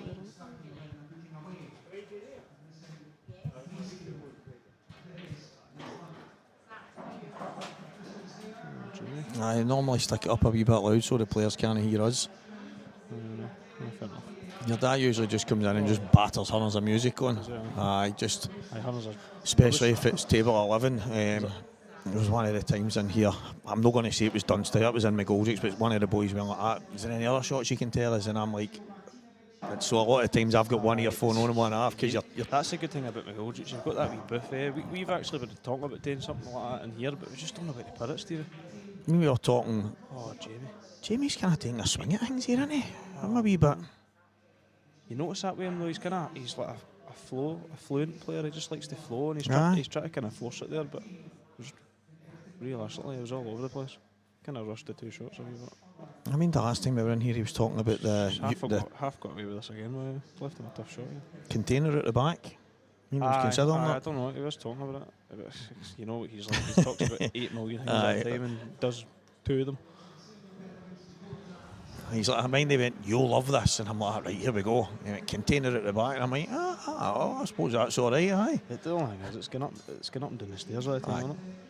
Plus, if the TD's sitting down there, they can't. Although you can see it on the computer, it's not like you can shout out games because you doesn't know when anybody could be outside having a smoke or. No, true. It sounds good, but it's no like bulletproof. You know what I mean? But I'd like to have something like this set up all the time for even when I'm running the tourneys in here. Aye. You know what I mean? Obviously, when the big tourneys come, you and Craig can step back in. Oh, good shot. Oh, good shot. He's left his a wee bit unlucky there again. Aye, and the thing is, all he could do was just pot. You just got to pot the ball, and he's unlucky there. Cameron and Rangers both about as good as each other. Aye, you're not lying there, Jerry. You're not lying there. Aye, Kevin, it's young Alison Jr. Aye. Jerry, you were in here having a good drink here the weekend. I seen you yesterday. You were in with Big James. You enjoy yourself?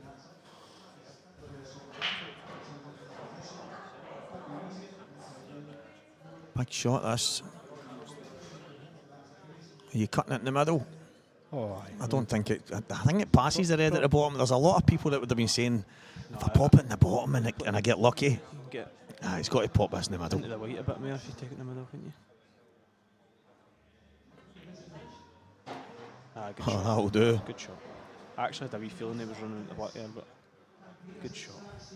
That'll do nicely. This red maybe causing a wee bit of awkward queuing here, possibly. Is he left-handed? No, right-handed? Oh, right-handed. His hands, I think they're the biggest hands I've ever seen in my life. What shovels? Never sharing a bag of chips with him then. Mate, we went 10-pin bowling down in Bridlington and there was not a single ball. He just had to just put his hand round it and launch it. His wife will love him. Oh, he's a class act, Big Shug. Screw on and off the cushion. Nice and easy. Good shot. 3-0. Good shot under the peak. And the thing is, he knows he's leaving Jamie Burnett. Relatively straightforward chance, but don't get me wrong, he left Jamie a straightforward chance a moment ago and he didn't take it, so chance to go 3-0 here. This just shows you, by the way, I've actually watched Shug today, and I'm going to be brutally honest, the 2 games he played, it didn't look great. He was making mistakes in it, but it just shows you what happens when you play a top player. It really switches you on, doesn't it? I think he kind of struggled through his first 2 games. Aye, definitely. It really does switch you on. See, I've never been, and again, I throw this to you, so I've played every top player probably gone, and I've always, and I don't even like using the term raise my game, played to the level that I can play at, and that's now, so you're playing at the top of your game against these guys. You have to. But then I've walked in, there was one of the times I walked into Coventry, and somebody, one of the boys, Stevie, who are you playing? And I didn't know the guy, and I've said his name, he's handy, but you should beat him. I had a nightmare, an absolute nightmare, and I'm like, I wish people would, and it's mad, like, I don't know if the top guys would even care what you said, but for some reason when that's me, that kind of thing goes into my head. And I was the same. Do you know something? I've obviously, I'm going to say I'm talking about myself all the time here, but I've obviously beat Fernie last night. Folk messaging me saying, "Oh, great result," which it was, by the way. Great result, and that. Oh, you've got a half decent draw tomorrow, and that just it's right in your brain. Then I would have rather had just like another top boy. I know. To just get everything, you know what I mean? Not that Nathan's class and that, but. Jonesy beat. You would actually rather. 100%. I'd rather play these guys all the time than genuinely. Jonesy beat me in the final of the seniors, and a couple of guys in the building went, "Great run, mate, well done." And I says, I was gutted. I was absolutely gutted, and I went, I'm just so annoyed with that, and I just didn't play well enough in the final. I know, but at least you got to a final, and I'm kind of like, is that all I have to hope for? Aye, honestly, and I know you're obviously getting that. It's just the way some people think, and you start to go, well. Aye. It's hard to take the positives at that moment in time. 100%. Because you weren't playing it to get beat. You weren't playing it to go, oh, what a great run. You were trying to win. Aye, it's weird. It's a weird game at times, man. It's actually mentally hard. That drives you insane, doesn't it? It is. You really need to be mentally strong to play Cuesports, in my opinion. I've actually had a few of my close friends saying to go to like sports therapists and stuff like that. He's peace. I mean, and it actually is a thing. Aye, it really is. You see all these snooker players being honestly, you're like, what? My phone, I had honestly screenshotted about 50 different ones local to, in and around Glasgow and the East End. I was like, nah. Imagine that. Everybody talking about you. Like, he's going to a therapist because he's getting beat at pool. You're right. No. Go for me. No, I know. But as you say, the top guys, I mean, I obviously spoke to Jamie last week. I don't know if it's something he's ever done. But if Ronnie O'Sullivan has done it, then you never know. Same with coaches and that. Yeah, I got coaching in that when I was younger, but see now, it's too hard because if every coach tells you different things, it fries your brain. I've always kind of liked to just teach myself. You know what I mean?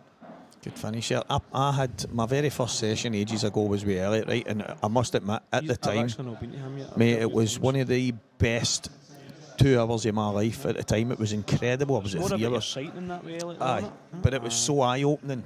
And he would take pictures of you, he would do videos with you, and then he would show you them, and you would go, "Is that what I'm?" And you're absolutely, because you don't believe you're doing the stuff you're doing. You think you're doing everything bang on, and it was eye-opening.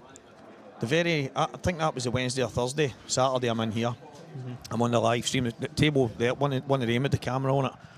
And I'm playing Billy Stirling, and I'm not joking you, mate. My head was frazzled. I try to think about things. Every single thing, and I texted him and I went, mate, I'm losing the plot. I'm absolutely losing the plot. That has killed me. But he watched it and he said, I'm watching everything you're doing. Please stick with it. A couple of months later, John Joe, you know John Joe, obviously for Glasgow, and he said to me a wee while, maybe 6 months later, I had a wee spell, and he went, you should go back to Elliot. And I went, what do you mean? He said, you played some of the best pool of your life after that. And I was like, the best player in the world goes to him. Exactly. You know what I mean? So that tells you everything. I actually, since I was a wee guy, I've never been able to practice myself, Stevie, but this morning I came in early and I was setting up just straight as if it was like blues off the spot on the pool table. And even though I was potting all of them, every single one of them had left hand side on it. Aye. I was stopping the weight, but it was still spinning. You seen it spinning, so you're catching a wee touch. And that's me just clicked onto that. I've been doing that all the time now. So do you know something? I'm thinking about going to him now to see what's going on with that. So you're doing that without even you don't know you're doing it. That's it. So it feels fine to me, but when I can see it, I'm like, why am I doing that? So you must be that because it's something similar. I don't know the terminology for it, but aye, but you're automatically adjusting on the shot to suit whatever. He videoed me playing a shot towards the centre of the white, and then as I hit the cue ball, I was hitting the left hand side of it. Aye. And he's like, he says, when you're feathering, you're fine. He says, and he videoed me for right behind, and I'm like, I don't even know. And then after it, I started to realise, I'm going, I cannot believe I'm. It's incredible, and it takes somebody to point it out to you.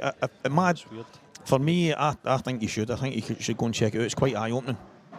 Even when I'm playing, I feel like my stance and everything, it feels fine to me, it works for me and stuff like that. See, when I watch myself back the stream, I'm like, look at the steering. look at how terrible that looks. You know what I mean? A wee bit unfortunate. Is he on the one to the top? No, I know, it's mad. But it works. It's strange as anything, man. There's actually a player for Falkirk, if he's watching, he'll laugh, Chris Hutton. Decent player, he's played with Falkirk hundreds of times, used to play men's internationals, but see, when you watch him, you think he was honestly, it's mental, but he's actually a good player. It is, but it's crazy. He does a thing with you when you put your cue between your, just at your belly button, and you move left and right, and see when you, and he goes, so what way is it you're aiming now? And you're kind of like, whoa, this is weird. It's like your whole body's twisted all over the place, but that's eye-opening for me. Anybody out there that fancies a wee realignment, it's frightening, absolutely eye-opening. had me potting blue as a full length for a snooker table with my eyes shut. Well, I don't play snooker, but I did actually play. I played the Falkirk Snooker League. I think it was last year, just during the summer, just to try it out, and I was queuing amazing. I got beat the final of that league. For somebody that doesn't play snooker, that was all right. But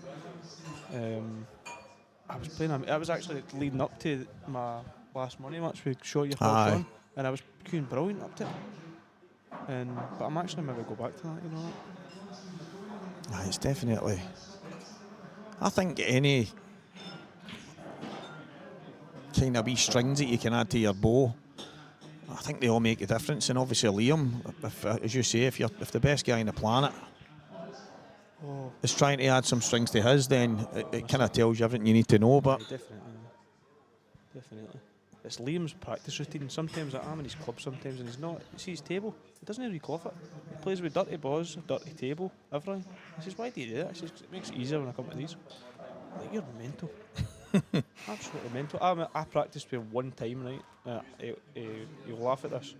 One time he came through here and we played, I think it was first to 21, and he beat me 21-1. Right? 21-1. And see the way everybody talks about how he plays? He played the exact way to the very end. And I said to him, I was like, I can't match you again. That was torture. Absolute torture. It was amazing. The mental strength that guy has is unbelievable. He had a race to 50 with Gio.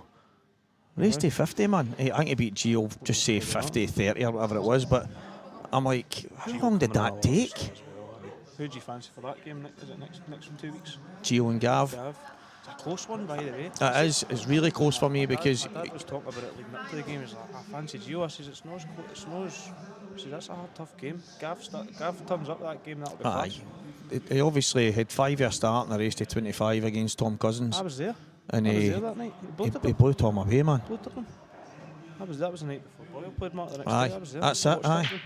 If Gav gets ahead of steam, that was actually the first time I really watched Gav. Aye. That was the first night I was like, who's this guy?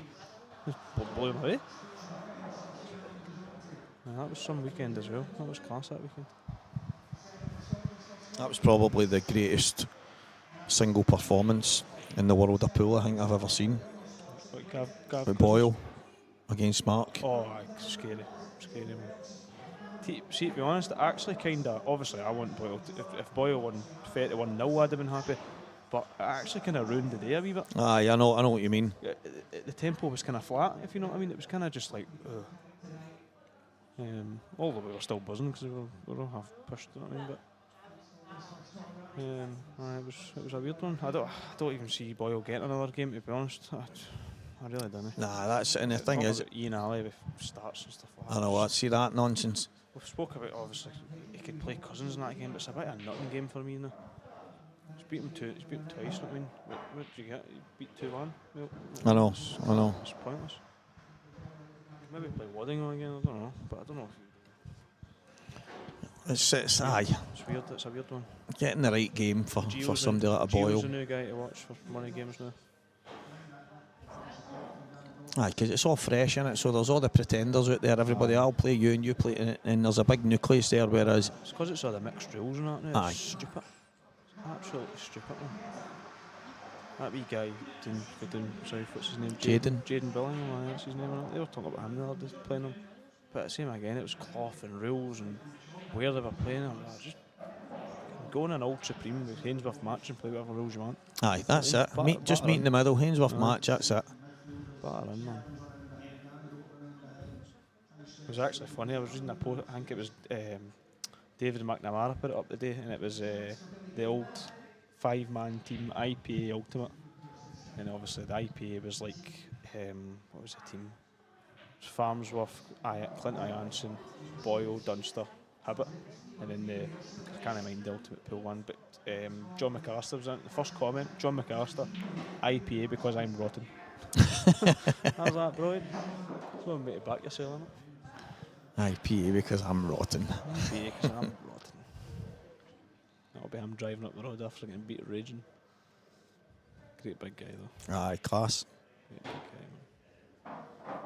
I think he's not long had a win as well, yeah? Aye, that's right. Not long ago, yeah? Him and Danielle were Some life. taking the way to, I think one of the tournaments this year in McGoldrick, she was there with have been. I wish she. She had the win. Aye. Oh, good. Right, I've seen that. That yellow must pass through this gap here. I think so. He's playing quick. I mean, I'm not saying I've ever seen Jamie playing slow, but I mean, he's trying to force the buzz though. That's what he's doing. He's trying to force it. Whereas sometimes when you do that, you make yourself look stupid. But obviously, you all know if Jamie gets going, he's scary.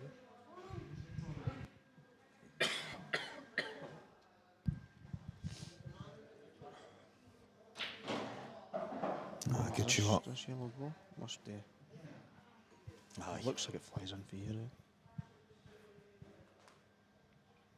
It's just a shot. He would love to be dead straight on the yellow to pull back to the gap, so it's easier to get on the black. But I think sometimes we get greedy when you sit in your chair sometimes saying, I wish I just had a shot in the black, and then when you're playing a shot to get on it, you try and get too good. To be fair, that's what... Oh, I've missed that. 1-0 Scotland. Oh, offside.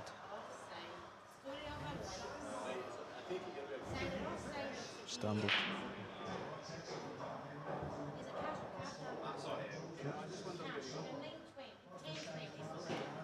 Good shot for Jamie there. Nice bit of cueing. I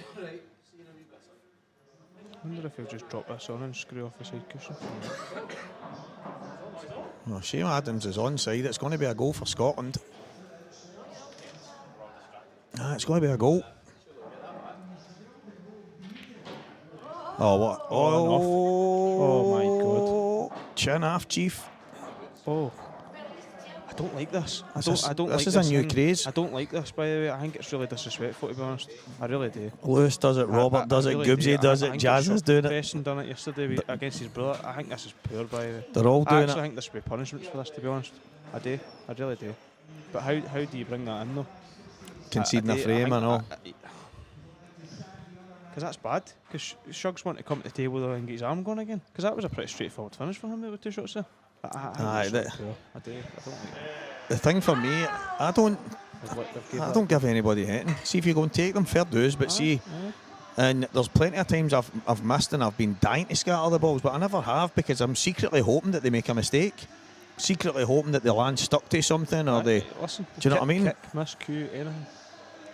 I don't know if you were watching last week when Gibbsy was playing Mark Fleming and Gibbsy missed in the top and he went up his hand towards the table but he didn't touch them. He sat down and then Mark missed a plant to the top left. See that? And they were roll-ins. And that's poor because he's probably put them off there. You know what I mean? Possibly. But I think it was 2 frames later.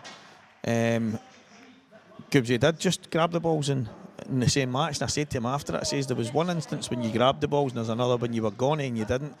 And he said, I don't know what happened, Steve. He went, but something came over me and stopped me doing it. He went, maybe it was somebody above. He said, I don't know. He said, but and then next thing you know, Mark went down and missed. Weird thing to do, man. I think it's weird, man. And to be fair, I actually have conceded matches halfway through matches and that before. I have done it hundreds and sometimes you're just no there, but no frames. I mean, just not for me.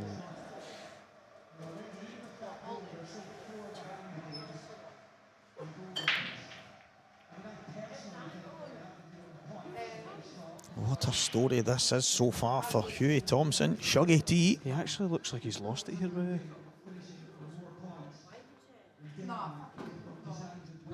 Aye, I mean, if you took a frame off somebody for scattering the balls, then they would stop scattering the balls. Aye, it's weird, man. Well, they've started, even when you're going to the IPAs, they've started cheering you for being on your phone and that.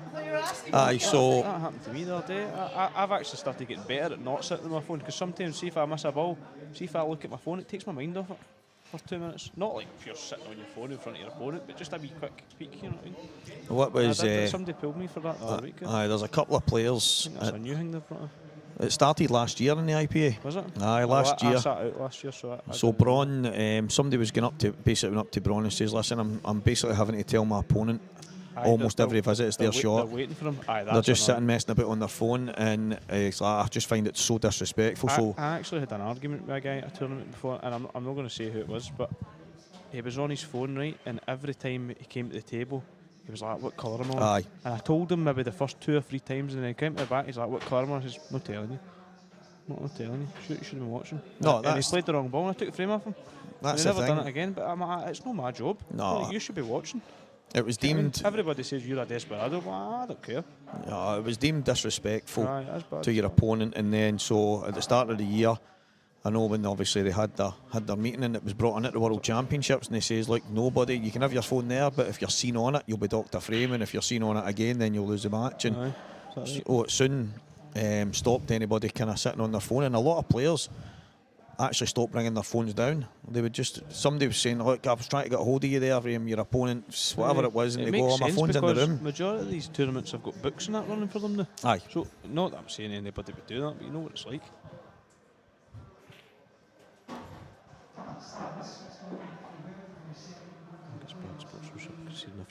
Aye, it is, Gary. Definitely is. If that red passes the black, this is a great chance for Shug. First to eights. 5-2. Still a long way to go, man. Definitely, but Long way to go. I've had the- Funnily enough, I actually think Jamie might be sitting on his phone now. Alright? Or is he just looking down the way? I don't know if he's just looking to the ground. Doesn't seem to be moving. Maybe he's fell asleep.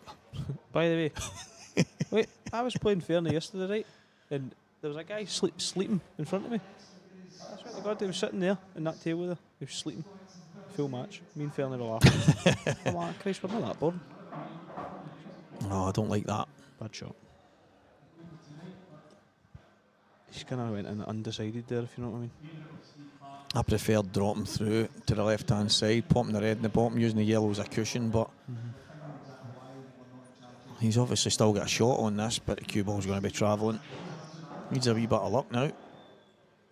Even if he could get up, Stephen, and get on the top 2 balls, he would then maybe still have a chance. He's left his son a right predicament here, isn't he? Is he? Is he? Yeah. It's just not what I watch, is it?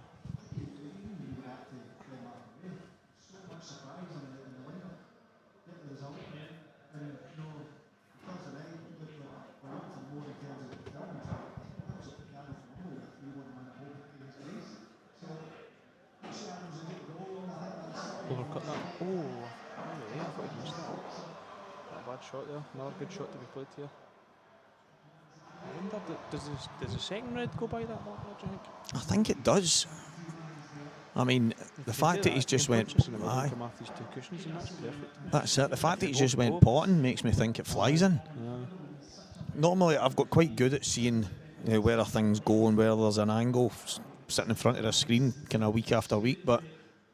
Come on, Stephen Jr., what cue do you use? I play with the, I don't know if any of you've seen it, the Exquisite. I play on Exquisite. It's a Lola's Army. It was a 1-of-1 made for Mark Boyle when obviously Laura passed away, and we won that when they were raffling it to earn the money. I've played with that since that got made. It's beautiful, beautiful cue. I genuinely don't think I've seen a cue nicer, to be honest. I think Boyle's been wanting it for a while, but he's not getting it. Yes, it's disrespectful playing on their phone. Just getting the balls in the room and slipped it. Urgent. Oh, he's misspelt something there. He's fixing that. Look at this. I bet this comes back again. Mr. Bill. He's going to cut this back. I'd be taking this in the middle. Unless he thinks he's getting off, I don't think know. take this in the corner? Yeah, he's going to cut this back. I don't like it. What's he thinking about here? White ball's flying if he does that. It's just natural. Yeah. Quick takes it. I don't like this. Does he play a big double here, by the way? And run the white right through? He's cutting it in the corner. Oh, by the way, What a shot. that's perfect. I thought he was missing him. I didn't think he was going to run near that there. I had a feeling he was going to flick off him, but I thought he was going to end up at the top cushion. But he's obviously known, being at the table, that he was going straight into them, and because he played that nice and easy. Confident, by the way. And he's landed absolutely plumb. What a chance to go 5-2. Shuggy T against Jamie B. He's played that one, by the way. That must go.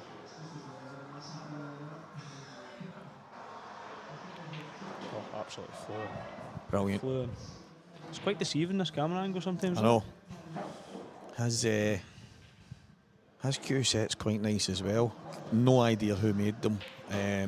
What's that? Shugs, Alright. but the materials, they're actually quite nice when he shows you them. It's got a kind of translucency to it, but it's like a big Scotland flag that goes through it. Oh, And he's got it on. He's playing cue and he's brake cue, but What brand's are cue that? Do you I've know? not got a clue. No? I know he got them made. I think he got done them ordered, and I think they're pretty long. I don't know if it's like 59 inches as well. But class bit of kit. Aye. Do you know something? See, I'm a joiner to trade, and see, making cues, it's been something I've been interested in for years, but I've just not really. I'd like to go and maybe give it a go just to try it. Aye. Just one time, you know what I mean? Obviously, I wouldn't quit my job and go and do it full time, but I'd like to try it. Well, there's a guy in Glasgow, Alan McTaggart. Alright. I'm assuming he's a joiner to trade as well, and he made a couple of cues for people. I don't know how long it took him. I don't know what but they are absolute belters. I'd like to give it a go. And I'd said to him once, I messaged him, I said, mate, could you do me a new butt for my cue? A wee bit of work done to my cue, it's been shortened.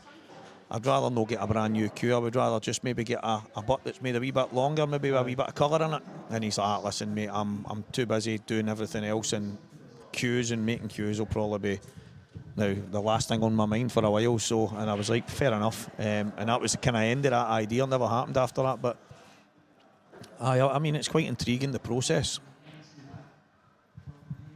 I like it. I always like watching these. You see the TikToks coming up, and it's all these videos for Asia, and they're all doing the tips and all that. Aye. You can sit there and watch it for hours, doing it on the life and that. They do that in the shop at ASMR. as well. Aye, ASMR. That's what it is, it, the sound. and that. I would never know what that was, but my Aye, daughter, aye. she was making all these noises one night, and then I went in.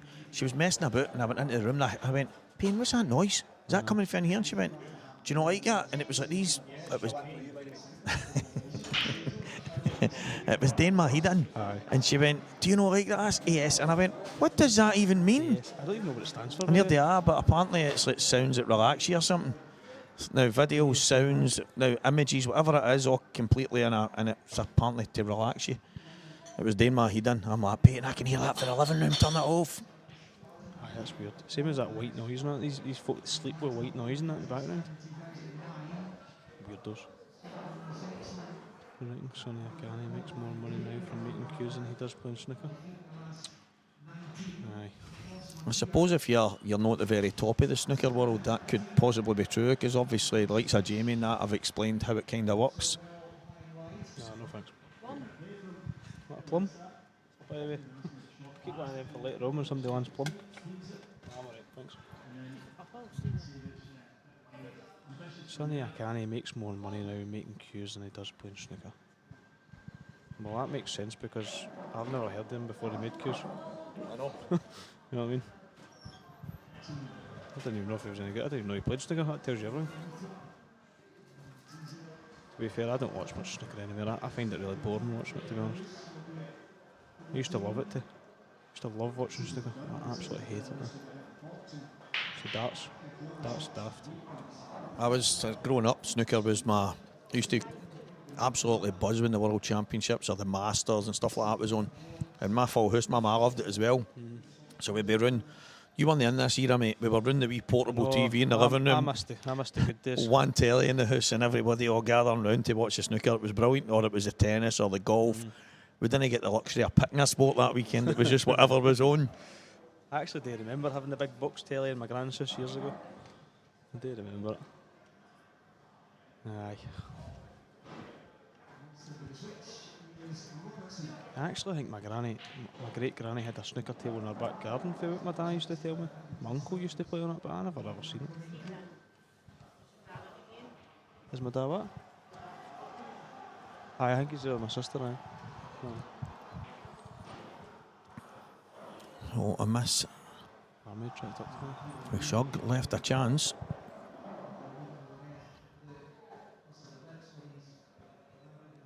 Black's in an awkward position. Scotland down for a chance again here. On you go. On you go.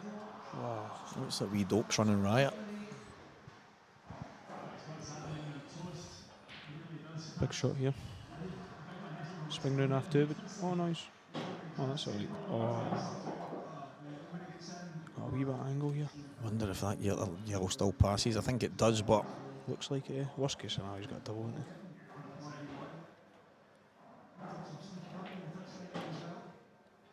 Just gets down and gets on with it, doesn't Aye, he? there's So no actually messing class about. to watch. See, how's he getting on this black though? Is he going to...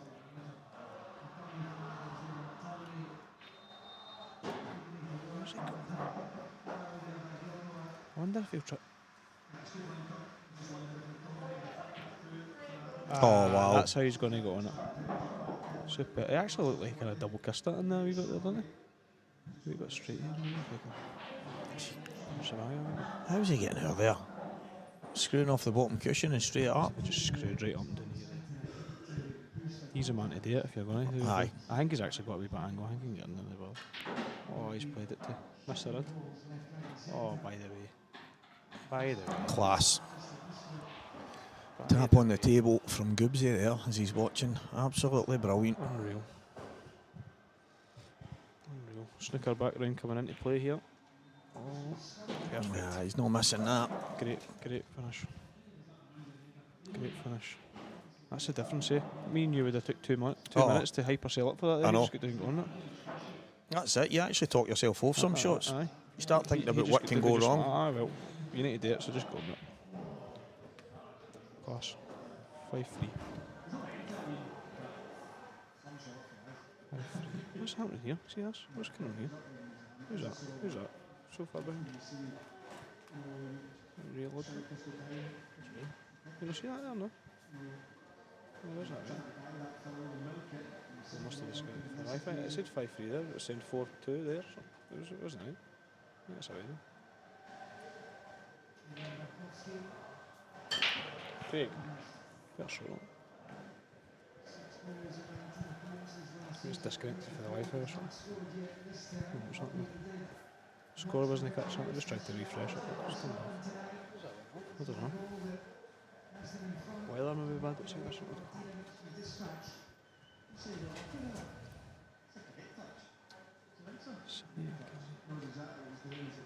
Oh baby.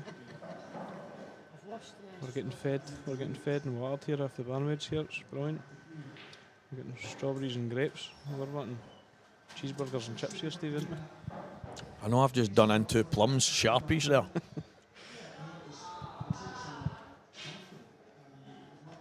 See, even that guy saying Sonny Akane makes more money off the queues. How much money do you get? How many queues is he actually selling? Probably hundreds now that Ronnie's playing with one, isn't he? Well, what I did find out is he doesn't make all the cues now because obviously he's playing He's pools. going to just be badging them, isn't he? He's probably buying them for somebody who's putting badges on themselves over the time. Aye. So obviously when you're buying one, so obviously Paris as well, these guys have worked their way to a level that they don't need to actually physically individually make them all, but the standards need to be. It's like you being on a job and having 5 joiners on, but it's your job.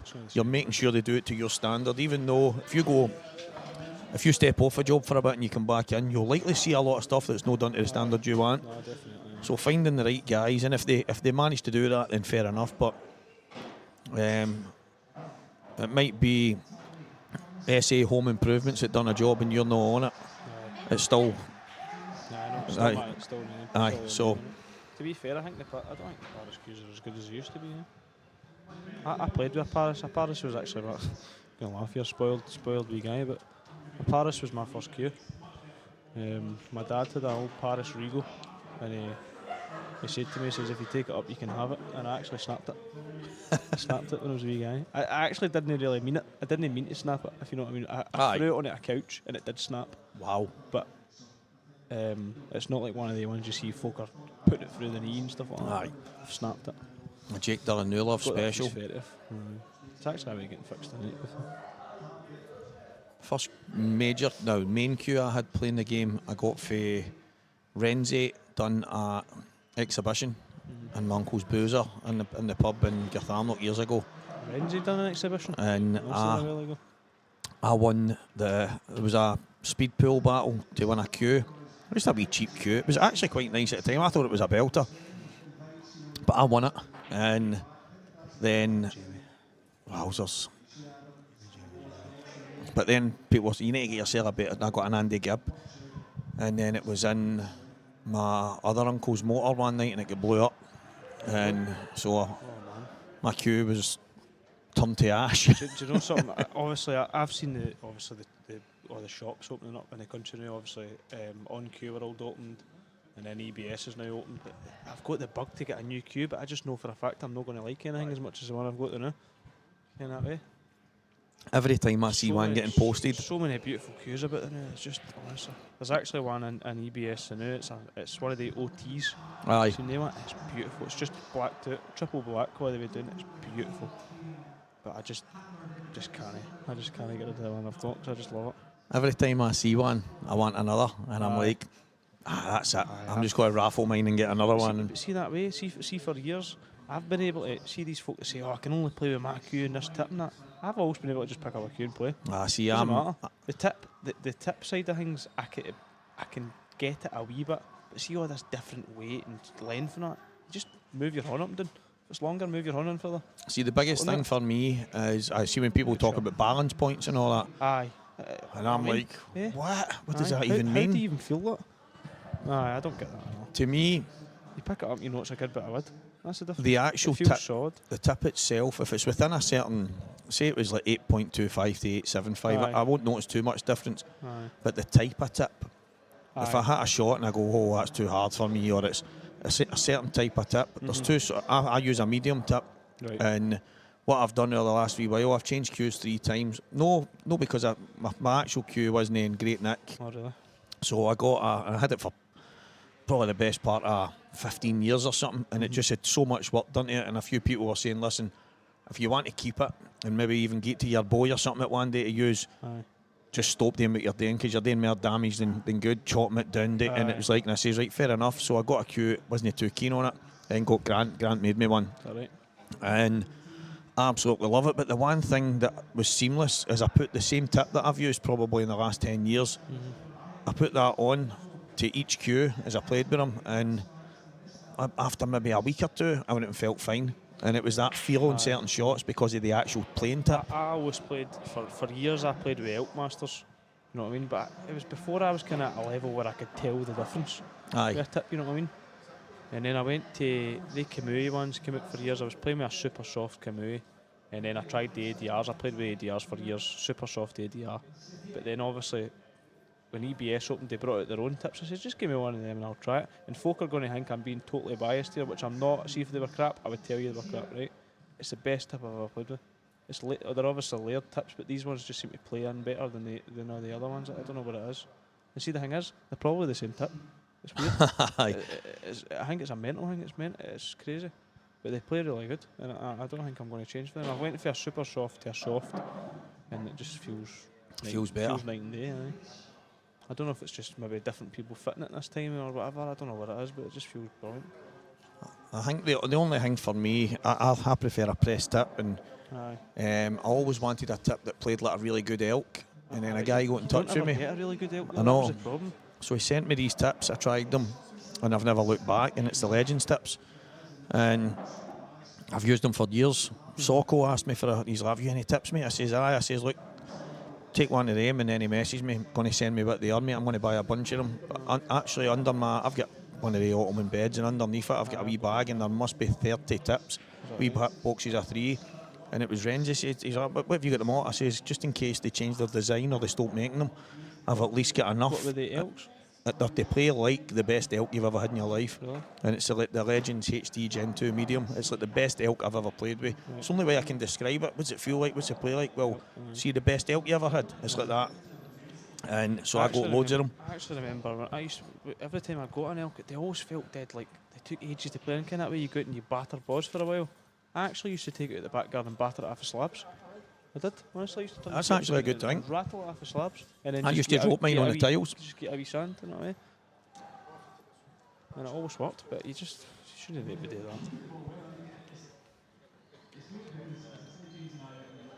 that. The layered tips are good because they compress quite fast, so they play the way they should quite quickly. Why? What was the need for that? Yeah, there wasn't any need for that at all. That's that. I actually That's that trying to be too perfect again, isn't it? trying to be greedy, and when there's no need. There was no need for that at all. Though. Still the same outcome, really, but I just didn't get that at all. Just trying to be greedy. I see instances that catch you out, and Renzi sat next to me. He's been lucky he's not went enough. I know. It's fine, Renzi, happens. he 5-4, said, you're under pressure. do you think Dunster would do that? Do you think? And that's where No chance. you kind of get the No chance.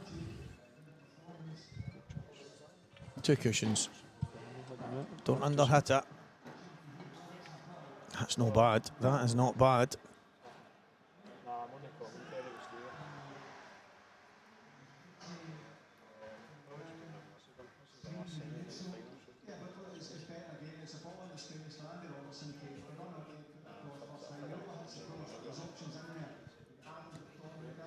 That will stun out. Needs to bounce. So he was just off straight there. Played it into the bottom side of the pocket. Big black this.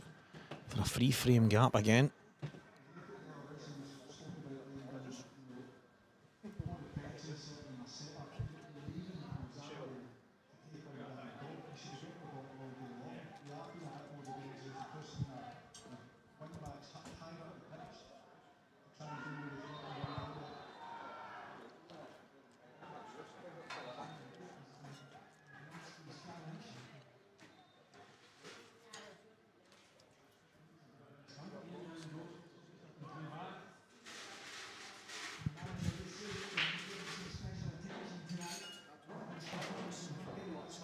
Oh, Shuggy.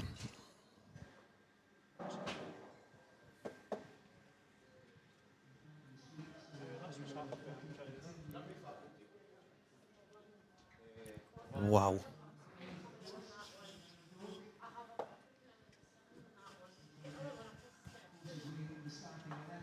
Don't get me wrong, Jazz is in a wee bit of bother here.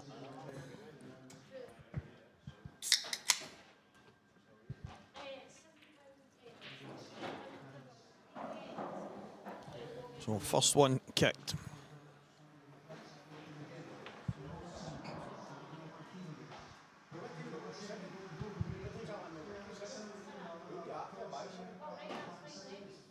Second one potted.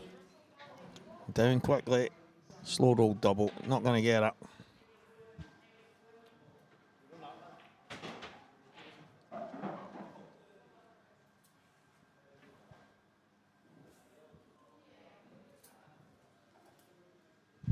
Six frames to 3, Hugh Thompson.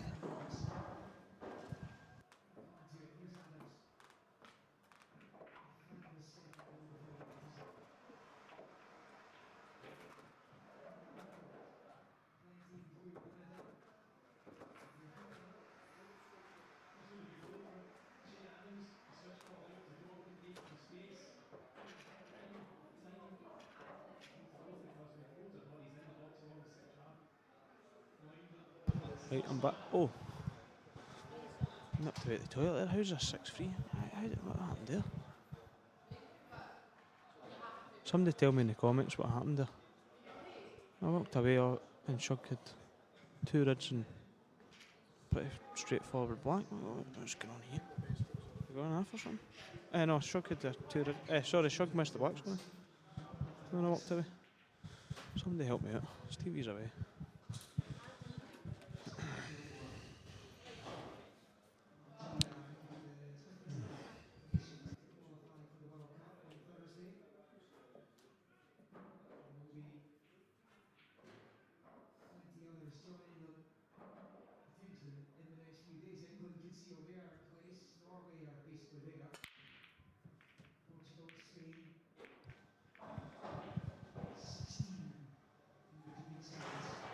Another dry break, by the way.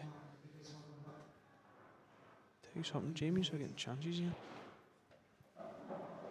Getting chances.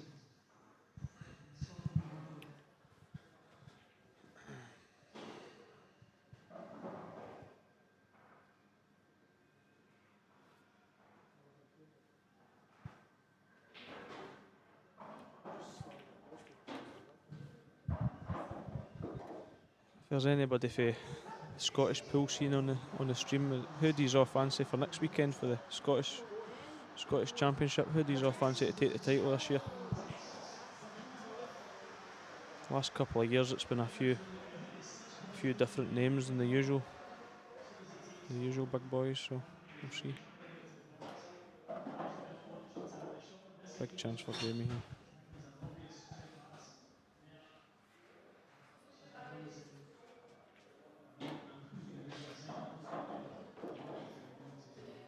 Pretty straightforward.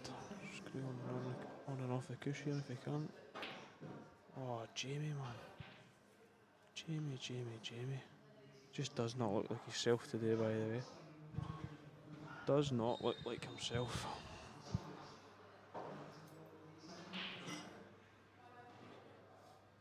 Putting himself off, sitting on that phone in between shots.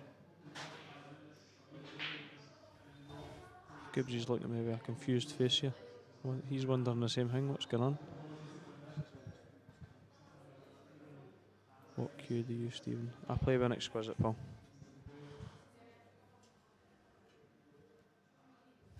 Exquisite cues. Lovely cues.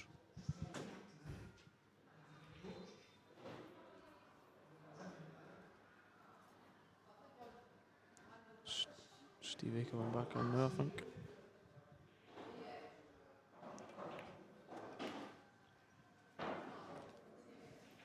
Should have seen the miss he had there, Stevie. Jamie, I think he's away with it. Quite a bad one for Jamie, to be honest. As I said, we were talking about it, he's too busy focused on that phone. I actually says to Gibbs on the way by there, I don't know if maybe something's wrong. There's something going on outside the. Because he's usually. He's not usually like that. No, Scott said to me there, he went, Stevie, he's the most professional guy I know. He went, and I'm seeing that something's got to him here. He went, I don't know if maybe it's something outside. And he said, I hope not. I know. Not the worst. But it's very, very unlike him. So I hope not. It does look very, very focused on that phone right now. Aye, it looks like he's distracted for this. Everything's all right.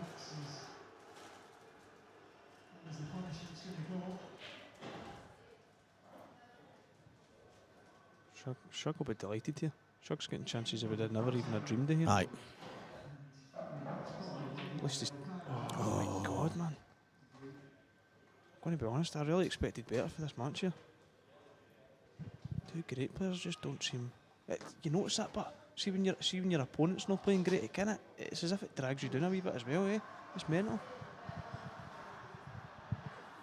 Aye, he'll be sitting there. It's weird. Thinking to himself, he can't believe the chances he's getting, and then.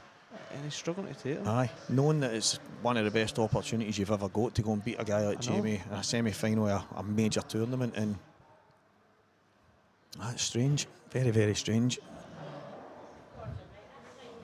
But that's a miss. He really shouldn't be. No, the one for Jamie before, it was worse. It just looks like he's running on the table here. By the way, he's trying to get away. I'm telling you now. Needs to run into this now. Can't really. If he hits this right, I can't really see. Too exquisite to pull specs, or do you need to get it tapered? No, I could do whatever you like, Paul. Aye. You can order them to spec. Who is it that works for exquisite? It's still just Raymond? Raymond, aye, and obviously his sidekick Grant at Prestige. Right, can I hold this? Can I check this enough to stay on this? Oh my God. By the way, some balls. Wow. I never even thought about that. He never even gave me a chance to think about it. It was just doing it. No, he just went down and banjoed it. And that's one Shug's let go. See, the thing is, see when you do notice, see when you miss chances like that against guys like this, you do get punished for it. Aye. Whether it be that frame or no, it comes back to bite you, doesn't it? It does. I wouldn't be surprised if we see a breaking this year, genuinely, because of that. Aye, you end up getting punished twice. Aye. Wonder if Gibbsy can maybe get the monkey off the back this weekend with us. It's not won one of these yet. Saltire. Three or four finals I think he's been beaten. I was actually speaking to Gibbsy no long ago. I don't think he enjoys the club events much anymore. It's more the venues he enjoys now, which is fair enough, to be honest. It's fair enough. I said to him, Says it's not the same vibe. there was an interview with me and him, and we can't figure out what it is we're laughing at, right? But the two is in this photograph, the two is are in stitches, and he's like, Stevie, I love that picture. He says, I just want to know what it is we're laughing at. And I'm like, I've not got a clue, mate. But there was a time I says to him, you must be buzzing to eventually won a Saltire, and they went, it was an IM, Stevie. and I went, but I don't know if that's what we're laughing at. That's the only thing we can think of. But we're like, well, that's not that funny for the state the two is are in this picture. But see, to be fair, every tournament you go, if you hear somebody laughing, it's him in it. It's him you hear absolutely chuckling in the background somewhere. But He always he's looks so serious, but he's also aye. It's just because he's a pure fighter. But he said some 2025 so far, and I think winning a Saltire would really top it off for him. It's class to see. It's one of the ones you always see. Get spells in the year. You always see Dunster always has a wee spell, and Boyle always has a wee spell. 2 or 3 in a row. Sometimes it just gets kind of boring. It's as if Jamie's watched a wee video of Ben Davies in the World Championship final here, and he's trying to emulate it. Or I don't know what he's doing. By the way, what a game that would be to watch, eh? Somebody make that happen. Craig, fix a draw for the next event. He comes. This is what I was talking about. Look, he's got it now. He's flown now. He's taking them out the way he should be. I'm going to drink some here, watch this. Nah, never. that's exactly what you just said there. Dry break next. Breaking dish, and all of a sudden this match is really finally poised for 6-3. Do you think we will see IPA versus Ultimate Pool in the near future? No, I don't personally. Nah. I don't. It's alright him jumping on the telly and shouting, and no disrespect. I actually can't see it. I'm blocked for the pages. All right. So A wee bit of bravado, and that's fine. Listen, shout for the rooftops, but there's just far too many variables, and what you might see is on the outside you might get 5 Ultimate players and 5 IPA players, and they go and play in something that's not official and nothing to do with them. But that's about the only way that happens. It's not going to be official. It's not going to be. Listen, I'll tell you something right now, right? And fair play to Ultimate Pool for what they've done. It's amazing and stuff like that. And the pros that choose to be there, that's great too.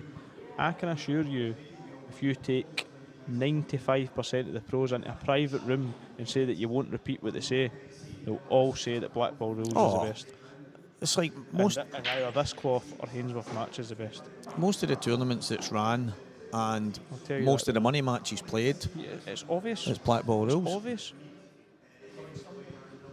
If they could go into a private room without it getting repeated, that's what they would say. Of course they would. And it actually baffles me why they're not just speaking up and saying that. Like, what is the point? You know what I mean? It's weird. See, the thing. Everything's to do with who's making money. That's what it is. That's the problem with it. It'd be good if somebody like Matchroom just come in and just bought it. No, I know. Well, no harm. Listen, we're in charge now. This is it. It's a tough school, innit? But listen, all you can do is be the best at what you are and put the best product on, and just 100%. and it's the old my uncle. Just be allowed to play in anything. Known as a very, very clever man, and he always used to say, Stephen, calm down, son. Tortoise in the hair, and he would say it for me till I was a kid. I used to go, what are you talking about, man? What are you talking about? And he would always just repeat it. Tortoise in the hair. That's all I'm going to say to you. And then it dawned on me one day, he was telling me about slow and steady wins a race. The story of the tortoise in the hair, and it's just stuck with me, and that's it. Slowly but surely. Now, make sure you walk before you run. Not all these wee kind of things that. Do you think the new balls will take off or it won't last? Personally, I don't think it will last. Well, it will last. It will last for them. But I don't see clubs and that going to get these balls, because why change? You've changed things that don't need to be changed. That's the mad thing. And I like that they've tried it, but see the spotted colour set. It's a disadvantage to be on that colour for the first time ever. It's a disadvantage to be on a certain colour because it's harder to sight the balls. It is. I don't know. Listen, I've not got a problem with them if there's a secret reason that they're bringing out a new game that requires the numbers. That's great. That's fine. On you go. Listen, I'm all for it. Open-minded for ideas. Good for commentators. The numbers. But you can't see them. No. You actually can't see them. They after the first event with it, and somebody asked one of the commentators, and could you see the numbers? And they went, no, but that was never the idea. So what was the point then? Well, that's the thing. I'm thinking they must have something lined up, some game that they're going to. I don't know. I'm absolutely baffled with it, but there must be a game lined up that that's going to require the numbers. 9 ball on this, possibly. Possibly, and then it's boring, all they're all this. 1 to 7 is all one colour, and then the 8 is the 8, and then I suppose then the only two balls that would be different is the 8 and the 9. I see that. I don't know. I don't know, but obviously they've Personally, got them. I don't like the look of them, but I don't see the problem with it. They've done something to try and make a few. No, that's fair enough. That's it. That's what it is. Same with the cloth. It's all the same, isn't it? Create something that if the players that play on their tour want to be good, then they need to get that same cloth, and it's quite clever. You're always going to get it. The folk that play Ultimate Pool are always going to say, oh, this stuff's better. And the folk that say play IPA is going to say, this stuff's better. It's just personal preference, isn't it? But reds and yellows, simple. Yeah, reds and yellows. And see if the entire game all went back to Green Hainsworth match and we all had perfect cloth and brushed and that, I would love it. I would absolutely love it. I'm not going to lie. But this cloth, when it's brand new, it's the best cloth. Is up there for me. That is the best cloth. When it's brand new, it is absolutely unbelievable. So, I mean, it's each to their own. I've never played on that other one, so I can't have a comment on it. But, aye, it's the old, if it's no broke, don't fix it. But if there's a way to make a couple of pound, then, and if that's the plan, fair enough. It's a replay, Shuggy needs to get these. He can't make any more mistakes because big frame. He won't get any other chances. He's going to get these, let's be honest. Is he screwing on and off here? I think he is. Don't run the angles, don't risk it. Oh, good shot, good shot. What about the Rass on tables? I have not played on them personally, pal, so I can't comment. I have. Aye. So my mate bought one because he was told by, one of the shops that sell all the pool and snook, right? So they says, oh, this is the best. This is the best in the market. You need to buy this. Jerry being Jerry went, okay then, mate, I'll take the very best. Right, mad. So he gets it and he says to me, Walker, I've got one of these new tables, mate. You need to come down. And I went, oh, you've done your nut. So I went down and we had a wee game. And I says to him, if I was you, mate, I would contact them because they've made new tops with slightly higher cushions, with a new improved, basically the balls are leaving the table every time they hit the cushion. Cushions were so low and there was a lot of, there's so many issues, so much so that I don't even know if he's got rid of it yet, but he's been trying to get rid of it for a Supreme. And it's because they wouldn't give him the new improved version, the top. So all I had to do was be clipped off. And I says, argue with him, you've given $4.5 grand. Is that how much it is? Aye. It's a joke, really, isn't it? So he ended up saying, mate, I'll just cut my losses if you know somebody that would even swap me. And I said, there's probably loads of people, but it wasn't great, I must admit. The table looks nice. The thing I like about it is, see these rubbers here? They're not there in this trim here, isn't it there? I think that's perfect. Well, the new IPA table, made by Supreme, is coming. I've heard about this. I don't know if it'll be ready for the Worlds, but it should be ready for the first tour event. We'll see. And it is going to look and play fantastic. But the problem is, it's then all these clubs that now need to fork out to get these new tables again. You know what I mean? I think they'll still have similarities in how they play. So you think they would play the same? It's going to be virtually the same with just a few new, improved kind of aesthetics, like the metal trim, the pockets, the depth of the middle bags and stuff like that. There's going to be a few subtle differences that just take it up a wee notch. But I think generally the heights and everything will still be more or less the same, because they're not looking to fix things that aren't broke. They're looking to fix the things that they've been asked to improve on. Do you want me to tell you the best table you could make? Make a snooker table that size. A wee 6 feet snooker table, 7 feet snooker table. I Can't know. go wrong. That's what they use in Australia. Can't go wrong.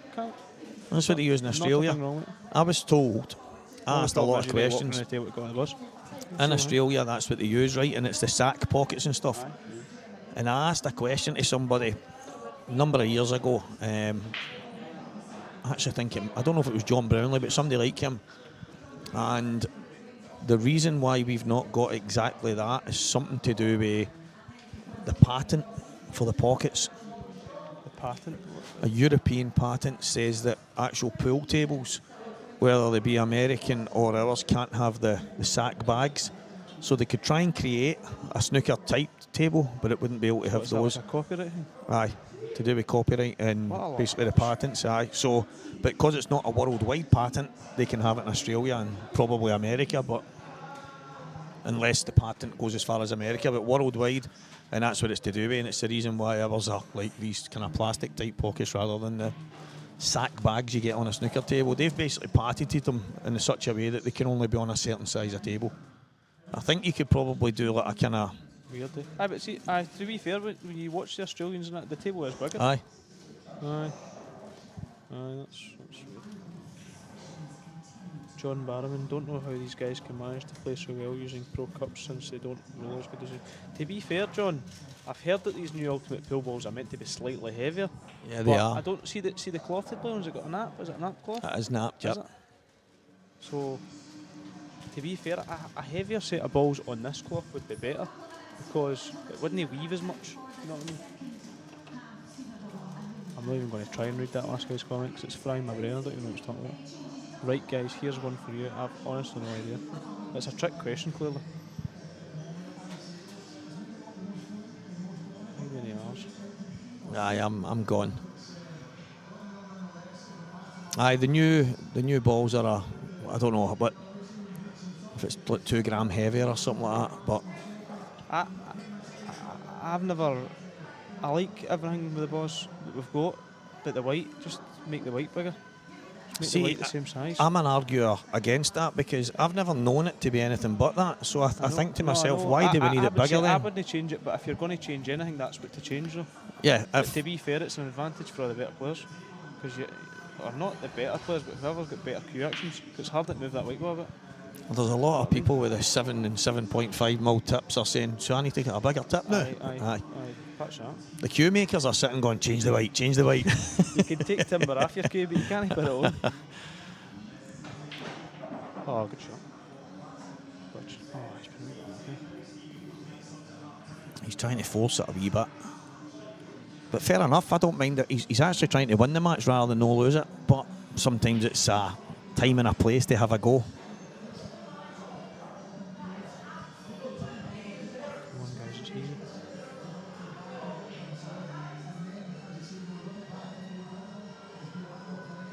There's obviously 5 hours, isn't there?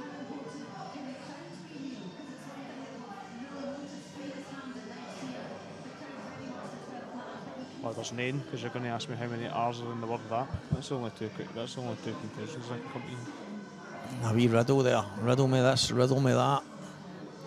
Who's afraid of the big black bat? Only one for riddles. I used to do riddles with the Waynes when they were younger. Try to work out a finish at the pool Friday night. Riddles.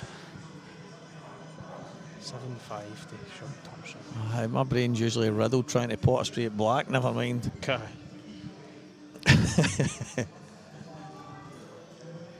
It's even worse when the number 8's right on the spot where you need to hit. You're like, oh no. I actually asked the question a wee while ago and you've knew.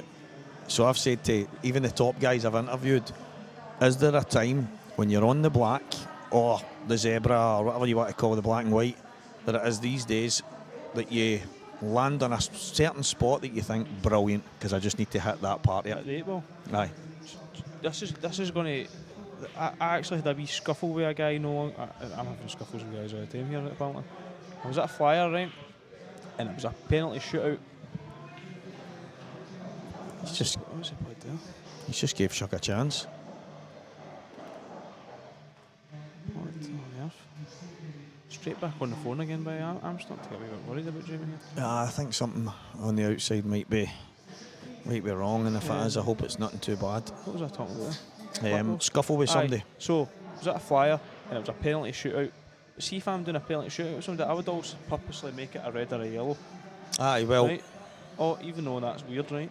But the guy, every time I noticed it the first couple of penalties, every single time the guy set it up, the 8 ball was on that line. See the number 8?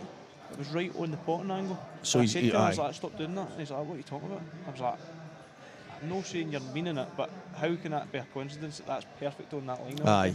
I was like, stop doing that. He's getting himself a perfect line of sight, Aye. and if he cues it right. I clock on everything. See everything like that. I notice everything. I'm weird like that. Well, see, I've said to people in the past, now call it penalties. It doesn't need to be a black ball shootout. Just call it a set. Now it's penalties, reds v yellows, simple as that. And and the balls are there. So I actually, when I do a wee tournament in the pub, and we do the penalty shootout tournament, we do the flyer, and we do like a 6-ball challenge or a Scotch doubles thing. We just have a bit of fun, but that's what it normally is. It's normally seven reds v 7 yellows, so everybody gets plenty of penalties rather than just 4 or 5, whatever it is. The usual 5. And we line the balls up. We line them up, and the only way you can see, even if the cue ball is running, lands in a middle or top bag, I take them out. The 2 bottom bags are all that's in play. You can only pot it in there. You can only miss it. Aye, that's it. And so the balls, I just line them up at 2 sides, the reds and the yellows, and you play your shot for wherever you want, put them wherever you want, but it's just reds v yellows. And I find the exact same thing. That's why I've asked that question, because there's times like yesterday I was on a black and I came to the table.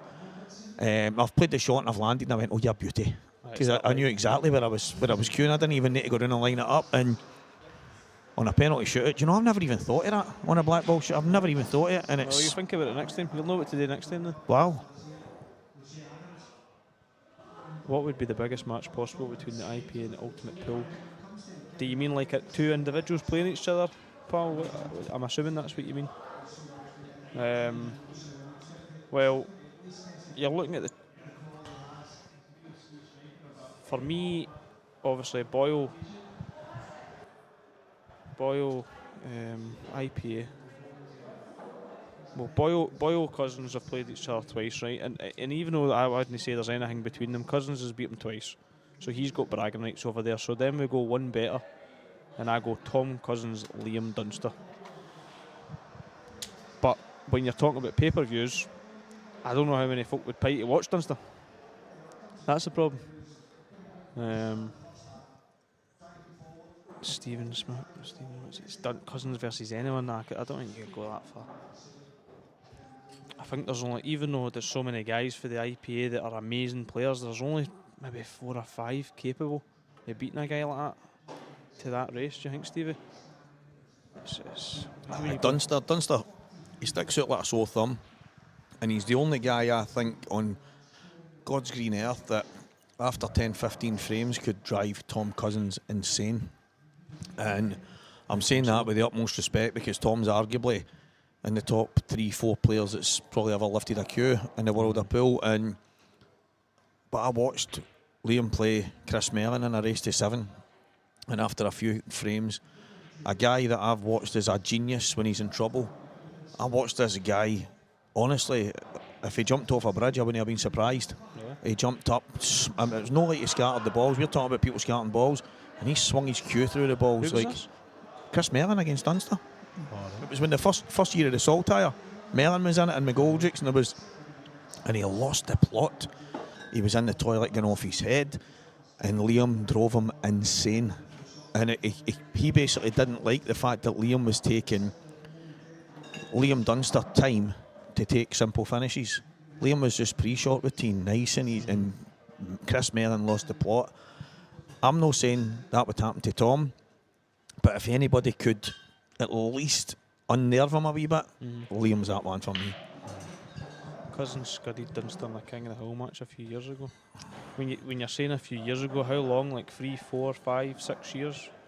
To be honest, Dunster's always been a class player, but it has really only been the last maybe 5 years or something. He's really, I mean, kicked on, eh? But you're talking about that as... Obviously, he won that Supreme Series. Oh, that's it. He won. Somebody posted no long ago there, let's imagine we can get every top player in the building. We've done it. Well, we've done it, and Dunster won it. And Mick Hill won the one before it. Do you know what I mean? In the Dunbuck. That was one of the first ones. Aye, that's right. That was it. We've still actually got the cue for that in here, the winner, the cue's winner. Mick Hill versus Boyle. See, everybody talks about Mick Hill, Stevie, right? And I've never really watched him. Aye, I mean, haven't he? Before he kind of... He was kind of before my time, where he was playing like all the time. Aye. Like when I hear Renzi call Mick Hill arguably the GOAT, aye, it makes me think the guy, because I never seen a lot of him. I've never watched him. personally. it kind of makes me go, right, you've got I've to do seen him something play special. like mad first to 6 season out of this Ultimate Pool, but that's about it. Aye. And even at that, every time I've watched him, he's been class, but he's never been like, I've never been like, whoa. Aye, I know, Kinda aye, way. aye. But to me, it's kind of like, well, is there anything that he can do? And obviously, his success level was insane.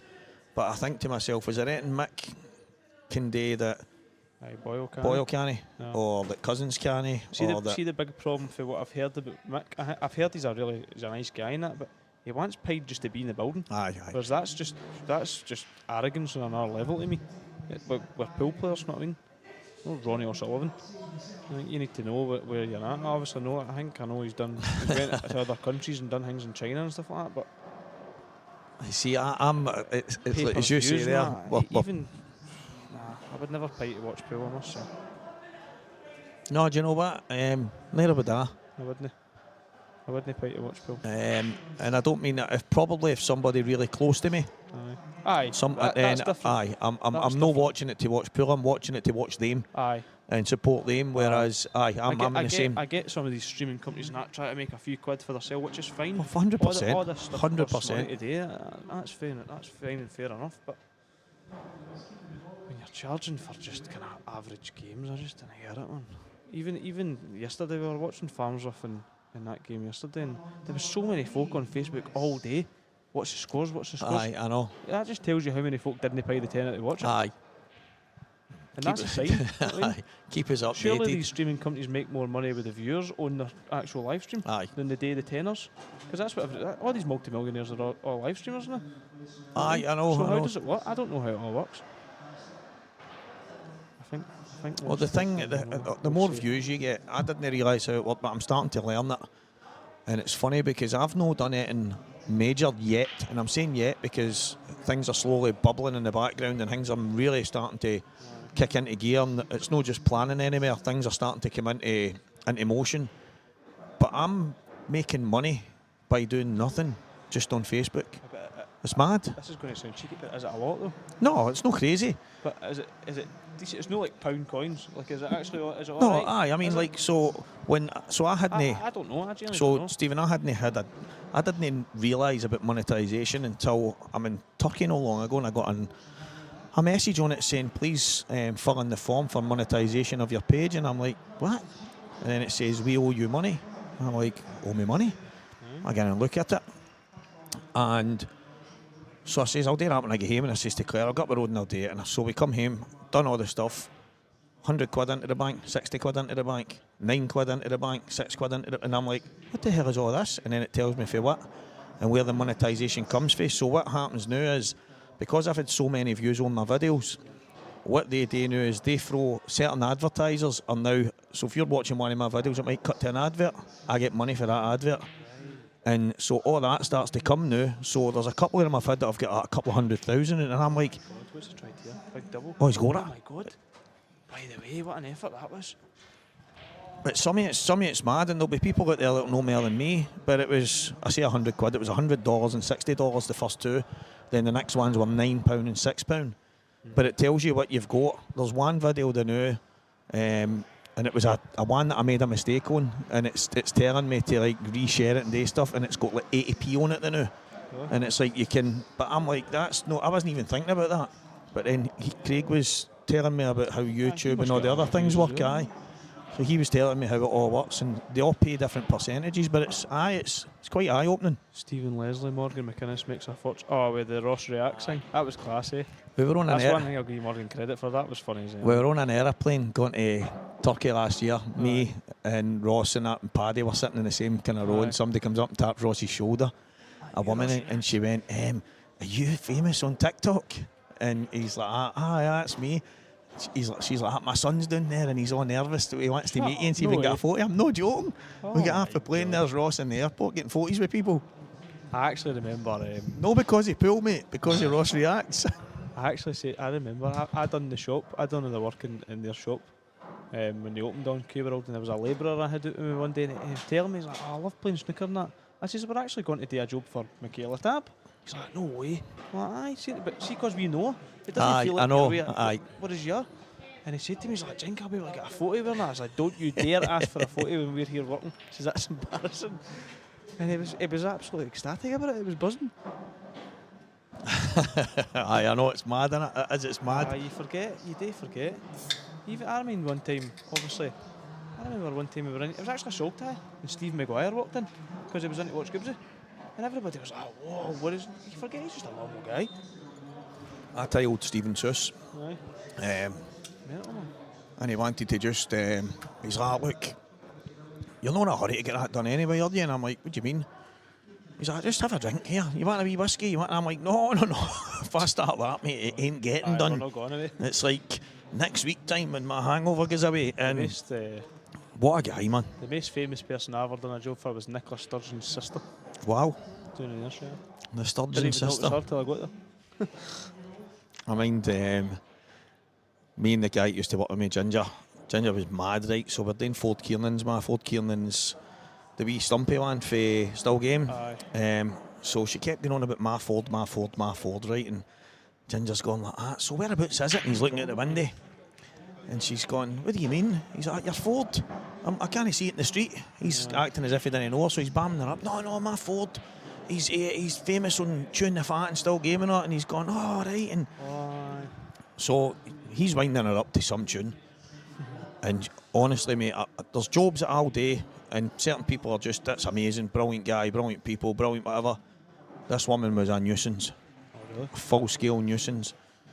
Where she would come in and so she would be strategically leaving stuff lying about, so we would ask what it was there for.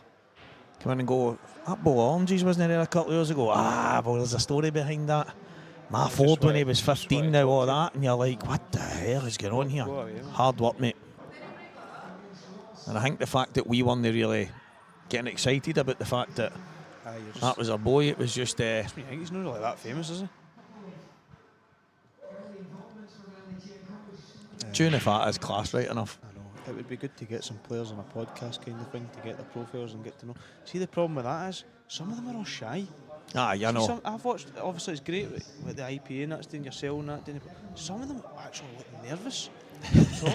I'm like, come on to hell, man. Listen, I've interviewed some of these guys and their jaws are rattling. Boring. Oh, Shuggy. Come on, man. Shuggy, what have you done? This game's going to go up in the air here. Even Mark McAllister, now Mark's full of beans, loves it, right? Aye. I'm interviewing him. After the interview, he said, Stevie, I was more nervous doing that interview there than I was playing on the TV table. I actually used to be, see, when I was a young boy, I was shy as anything. I would not talk to anybody, right? Like nobody. I would talk to my mum and my dad, and that was it. And people I was friends with. And then when I started playing pool, I can now talk to anybody. You realise. Anybody in the planet, I can go and have a full-blown conversation with no problem at all. What's happening here? Scotland are wanting a penalty. Shuggy is in trouble. Oh, Shug, man. This match is getting away from him. This is where we see if Jamie wants it. Does he really want to win this match? Is he going to turn it up here? Just get himself prepped. He looks up for it. Oh, by the way.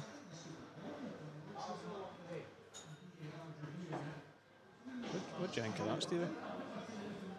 Bit of a strange kind of Potential penalty. By the way, it's not far away. I don't know if it was in the box. If it carries on into the box, it's deemed a penalty. He's in off. Game over. Oh, Jamie, what are you doing, man?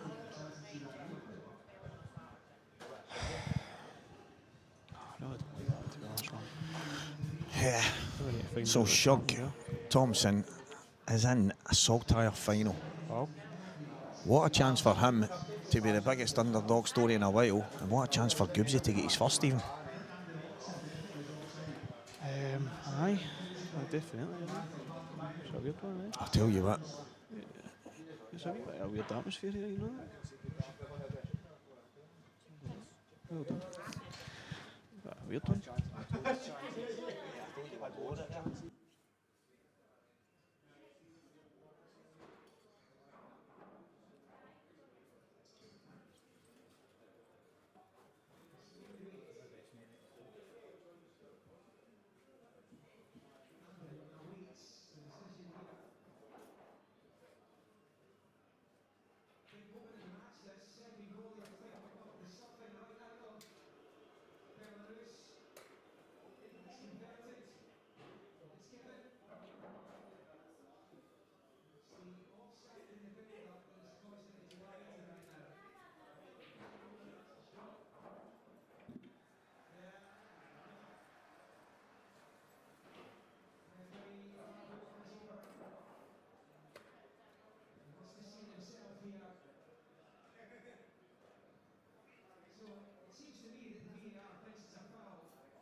back. I'm going to be honest. I think I'm going to wish her the best, but I think there might be something going on outside the pool table for Jazza there. That's really not like him there. He's straight out the door there as well. That's I think there's more to that than just getting beat there. He was on his phone quite a lot there. I'm hoping everything's alright. He didn't say much on the way out there. I hope it's okay. My wee pal for Alloa Pool Leagues want a wee shout out, wee Joe Smith. Wee superstar, he is.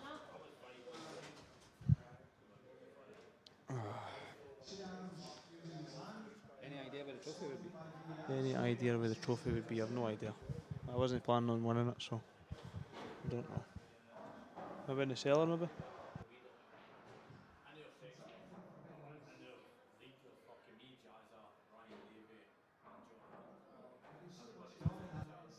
You want a photo of it? Like, just take one of them. Just use that one. I'll use that big one in the middle. That's the biggest one, isn't it? Aye, that'll do. Yeah. I've not even seen them. Usually I see them before it starts. Oh, they equalised it. Oh no. Oh no.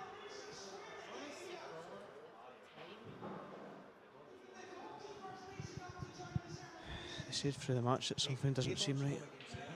I hope something. I don't know. There's definitely a reason for that. Aye, that's not like. That's definitely not like Jamie there. Definitely not. He's a lovely guy. Great sportsman. He's a true professional, as you all know for the snooker years and years ago. Just getting ready for another great final here.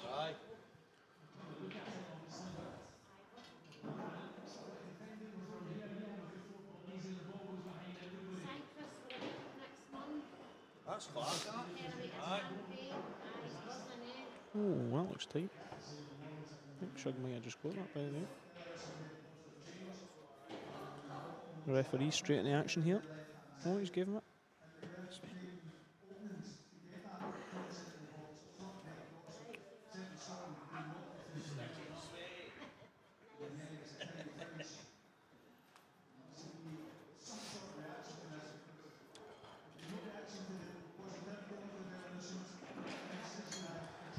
What do you think, lads? Do you think Shug can do the damage here, or do you think Gibbsy's going to get the monkey off the back? There's a bit of pressure on both players here.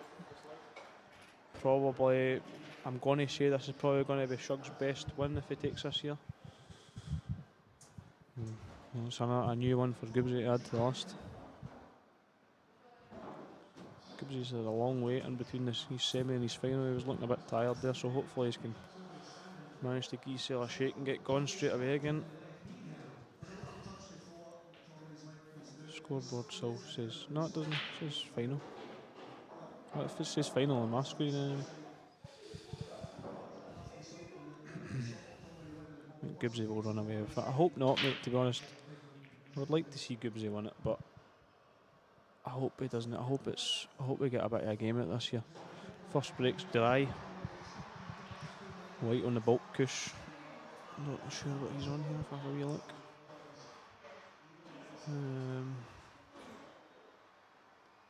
Doesn't actually look like he's on much here. I don't know if you can see that red into the middle. Gibbsy in good form. No, I wouldn't be surprised if he wins it, pal, but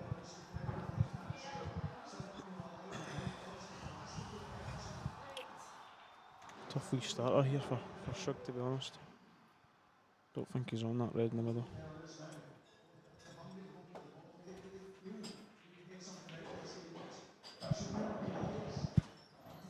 Belhaven Brewery, Saltire Series Event 5.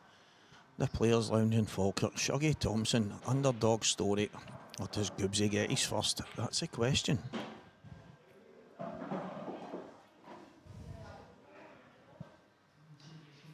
And there, big mistake straight away. Shug goes in off. I have looked away for a split second there. Yeah, he's played the ball towards the bottom and just went straight in off. So, big mistake. You can't make them against many of the top guys, but certainly not against Scott Gillespie. That's what I was just saying there. I hope we get a game here. I really do. I hope this isn't a one-sided final either way.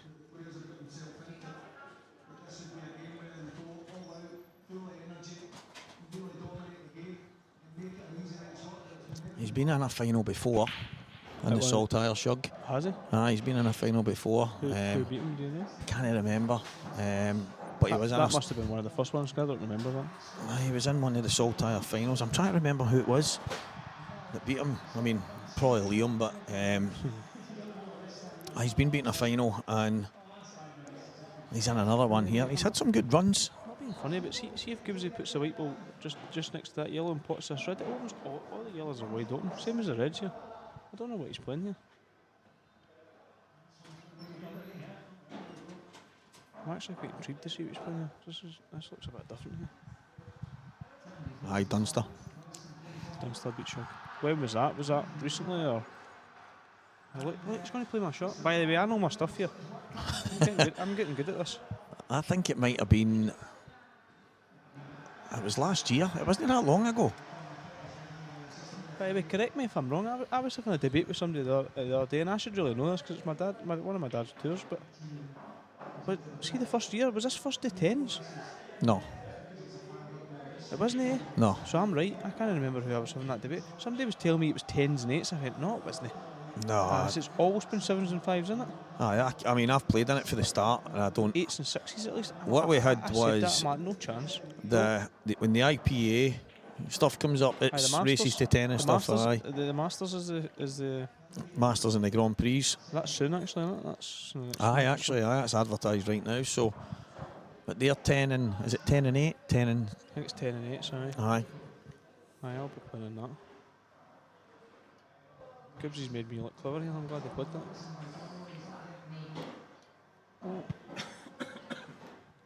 Even better if this yellow passes into the middle. That's perfect. Oh, that was the one ball that had me thinking. I actually, see when I said that, I didn't think this passed. I thought it only went to the corner, but if this passes, even better. Perfect. Aye, ideal. But it's actually got me wondering if Gibbsy was just at it when he put the cue ball to the right hand side because. You wonder something, because what else was he going to play there? That's what I was thinking. That's where I started looking. Last year's first event, I need to look at that. I can't remember that.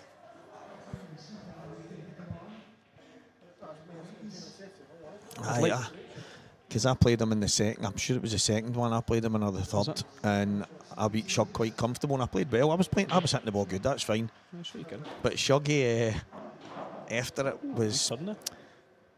Let's say he wasn't very complimentary, and I know he wasn't meaning it. He was more like kind of down on the way. Some things went his way. And he's like, nothing went for me there, and you got, and I'm like, you must have been lucky. And I'm like, right, okay. Must have been lucky. And he's like, and then he was talking to, I don't know, a couple of boys anyway, and he says, I mean, I've no long got to a final of one, and then I'm getting beat off of people I shouldn't be getting beat off of. Did their goal get chopped off? Aye. What for? A foul half an hour before it. One of the ones? Aye, we got away with murder. Shocking, isn't it?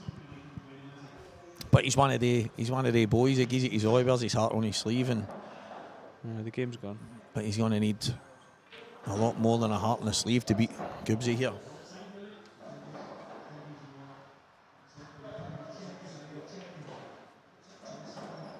It's like when you're playing these guys, you just want a chance. Even if you're going to get beat, you just make it respectable. That was a handball there for Shea Adams. You're not getting that. Ball whipped across goal and he jumped in. The referee's got his work cut out for him today, hasn't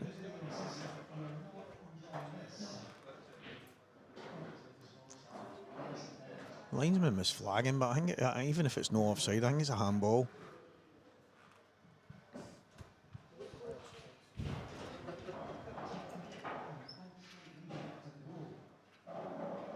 So, did I just see that right there? Have you noticed this guy deleting every message he puts in?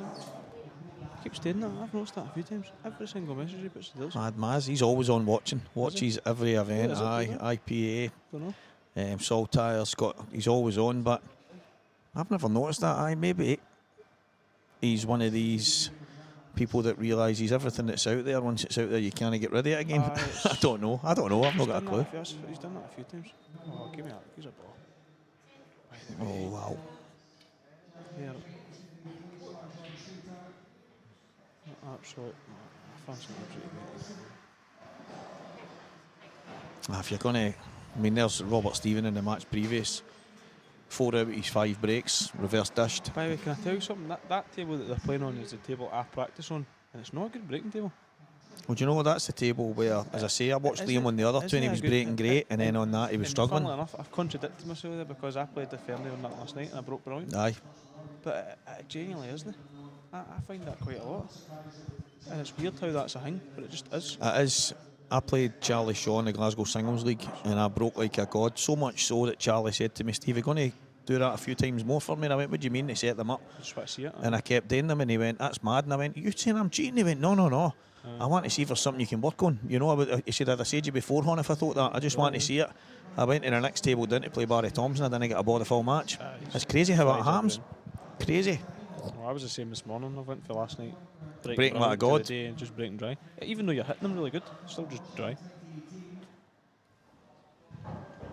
But as I said previously in the stream, if you bring the nomination in, that doesn't matter. Gary Robertson. I'm speaking to, was it Robert? Paddy was there, Lewis, a few people anyway yesterday. And I went, we were talking about the break and how big a shot it is and how every interview I do, whether it's Mark Farnsworth, Gareth Ibbott, Mark Boyle, they just say, the break was good for me, or my opponent didn't get the break. That's what matters. Genuinely, Right, that's what matters. and it's like, I said, it's becoming too important. It's becoming, like, when it's the most important shot in the game, that's fine. But if you're speaking to somebody after it, there's never a, it's either the break went for you, it didn't. And I'm like, it's kind of, I don't want to say boring. At that level anyway. Aye, and so we were talking about it yesterday and Gary was like, but each person, I found it insane, he said, each person's get the same opportunities to get lucky. And I says, but that's here, to me, really. That's where lies the problem. You've not mentioned one single word about advantage of having that break. I said, why are we lagging then? If we're just hoping to get lucky. It's just because one person will get lucky just one time more than the other guy. Isn't it? Exactly. That's what it is, isn't it? There's actually a lot of times if I'm playing a game that I think is going to be close, I give it away because I don't want to break the decider. Aye. I was in here Which years sounds ago. absolutely mental, but I genuinely do. I was playing a King of the Hill. It must have been 6-7 years ago. Easy. In fact, I'd say it was longer than that. And I was on. This was different in here, but I was away up in the back corner. That was right, wasn't it? Is he going to play the combo here? The very back corner. There used to be tables up there, didn't there? I'm right, isn't there? Aye. In the dark. Because there was a wall seat aye, the door. aye, that's right. Continue right through it. So I was away up that back corner playing in a King of the Hill, and Boyle was up near here somewhere. And I think I watched the guy break. Good shot. Probably for an hour. Didn't pot a ball, didn't go for a finish, he just broke. Just crying, And then I looked up and the table was in, I went, is he away? And I was just in for a wee hour's practice and I watched and I was like, all I did was break. That's actually something even for being young, I've watched my dad with Mark when he's playing the money games, and every night before the match or before it, my dad's standing there just ranking the balls for him. Aye. And that's all he does is he just crunches the breaks. Honest to God, it's like... And then I say to my dad, can you do that for me? And he goes, no. But Stephen, how many is, right, and this goes for me, complain about my break? Say 90-95% of players? Aye, because it is just luck. But yet none of us practice it. To be fair, I do. Do you practice your break and then go for a dish, or do you practice your break and put the balls? Aye. Bit of both sometimes. Bit of both. So when I break the balls, this is the thing, like, if I get in and I have 50 racks myself, and I've done that effortless, I can get in for hours and I don't even bat an eyelid. I put the tunes on my phone and I just plod away. Doesn't bother me. But what I probably should do more is try and work on the same kind of thing with the break. Well, I'm getting closer, tweak it. Even though I'm going for a finish or playing the ghost, whatever I'm doing, but I never do. I usually just smash them open, hope for the best and then go for finishes. No, I do actually. I've actually. Aye, I like that. Boy, see this break. See the break that Gibbs is hitting right now. This is the break I use the most in it. I used it yesterday. And got a ball once. Boyle actually told me something. He says look at this. He does in his break. He actually changes his stance. Boyle changes his stance and he stands on his side as if you're like on a surfboard. Aye. He says I just lunge off my back leg, and I tried that and I've been crunching them from that point. Well, do you same know? break as Gibbs there. I don't know if he done that with his feet, but I've been doing that. Everybody watching. So I spoke to Liam about when he changed his sides. what you just said there is amazing for me, because that's what I do. See if my break's not gone for me. I don't move the ball all over the Move place. your body. I switch something I'm doing body-wise, that's Aye. it. And I maybe... I actually I stand up a wee bit. I don't go right down. See, for these folk that go down in the break, like it's the same as a shot, how can they get their full power through that if they're so low? Your round can only go so far. See Ryan Fleming's break last week. I never actually watched. I seen how he had a few good results. I never watched. It much reminded me of the way Davy Markey breaks. The two of them are for the same school, I thought. The two of them they'll get down and line it up, but then their body comes up. Like, it's like seeing an athlete about to run the 100 metres. They're right down, then they come up, and then they go. That's what it's like. They're launching themselves. But it's like it's creaming it, Stephen. Absolutely creaming it. Like, and I've tried it, and I seem to slice the cue ball and stuff like that, but. He's got a weapon. You wonder it, because it's the same as boxing and stuff when they say they're swinging your hips. You're swinging your hips with your punch. Oh, so 100%. You're transmitting. If you throw a punch power with just your arm, then your opponent's just going to laugh at you. You might get a scoring shot, but you ain't getting a knockout blow. There's always that. There's a weird thing, as you say, in boxing. There's certain people who are heavy-handed.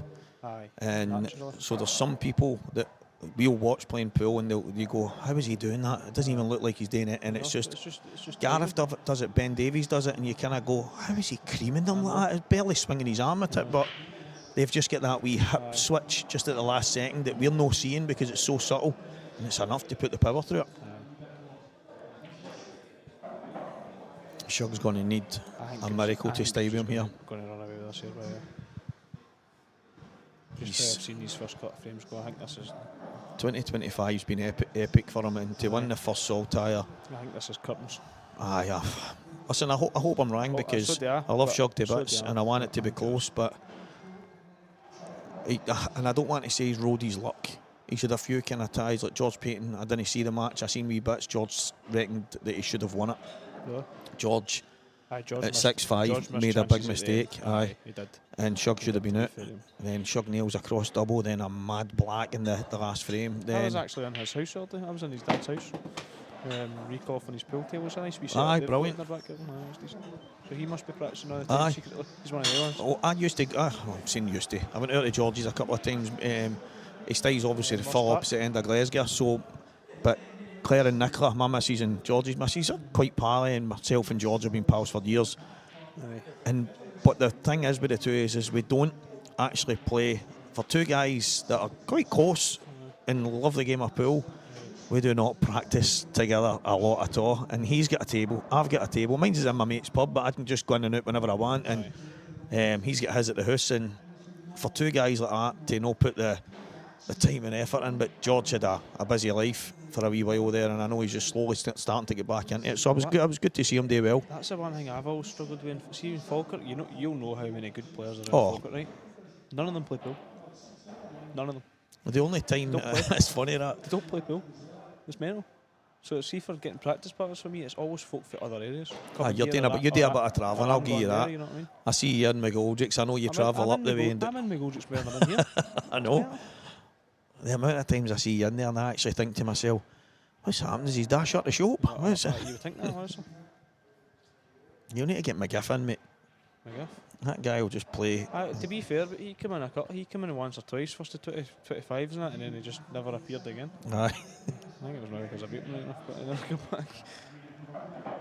He loves it. You see him in here coming. He always comes in at late at night though. It's always pure dark and cloaky comes in. Coming in and getting the last hour and stuff like that. To be fair, I've started coming in when the place is shut, so I can get quiet. What a shot.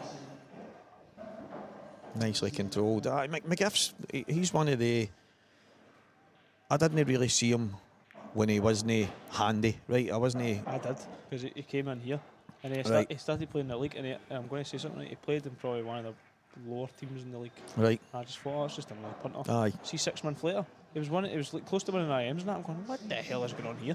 There's a lot of people were saying to me, like, listen, this boy's came out of nowhere. I'm like, who's this guy, man? Where's this happening? He beat Tam McCallum, Big Tommy, doing it the 67k thing at Ross ran.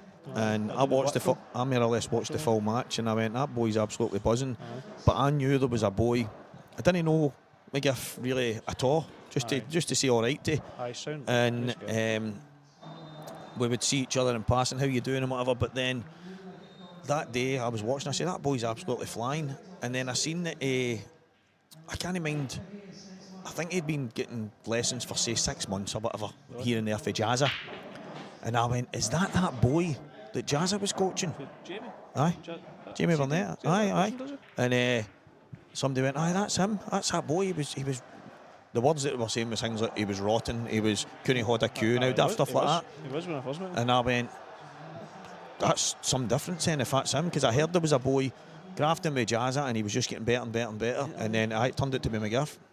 But do you know, he's went to them all, he's went to all the big coaches, he's done it all, and he likes obviously what Jazza's selling, because when he really needs it and he feels like he's struggling with timing and stuff like that, he goes back to Jazza.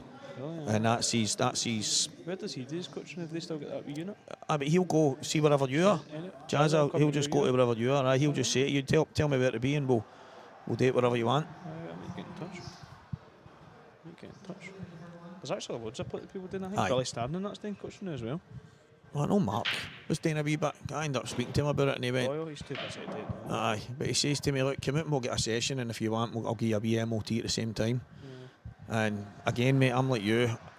It's no that, I mean, I struggle for time at the best of times, but to have that guy willing to go out and spend a bit of time, to not be using it's terrible, isn't it? That's what I was talking about earlier on. That's what I mean. Invite me to this. It's the exact same situation as myself, but I've kind of lost the see that bug for it to drive, aye. So I wouldn't want to go out and waste his time. Shuggy needs this. Come on, Shuggy. He does. He really does. Do you know the one thing? I don't know if you've played them before or whatever. Do you know the one thing that gets me really motivated to practice? It's money games. I see. So I've never played one. See the 6 weeks leading up to that. That's the best. That's better than actually playing the match.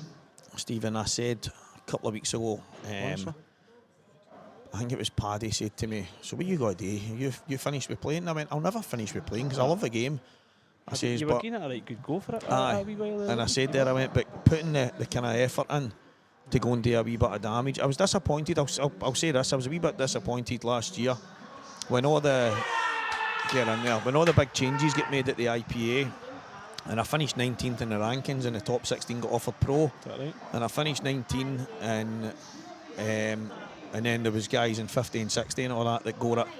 And it wasn't like I wasn't heartbroken about it and like that, now beating myself up, but I just thought to myself, what if I don't get that close again? Maybe that was a wee sniff, and it might have given me that wee kick up the bum to go and put the time in. But I then kind of started to really enjoy the microphone in my hand, so I was doing a bit of both. But I says that to Renzi, if somebody says to me, Stevie, you can have the time of your life with a microphone or go and win a tournament, what are you picking? I'm picking winning a tournament. That's what I started playing the game for. But see, this is something a few folks say to me, and it's harsh, right? But obviously, I'm still quite young, so you never know. But are you going to get to the level as a Boyle or a Dunstone? oh, that was never the Probably not. that was never the goal. Even for like anybody, but not. But that's the thing, for people need to have realistic goals, right?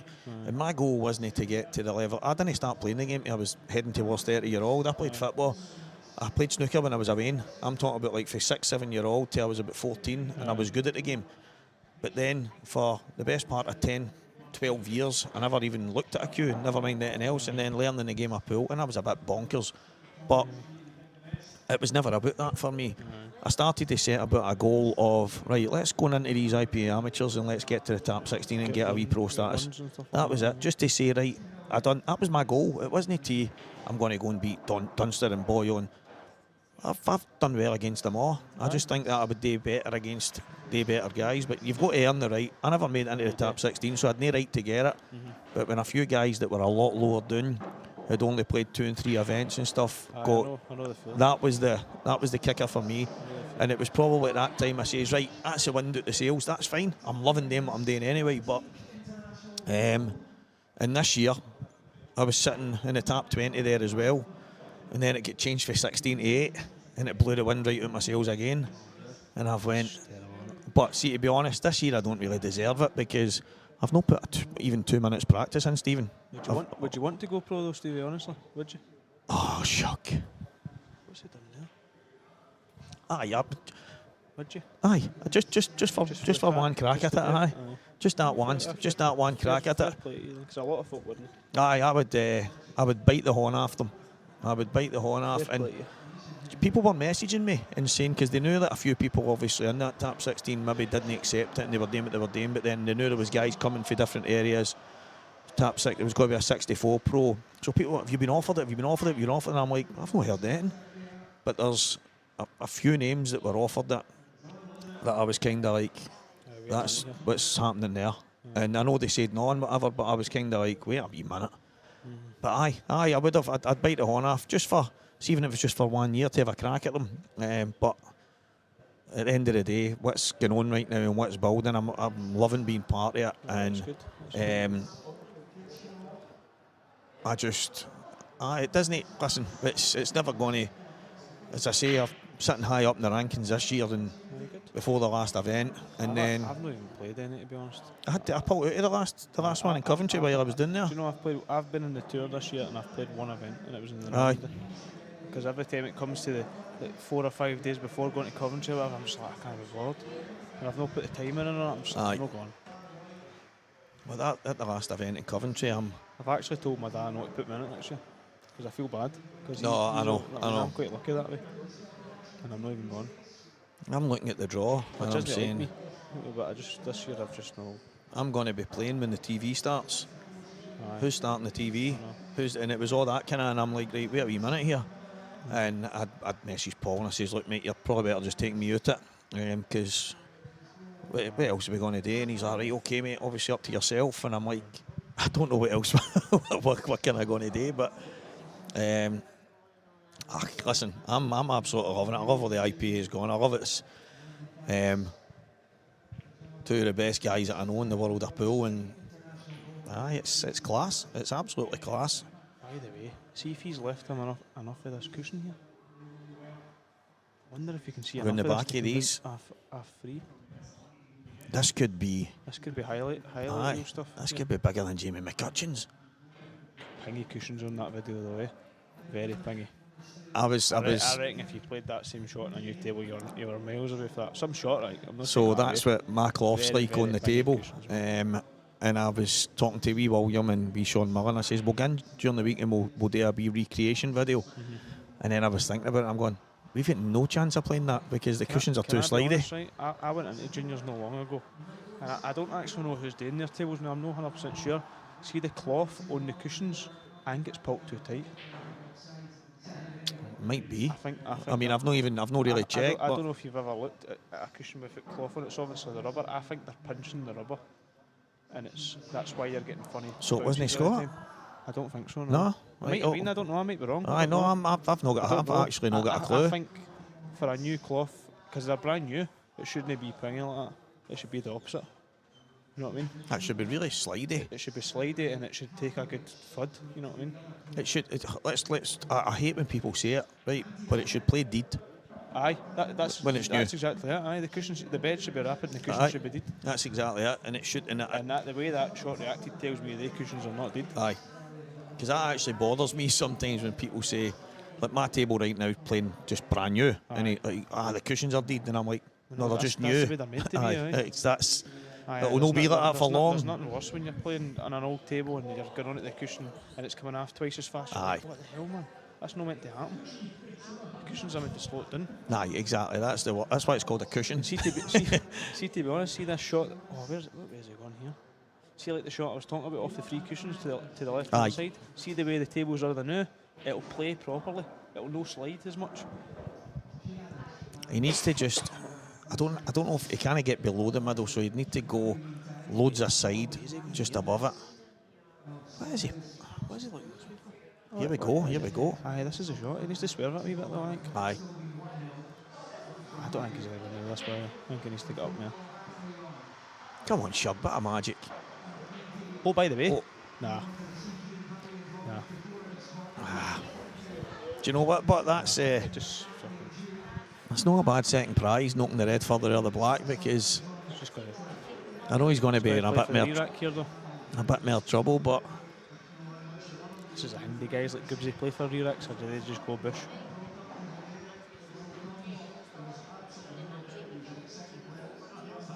If that rids off the cushion there, you're just putting that on half on it and just try to cover it and maybe just making the gap smaller. He's looking at the bush, I think. It's Stephen Allison Jr. That's in the comms with Stevie the day. Stephen Leslie. It's SAS. Stephen and Stephen. Big SAS.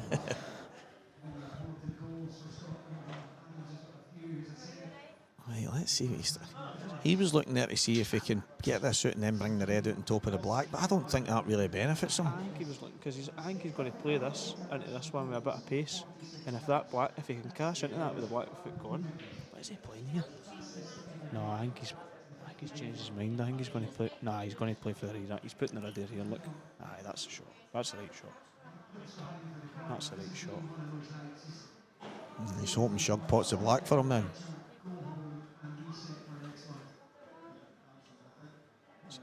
The thing is, it's maybe a 1 in 100, but Shug should have been potting that black though, Stephen. He should have been. He took a good finish. Away, but did still finish him to get it. It was thin, but I expected him to get it.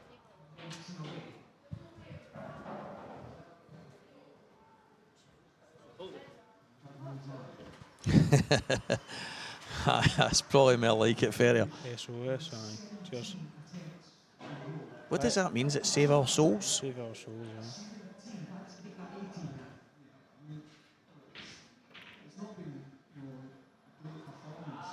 That'll do it. I'd be getting the referee over here. Kev's there. Is he already there? Good man. I'd play this with a bit of pace, by the way. 100%. I'd give this a good go. One of the ones. The problem is, I don't know how close the red is. If you do hit it, can you go in after the red? Yeah, I know what you mean. That's one of the ones when you're playing a 2-in-1, it usually helps. So, by the way, this isn't that hard. no, this is potable. It's just the fact that the two reds are there, and it is quite a big gap. I think that's what they're laughing at. I think Shug's like, I'm going to blitter this. The two of them are laughing at it. Need to get the VAR team to look at it closely and just need to say, listen, guys, Gibbsy's telling us it's tight. It's tighter than it inconclusive. Oh, he's gone low. Right, is. okay. Inside, swinging it inside. Gibbsy says it's tighter. By the way. Oh, that'll be a re-rack. Re-rack. Gibbsy's raging. Unless Gibbsy gets the red out of there. About here? Oh, it's because he's got two shots. He needs to play a shot first, doesn't he? Aye, that's exactly it. So I'm forgetting. it's only when Shug comes back to the table that it can be called a re-rack. I'm forgetting that. But that's where Scott could essentially call it right now and say re-rack them, but No, I think Scott can obviously. What is he doing here, by the way? What is he thinking here? Well, by the way, he's trying to open the gap, maybe. Good shot. So he's making sure there's enough room. By the way, that's not a good shot. Oh no, he's got two shots, so he can go here there. Aye, that's a great shot, by the way. Very clever. A lot of other folk would have just took the rear out there. No, I know. I like that. I just keep thinking though, when. By the way. Right, so Shug can't get out of this, so he's basically wanting Shug to pot the black for him. Either that or Kev's going to take the DF here, isn't he? Which is probably most likely the option. Because he's needing to come, for this not to be a DF for me, he's needing to come off this way. You know what I mean? Because he can't, he's not going to go up and down, is he? It's impossible. It's impossible. What's going on behind us? It's impossible to go inside of that and still get in there, do you think? No, because he'd need to hit there with loads of side. Aye. Bring it up there. And I don't think he can get under the cue ball, so. I think he's looking at this line here after two Then cushions. kind of rechecking it, and that's an even smaller gap at that angle. No, but it's hard. It's easier to. This sounds daft, but there's less chance of Kev calling a DF going this way, in my opinion.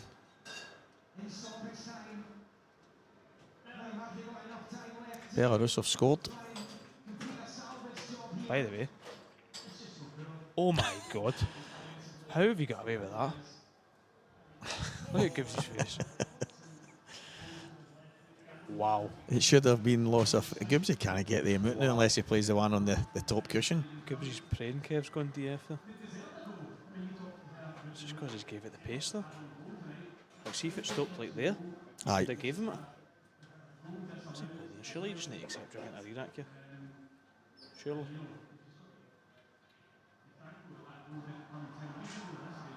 Oh. You touch this one. Stop him from getting the one cushion here.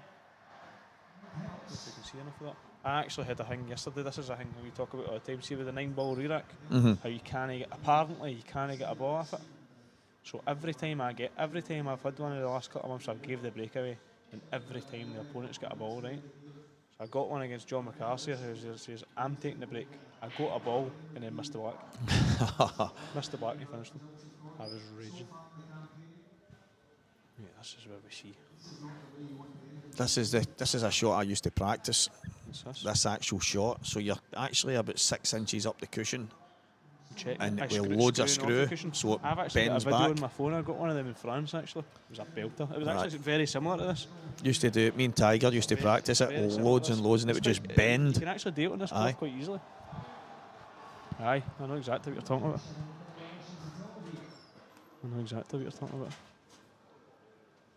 He could get this here. I know. Small gap though, isn't it? Because he's probably going to come cush first. He needs to really put a bit of welly on it. You don't want to be too. I mean, even on a brand new cloth, it's so reactive. You can actually bring it too much. Playing it by now.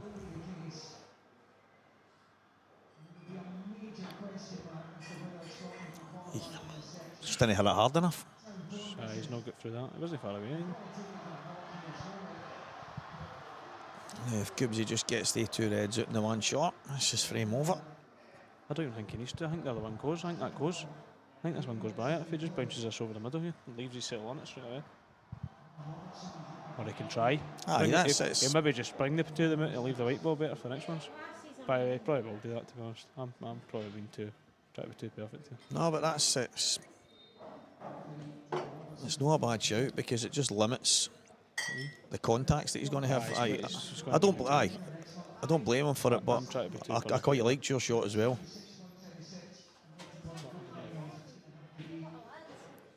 He's bringing the 2 of them.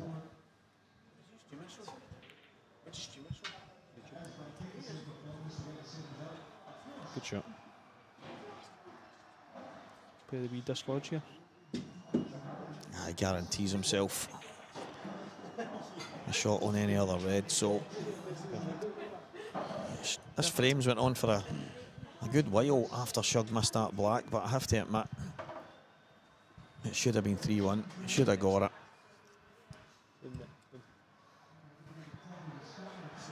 And it's going to be 4-0. Scott Gillespie, Belhaven Brewery, Saltire Series Event 5. Big thanks to the partners, RJM Sports, Coors, Onboard Sportswear, McGoldrick's Pool and Sports Bar, but we're in the Players' Lounge in Falkirk. What a place, what a venue. It's got it all. And this week it's got all of us guys. And again next week. Well, that was one thing I asked the viewers earlier and I got no replies to. Who do you fancy for the Scottish next week? Dunster. That's I know, it's boring, isn't it? We'll take him out there. Right. Who's your next pick? Because he's always everybody's pick. Do you know what? Right, Who would you like to see one? There's a better question. who would I like to see win the Scottish? Do you know, right, so this event this week I said I would love to see Robert win it, right? I was just about to say you can't pick somebody for Glasgow. Right, but the reason, it wasn't just because he's my mate, it's because he's having a tough time in the world of pool. He's obviously pulled out of the IPA. He's a bit of an underachiever, isn't he? Aye, and He he's is, yeah. he's kind of let himself. But I've seen personally how much it's got him down, right? And I'm like, he needs a big win to kind of reignite the fire in his belly, and I would have loved to have seen him win it. Because at the end of the day, it doesn't really affect me. There's loads of guys for Glasgow and stuff that I want to see do well, but there's just that wee element. I just think you hit the nail on the head. He is an underachiever, but he needs that big win. And I know he had them in the past, but since then he's kind of had a kind of fall for grace. But He looked like he was flying the day, and then he just died a death. Aye, his breaks and everything just kill him. but obviously, right, let's take Gibbsy, Boyle, Dunster out the equation.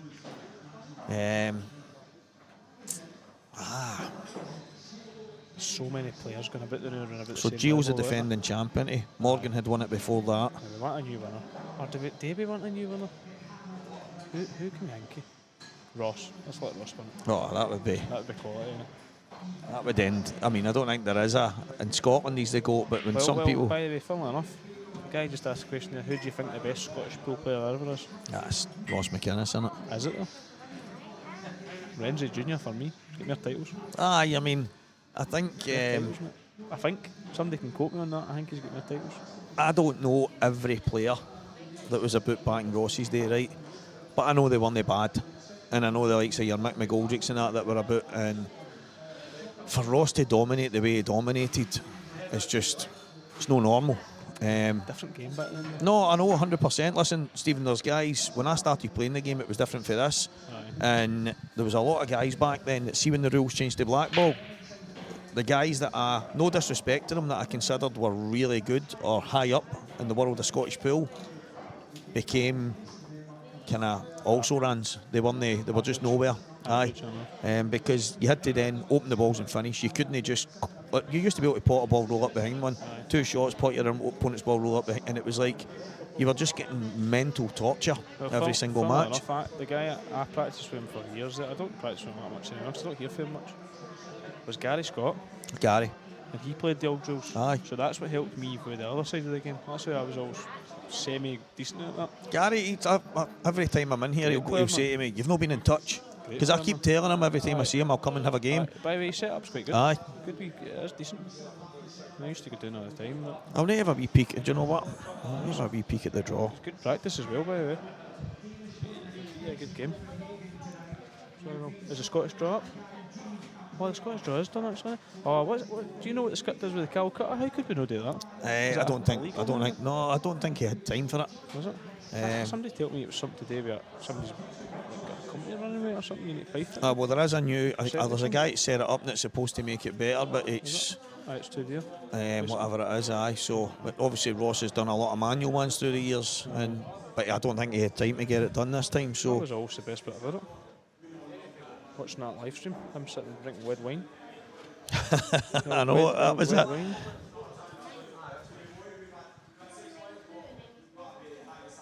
I remember that. Aye. Scottish, we never answered that question. Who would you think to win the Scottish? That's what I'm getting. Who would I want to win the Scottish? Boyle, naturally, because he's my hometown hero. But by the way, do you know who I would like to win it again? Ross Fairney. Oh, Fernie's I'd like to see Ross Fairney win it. Boyle needs to have a good Scottish to stay in the top 6 in the rankings. Well, to be fair, he's too busy with all these other things, isn't he? He doesn't even go to them. He doesn't even. I don't even think he goes to them. No, I can assure you, he's Which not is fair- sitting in the which house is fair panicking enough. about Aye, it. he's not going He on, doesn't care. Well, I'm caring because then he needs to qualify again, and I'm going to draw him. Aye, if he decides to come in.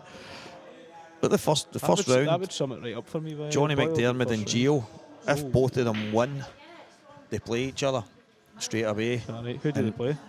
So it's Ali Menzies against Who's Gio. withdrawn already? David Stewart. No, Scott Anderson. You're joking. After qualifying through Colt Bridge, he's withdrawn. That's poor, Boyle. But he's achieved what he wanted to achieve. Because of everybody pulling out and not making Ireland, he's in the Scotland A team. That's what it was all about. That was his sole goal. And listen, I backed him for coming up because he told me wholeheartedly he was going to come up and support all the events and stuff. To And be it's fair, not, he hasn't. he's came to a He few. actually has. He's came to a few, but The English guy in the Scotland team, I love that. I think he's Scottish. But Is it? I think was only he's, joking. I think it's his. I think his dad, obviously when he was younger, moved to England and stuff like that. But he's actually was now Scottish and Scottish grandparents and everything else. But he's obviously grown up in Leicester, I think it is. But he's got the deep Scottish roots. He's just doesn't sound like it. He's like George Henderson. I'll never forget. Oh, right, mate. I managed a 23s team for a while. I never actually ended up going to the event, but I done the trial, right? But I got handed a list of players that I had no idea who they were. So I'm going to be honest, I picked 5 at random, right? Just out this list. And one of them came up and he was talking to me. And he was the strongest English accent you've ever heard ever, right? And I'm going to him, I'm like, mate, where are you from? He's like, I stayed down south. I went, are you Scottish? He's like, no, I failed to qualify for the England team, so I just thought I'd come up and play up here. He won the trial. James Pater. Aye. He won the trial. I was like, what the hell is going on here? That's nuts. I always thought it had to be like a... It was the best pool top I've ever seen though. His name's James Painter, he had Picasso on the back of the top. Oh, that's I was genius, like, isn't that's it? quality, man. Aye, that is genius. James Painter, if you're watching, shout out to you. So this black obviously flies in. Does it though? I think it does actually, doesn't it? I think it does. How's that draw looking? You still looking for that? Any big tasty ties apart from the one we spoke about? No? Not really? Billy Neal, Scott Gillespie. Scott, if he ever does Billy practice, Neal play uses that much Billy's... anymore? Oh, by the way, I told you. Aye, that was Said tight. That did look tight. Big finish here, needed badly.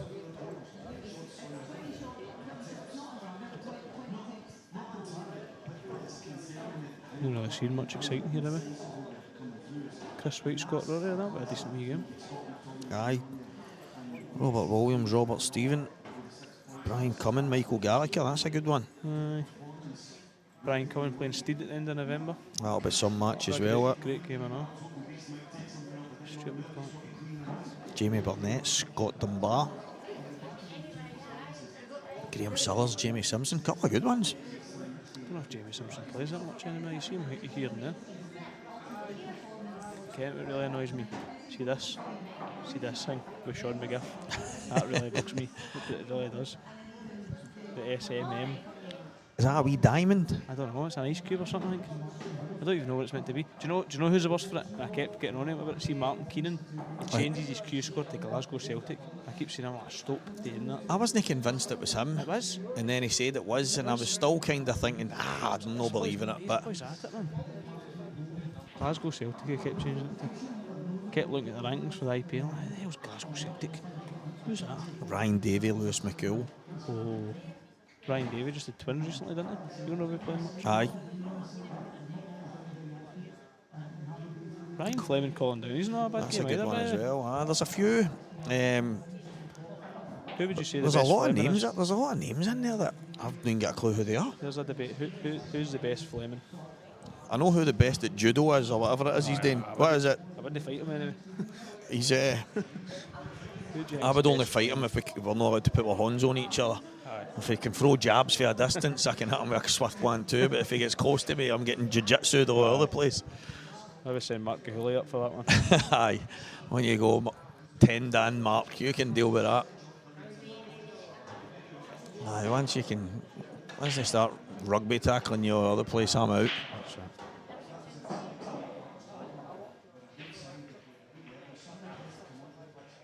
Aye, that's right. Martin wasn't too chuffed that some guy with the same name was. That happened to me not long ago. There's a boy, I don't actually know him, there's a boy from up Dundee way called Stephen Allison as well.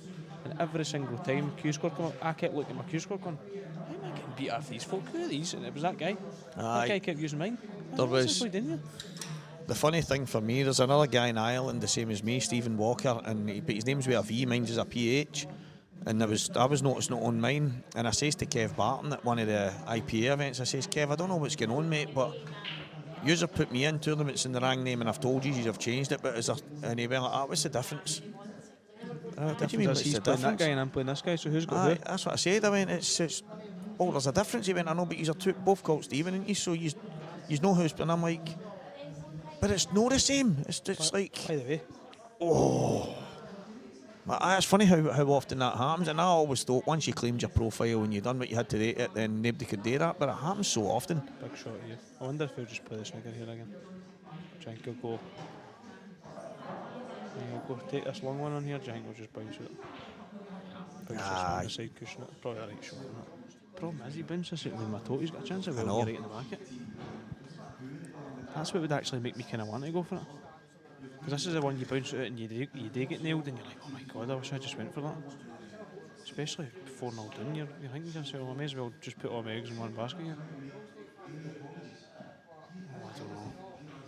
I don't know, because it is quite uneasy. Unless he tries to leave him a wee edge yet, that'd be clever. Aye. probably the right way- It that's would the right be. way to play It it, would that. definitely be the shot. He doesn't want to leave him too much because he could leave him a bit of a double, but. Right, so that's what he's tried to do, Stephen. He's tried to play your shot, leave him a wee edge, and he succeeded, and he's blocked a double.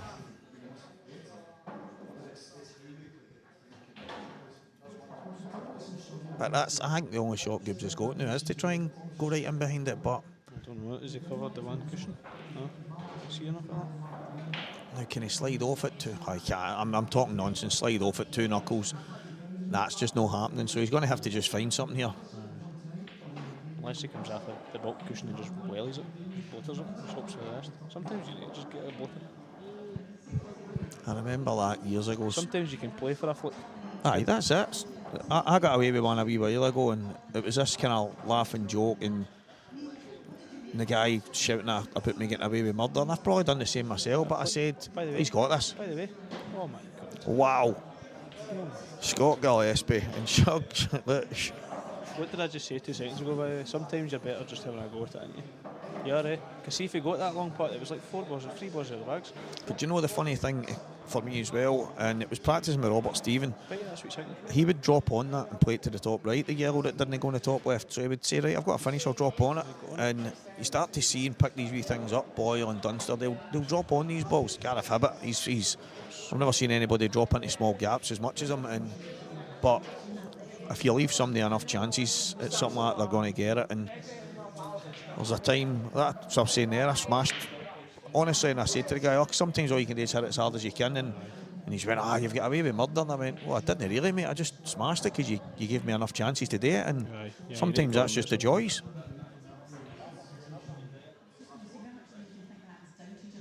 On the table and 5-0, he's had his chances. Can Gibbsy go 8-0 2 weeks in a row? That would be something else, by the By way. the way, I never watched that game last weekend. How did that go? Was it one of them ones? So it's just dry breaks and that? It was I never watched it. I just seen the score. it was just one of the kind of matches where, One of the nights. aye, and it's not, I don't want to, it sounds bad to say everything was gone for Goobs and everything was going to, it wasn't like that, but it was like just the flow of the game. Is it? It was just, on aye, his side, was it? it was just one of the, at that stage in a final and a tournament, it's just, you just don't see it very often, the kind of way the balls roll, but Goobsy was just ruthless, absolutely ruthless. And I mind Mark Boyle saying to me, he went, Stevie, people talk about like the breaks, or you've got some break, you've got this and that. He's like, did they forget you don't win the frame by having a good break? He's like, there's more to it now. You need to be able to pot the balls, you need to be able to have a wee bit about you to go and nail the black. You've got to. How many times do you play in like wee tournaments and you're playing somebody that's just a local guy and they've got an absolute monster of a break, but weapons. they can't pot 2 balls in a row? That does man nothing when you see that. You're like, oh my God, man, they'd pay good money for that. I mind years ago when it's probably the only time in my life I had one good break, and John Brownlee, he walked by me and went, if I had a break like that, Stevie, I'd be in TV. And I'm like, it's the only time in my life. I think he jinxed me that moment. It was about 15 just years ago. disappeared for Aye, never had another break like it. Oh, you just ruined me completely that night. Aye, people that have got that effortless break and don't even realise the weapon that they've got in their arsenal. Aye, but then you become good at pulling, it disappears. Robert Stephen, he had one of the best cut breaks. I can look back at my phone, no far, and I've got messages for different people, and me being on Facebook complaining about my break, and then having private messages for people like Barry Thompson, for instance, saying, just watch Robert Stephen, you need to see what he does. But Robert stopped using his playing cue and started using all these different break cues. And see, ever since then, Stephen, his break's gone. Aye. And this weekend, this weekend was good for him to an extent. But all these changes, when he had something that didn't need fixed, he had a really good break. And that's when he won the tournaments in the IPA. He was #1 amateur, won an IM. But you start looking for perfection in it. You start to improve on things that don't need fixed, and then I started using a break cue purely to the fact that I played with a soft tip. Aye. And I was Aye, that makes retipping my sense. cue all the time. Some achievement if Gibbsy wins 8-0 after win. Aye, definitely. Takes some gun.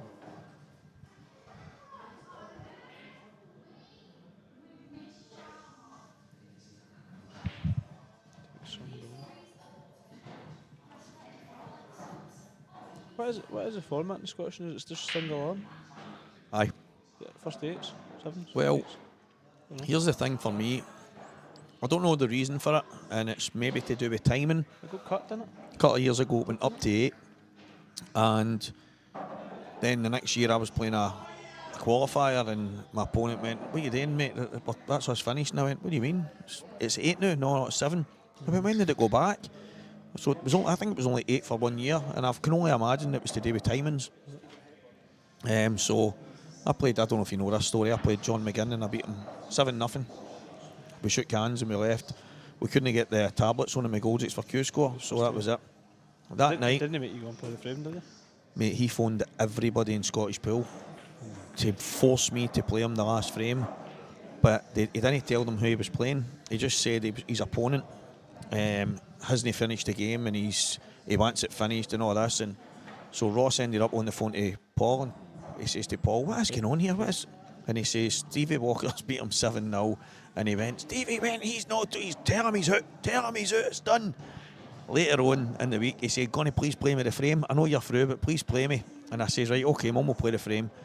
And we ended up playing for a few hours, a couple of hours anyway.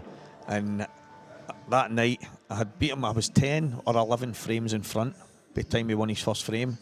And I'd beat him 13-1, and he walked down, shook my hand and went, "You're through." And I went, "I'm already through, you nutter." You've said something that's got me curious, right? See when you said whoever it was on the phone has asked who he was playing. See if he said some random geezer's name. No, well, he didn't. It was Paul that said, he didn't say, ask who he was playing. Paul just said to him, no, he was playing Stevie Walker, and Ross has went, "You kid me on. He can't win that anyway," and he's phoning complaining. And but that's my point, though. But no, I don't know what would have changed. I just think strange one. He's obviously, I think Ross at the time was probably thinking, what is going on here? And I don't know. No, this is what you're I'm just going to accept. You're just beating you. You're just going to. Yes. I said to him, "Listen, I'm not playing you, John. You're not. The match is done ages ago. It was 7-0. That's the end of it." And but he's like, "It's no fair. I paid into this tournament to play the full race, and I'm not getting it." What a red. Class on it. Make it look easy. He's actually right this moment in time the best in the country. Gibbsy. Aye, for me. Last week or so, wasn't it? It was obviously a grind for him at the start of the year and stuff like that, and I know all the things about losing his father and stuff, and he managed to obviously get some wins under his belt. The one at the start of the year, I think somebody pointed out it was IM2 or something like that. And we spoke about it, and he said, "Stevie, I don't really want to play the game because all the things that made him love it were the relationship with his dad and getting to talk to his dad about the good shots, the bad shots, the luck, all the things that made the game special to him." And he was going through utter hell, but you could see it on his face when he was playing. And see that one? Quality, eh? But now he's just got that, and I think he's now playing every shot like his angel's on his shoulder. It's class to see, and he's that post I seen last week when he had the ring with his dad's ashes. That was quality. Different class. That was absolute class, man. When he sat down next to me and we spoke, and I said, "Mate, I went, I'm a spiritual person, and I'm got firm belief in my faith and stuff like that. That's who I'm at. Whether you like it, whether you don't, that's just who I'm at." And he said, "Well, Stevie went, I've got to believe that he's there with me and he's there watching me," he says, "and I know every shot I play is with me because his ashes are in this ring that's on my finger," and that's pretty special. Yeah, it's one thing I don't look forward to, like. Nah, it's no it's no nice. That's what you hear about these days recently, isn't it? It's been quite a lot last year or so. It is, mate. It's my ma passed away a long time ago. She was only young. I find it's crazy that I've lived longer than her, and I just find that insane. But I've been quite lucky. That's one thing I've not really heard yet. Aye, but you've also had some hard times, mate, with your old dear and stuff like that. So close, anyway. It's that realisation of what actually matters. And this, I go off my head with myself. That's what bothers me. I'll get into toilets and think, you're losing the plot of a game of pool. And my opponent's sitting at the table and I'm in having an argument with myself because I'm complaining about the most trivial things when real life's out there. I actually used to, I'm saying when I was a bit young, I'm still young, but I used to be really bad for it. Like, I used to lose a game on a Saturday or a Friday night, even at the Flyer. It would ruin my full weekend. Aye. I wouldn't think about it. I'm saying I would think about it, sorry, all weekend. But see now, I actually don't know if it's a bad thing now, because sometimes I'm a wee bit too lax days ago. Aye, I know. Because it's no bothering me that much. Like even earlier on, I lost a game. To be honest, with the chances I had, I shouldn't have lost.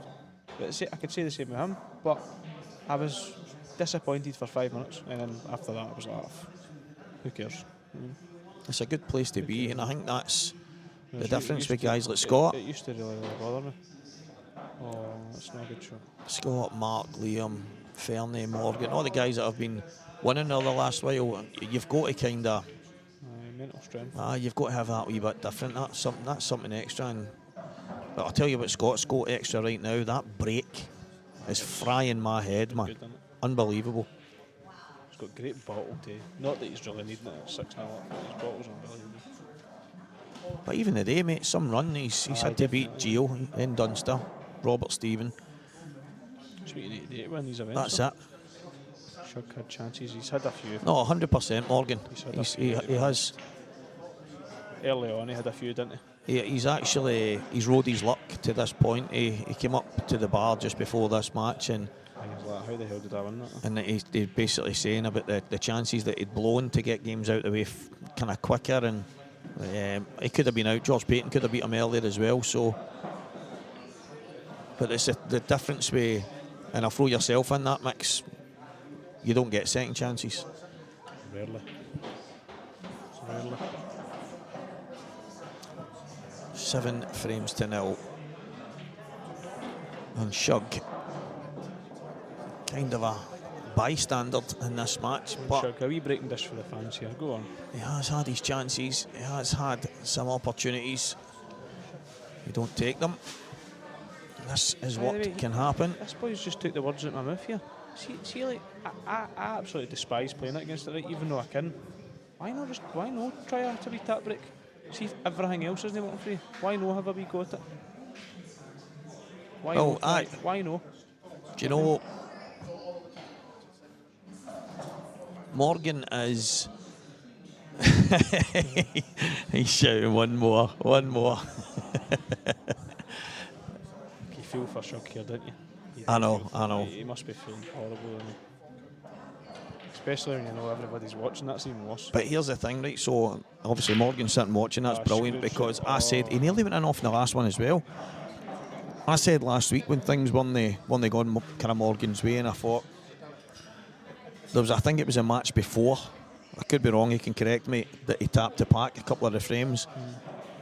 But what people need to realise is Goobsy, he knows that game inside out as well. So it's not like you're going to be a big favourite to outfudge him, because he's every bit as good at both sides of the game. So I think sometimes you need to know who you're playing, or know who you're playing against, but the opponent you're playing at the same time. He's 1k up, he won't care. He's going on holiday tomorrow, no? That's it.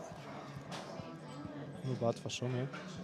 Fortaventura, did he say? I think so, I don't even think he's on this boys one. He doesn't realise that he's heading out here with 1k in his pocket. There might be a ransom demand tonight.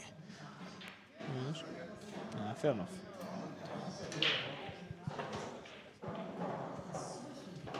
The reason I didn't tap was his break was scary good, so I thought Aye. maybe division. That makes sense.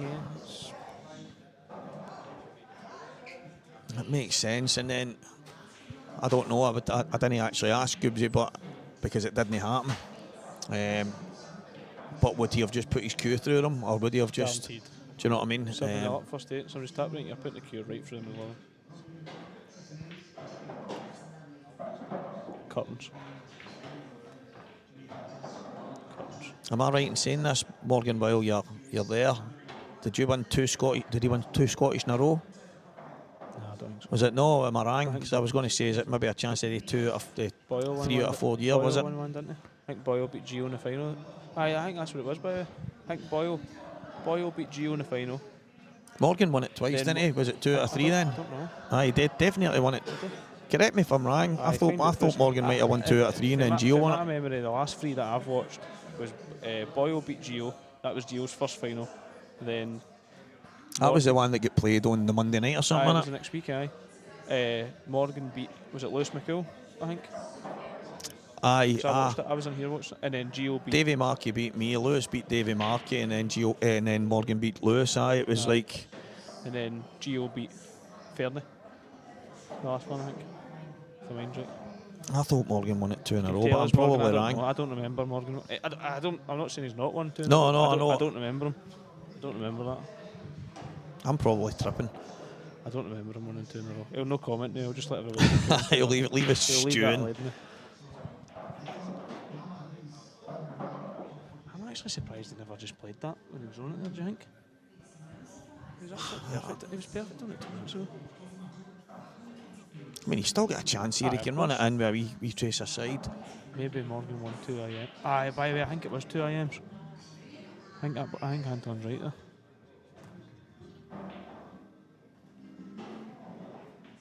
My new business adventure. Someone messaging you. Who's the grass? Scott, we were slaughtering you as well. I know. We'll be glad you're on here. Oh, I just noticed you'd withdrawn, mate, after. Well, we actually praised the effort you've put in for the long travelling that you've done. So, but aye, that's fine. Listen, that's life. That's life. See the thing, see with such a big event like Scottish, see if somebody pulls out, why do you not just get in contact with who they beat the last game? I know. Rather than having a buy, eh? I know there's rank points and that involved and money and all that, but why not just do it, eh? I know. Such a big event, probably. Boyle beat me oh, never expected that. Boyle beat me 7-5. Morgan only won 1 Scott. I thought that. Right, okay. The year it Was it 2 tournaments in a row he won then? Did he win the IM and then the Scottish in a row? Because there's a 2 in a row in my mind, and it's frying my nut, to be honest. So I'm wondering if he won the last IM and then the Scottish right after it. I don't think that's right, by the way. Morgan only won 1 Scottish. The year the name it got I don't think it was the year the name got changed, because I think I remember the speech being had in here, and I think it was the Monday night. Remember when everybody was here? I might be wrong. I think Jamie might be right though, because I'm sure I remember something like I'm delighted that that would be class, to be fair. I've won it in the year that it was changed to my dad's name. I think that was the year Morgan kind of started kicking into gear, wasn't it? He's just left us stewing, hasn't he? Come on, Shuggy. Come on.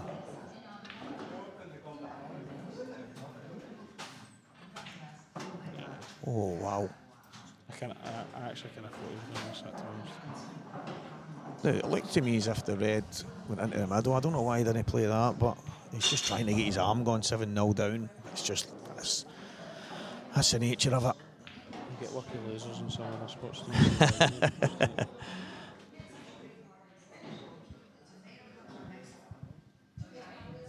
Nah, Scott Anderson, I said he's got his goal. He's managed to get into a Scotland A team. He doesn't care about anything else now. That's him chucked it. Retired. Banned for grassroots. Retired with a big A on your name. Nah, it's a shame you're not in it, mate, because as far as we're all concerned up here, we want the best players in it. Oh, Gibbsy.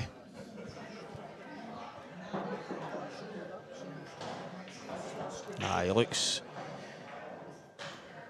better than he's been in a long time, Gibbsy, and it's not to say that he's been bad, but he went off a Boyle for a wee bit. And do you know what's what? He actually said at the start of this year, Stephen, that it's good to kind of be home playing black ball rules, the rules that suit him better, the rules that kind of played a big part. I mean, obviously he played before that when he was younger, but black ball rules have been the biggest part of it. And I'm not saying he lost his love for the game, but he was probably out with 1 or 2 big wins that he had. I don't think he was ever really truly comfortable away from black ball. And this year, back with the IPA and doing it, he's went back up to the Gibbsy that we know.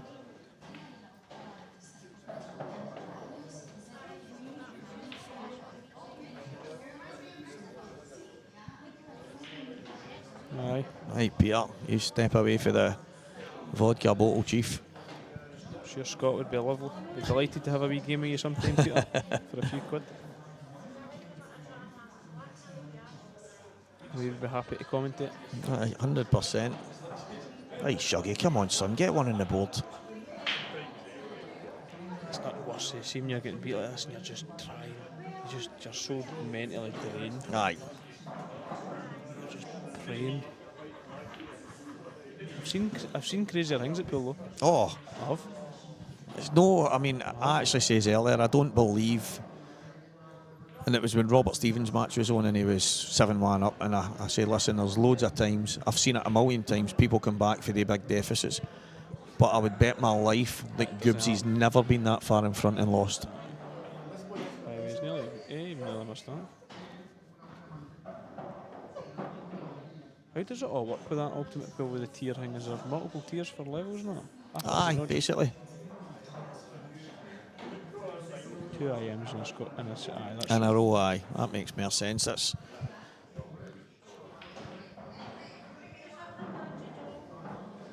I've definitely been on the podcast. That's a belter, Joe. That is a belter.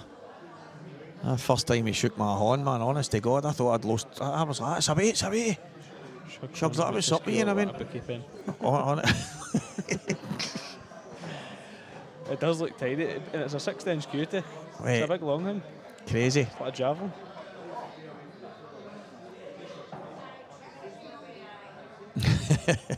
Janky plays for the double, or Janky plays to go on this one. Oh. Shug. He's left an angle here as well to thin nick this and kick it out.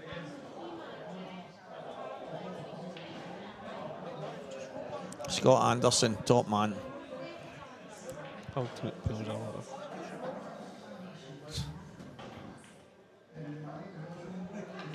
Big Tommy boy.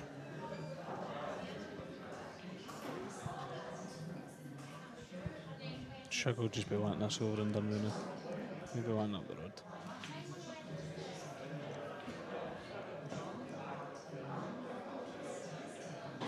Yep.